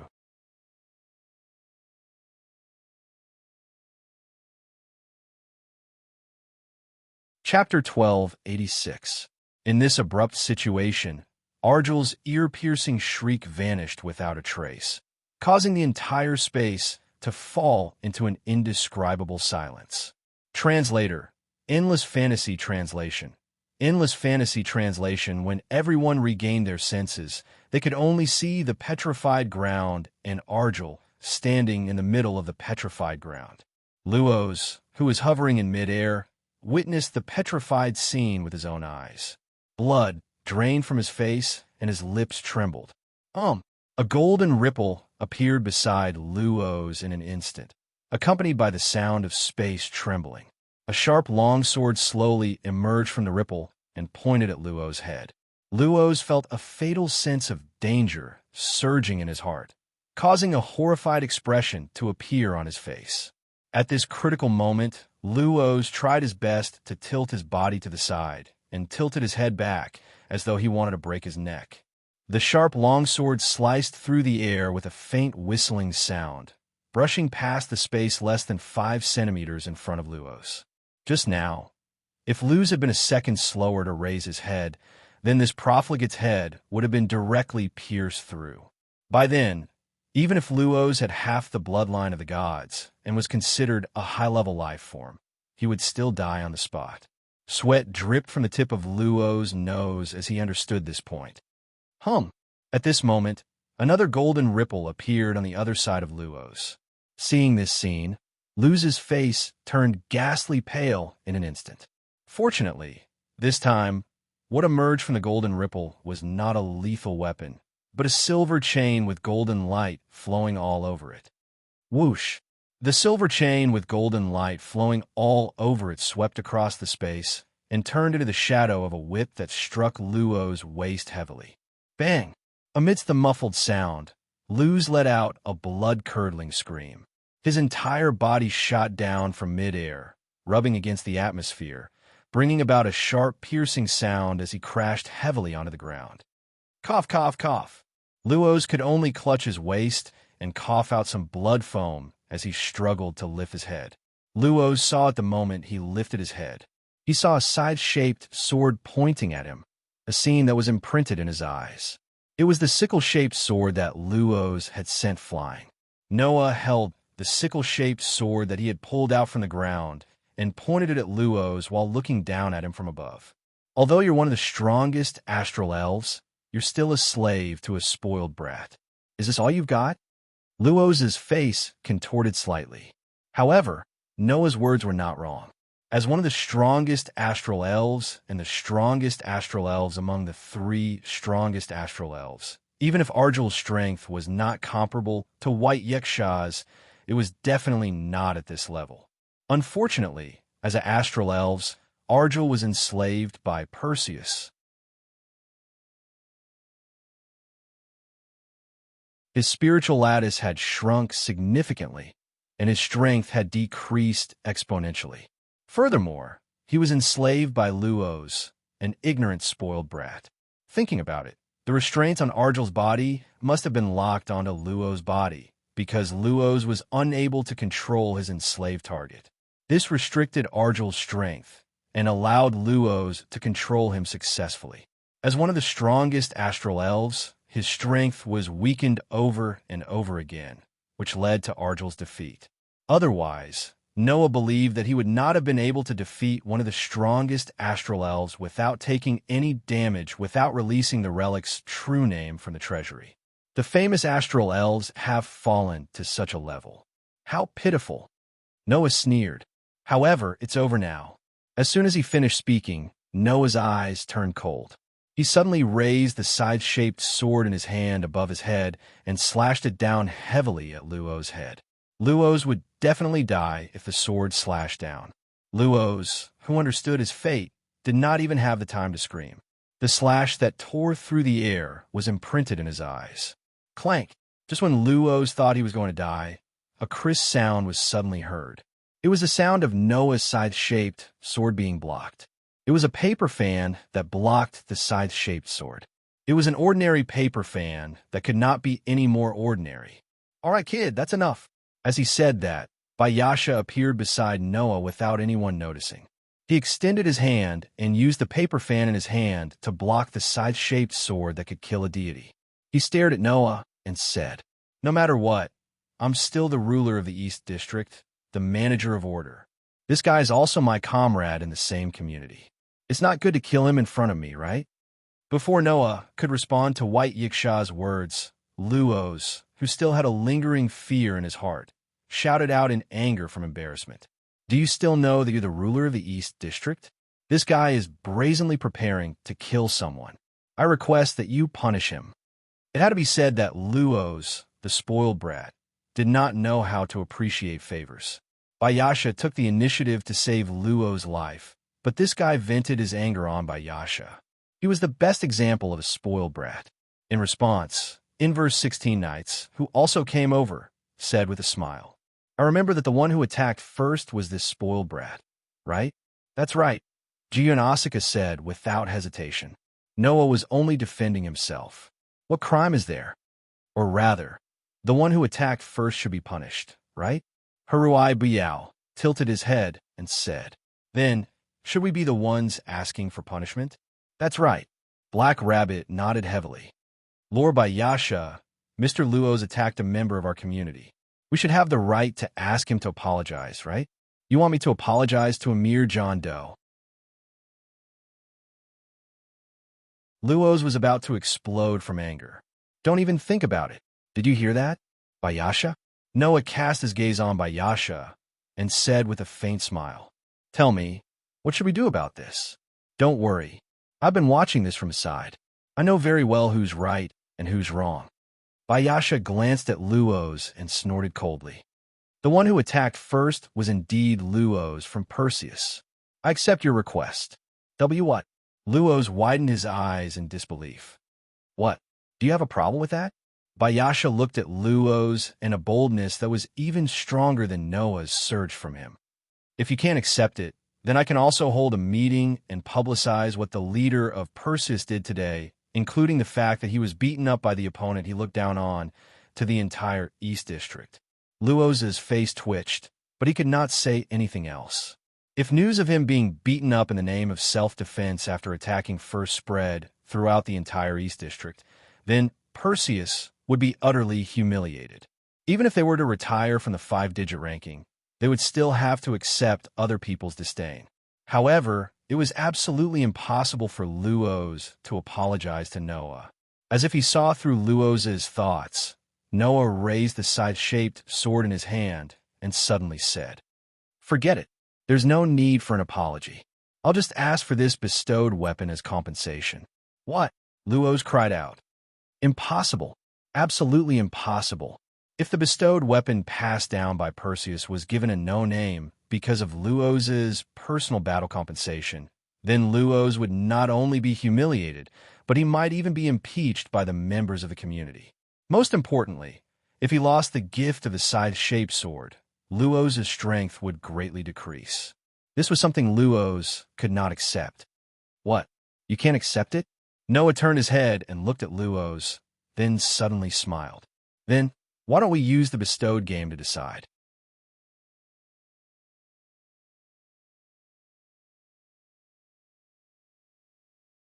Chapter 12:87. Gift Game. Suddenly, everyone present was stunned. Luo's was also stunned for a moment, and then an idea popped up in his mind. This guy, he must be thinking of using this opportunity to take back the vampire, right? This idea, it must be said, was quite stupid.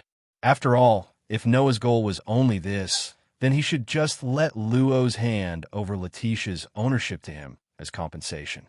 Why would he need to take the scythe-shaped sword and use it as a bargaining chip to start the gift game? Thus, when Luo's had such a self-righteous idea, Noah's next words once again stunned him. If you can win the gift game, then I will let bygones be bygones and return the gift weapon to you. Noah looked at Luo's with a malicious gaze. If you lose, then you will also use the gift weapon as compensation and give me Hermes' boots. How about it? Well, what? Luo's was stunned. Don't you want to take back the vampire? There are many ways to take back Letitia. Noah played with the side-shaped sword in his hand while casually replying. Anyway, aren't you planning to sell Letitia? When the time comes, I will buy her back for 10 times the price. 10 times the price. Jiyoshi Asuka and Haruhi Yayoshi were shocked. 10 times the price? Byakuya and 16 Knights were also shocked. 10 times the price? Black Rabbit almost fell over. 10 times the price? Luo simply laughed out loud. Are you kidding? What kind of price do you think I sold the vampire for? How can no name, who doesn't even have a flag or a name, pay 10 times the price? This was also the reason why everyone was shocked. One should know that Luo's did not hesitate to use the name of Thousand Eyes, which allowed Perseus to take root in the 5-digit community, to cancel the gift game that had Letitia as a prize. He planned to sell Letitia outside of the box, to be able to make Luo's, who loved to eat, drink, and have fun. To do this, one could imagine how much the person who wanted to buy Letitia had paid. Meanwhile, the community known as No Name was already in dire straits. Under such circumstances, how could they pay 10 times the price? That was why Black Rabbit almost fell over. After all, no one knew better than Black Rabbit how poor No Name was. Under such circumstances, Noah looked at Luo's with a smile and raised his hand. In the next moment, golden ripples appeared from the space behind Noah, one by one. The highest grade of divinity-grade weapons appeared in front of everyone's eyes. I just don't know how much you're willing to pay. Noah suddenly smiled.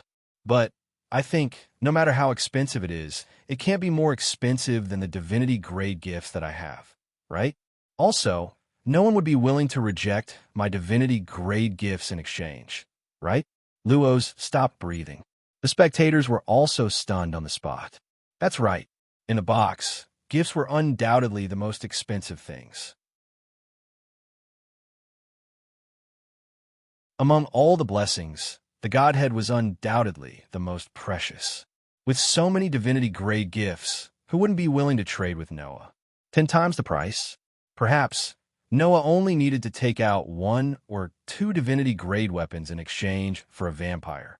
Unless there was a special purpose, no matter who it was, they would be eager to please Noah, right? Only then did everyone realize what was going on. The man in front of them was the real nouveau riche. This was because Noah had considered that the currency in circulation in this world was specially made, so he didn't take out the mountain of gold coins. Otherwise, Luo's would definitely be scared to death. While everyone was still in shock, Noah spoke calmly. Do you want to play or not? If not, I'll leave. After saying that, Noah lowered his hand, and the treasures retreated back into the golden ripples one after another. The golden ripples rippled like water and disappeared, and it looked like it was about to leave. Wait, wait, Luo's quickly shouted. Even if you want to play a game of gifts, you have so many divinity-grade gifts, I can't beat you at all. This is not fair. Is that so? Noah turned around and looked at Luo's with an unfathomable expression.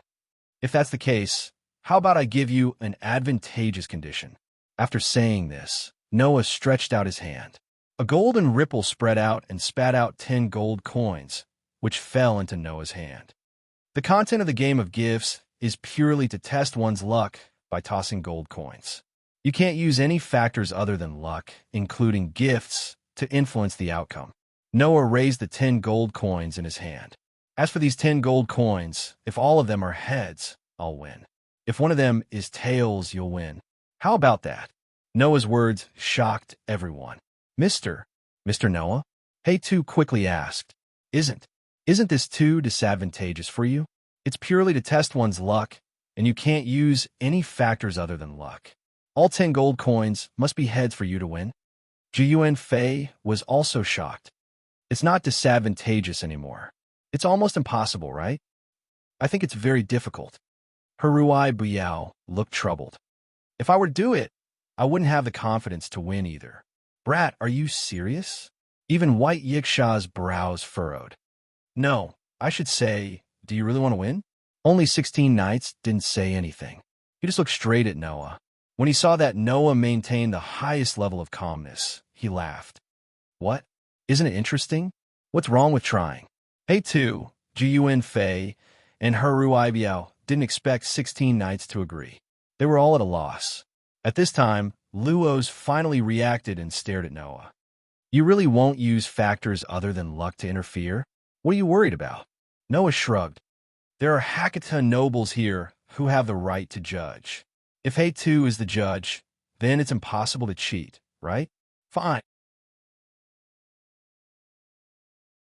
Luos's expression was uncertain as he clenched his teeth. All 10 gold coins must be heads for you to win. Noah didn't say anything and just looked at Byakuya. Since both sides have agreed, then I have no objections.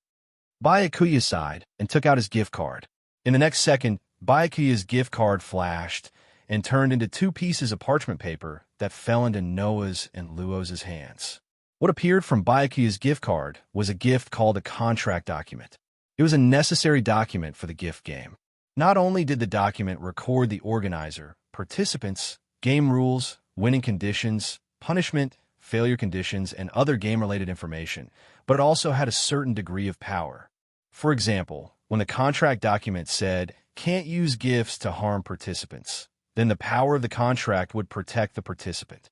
Even if the participant was attacked, they wouldn't be harmed. Moreover, as long as the contract document was there, the participant couldn't go against the price they had to pay to lose the game. Therefore, the contract document was the most important gift for Hakata, who treated the gift game as everything. And on the contract document in Noah's and Luos's hands, it also clearly recorded information about the gift game that was about to be held. Gift game name, Test of Luck. Participant 1, Noah Dole. Participant 2, Luos Perseus. Game rules. Factors other than luck are not allowed. Participant 1 victory conditions. All 10 gold coins face heads. Participant 2 victory conditions. When Participant 1 is unable to achieve the victory conditions. Requirements. When the participant interferes with the game process with factors other than luck, it will be judged as a failure. Oath. Respect the above content. Based on the glory and flag and the organizer's authority, the gift game will be held. Thousand Eyes Seal.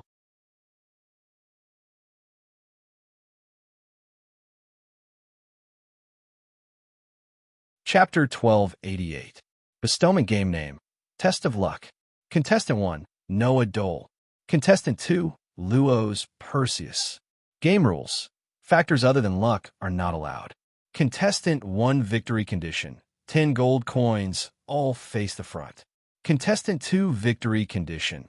When Contestant 1 is unable to achieve the victory condition.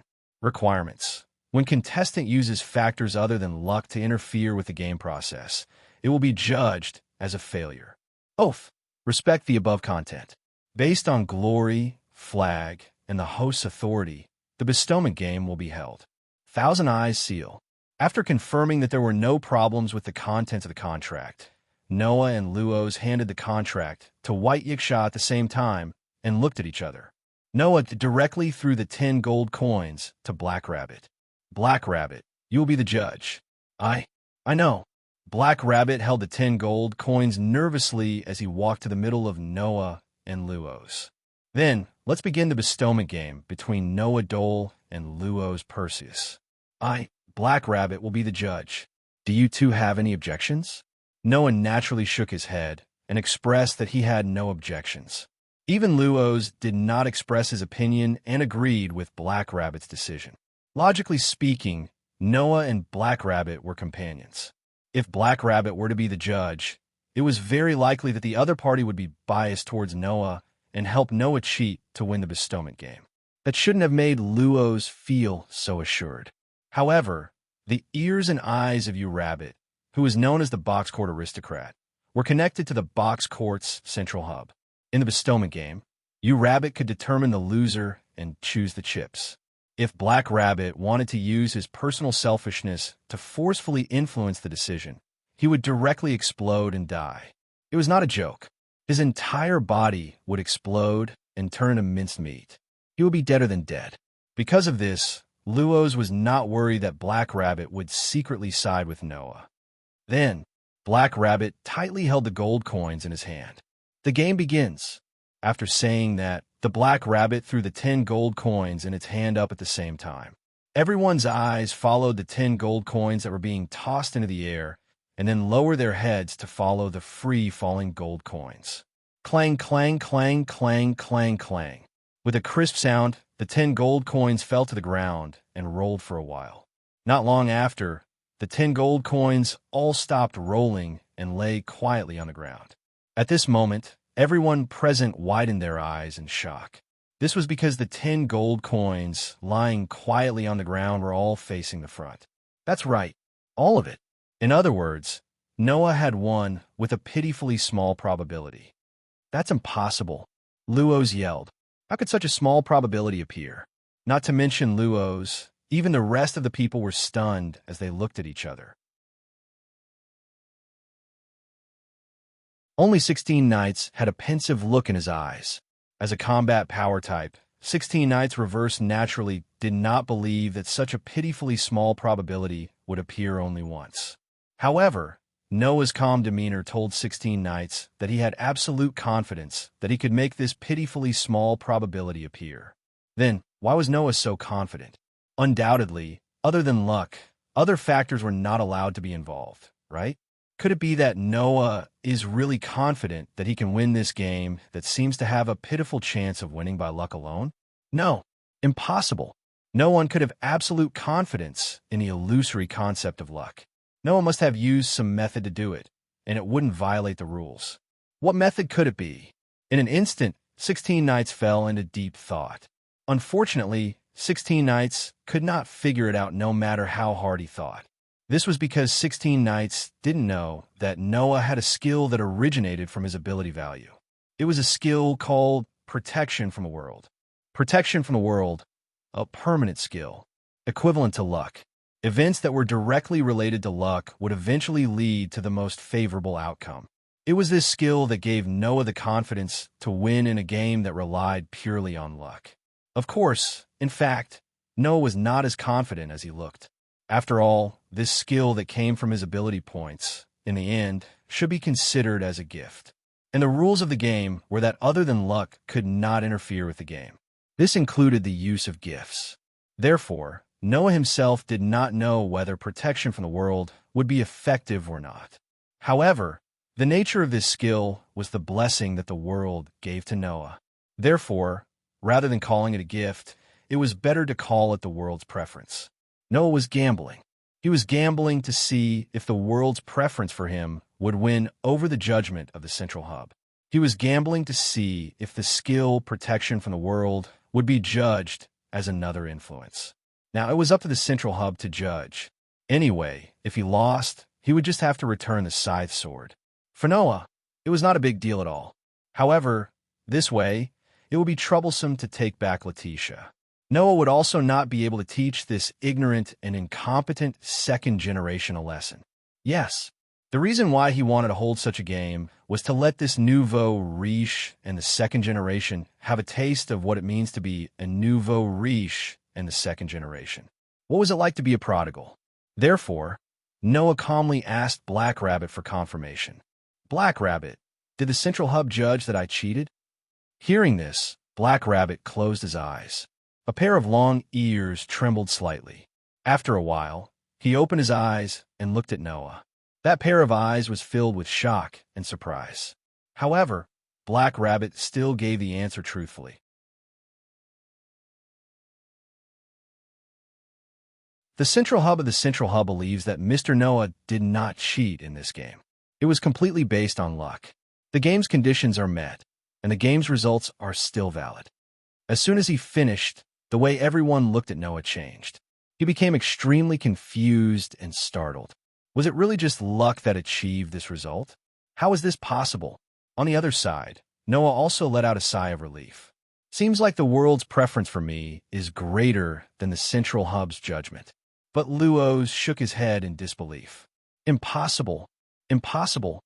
Unfortunately, no matter how much Luos did not dare to believe, the result was the result.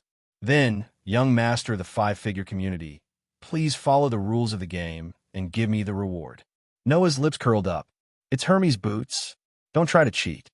Hearing this, Luo's body trembled slightly. Not only did he lose the scythe sword, but he also lost Hermes' boots. The two extremely famous gifts that were inherited from his ancestors were obtained by no name. Just like that?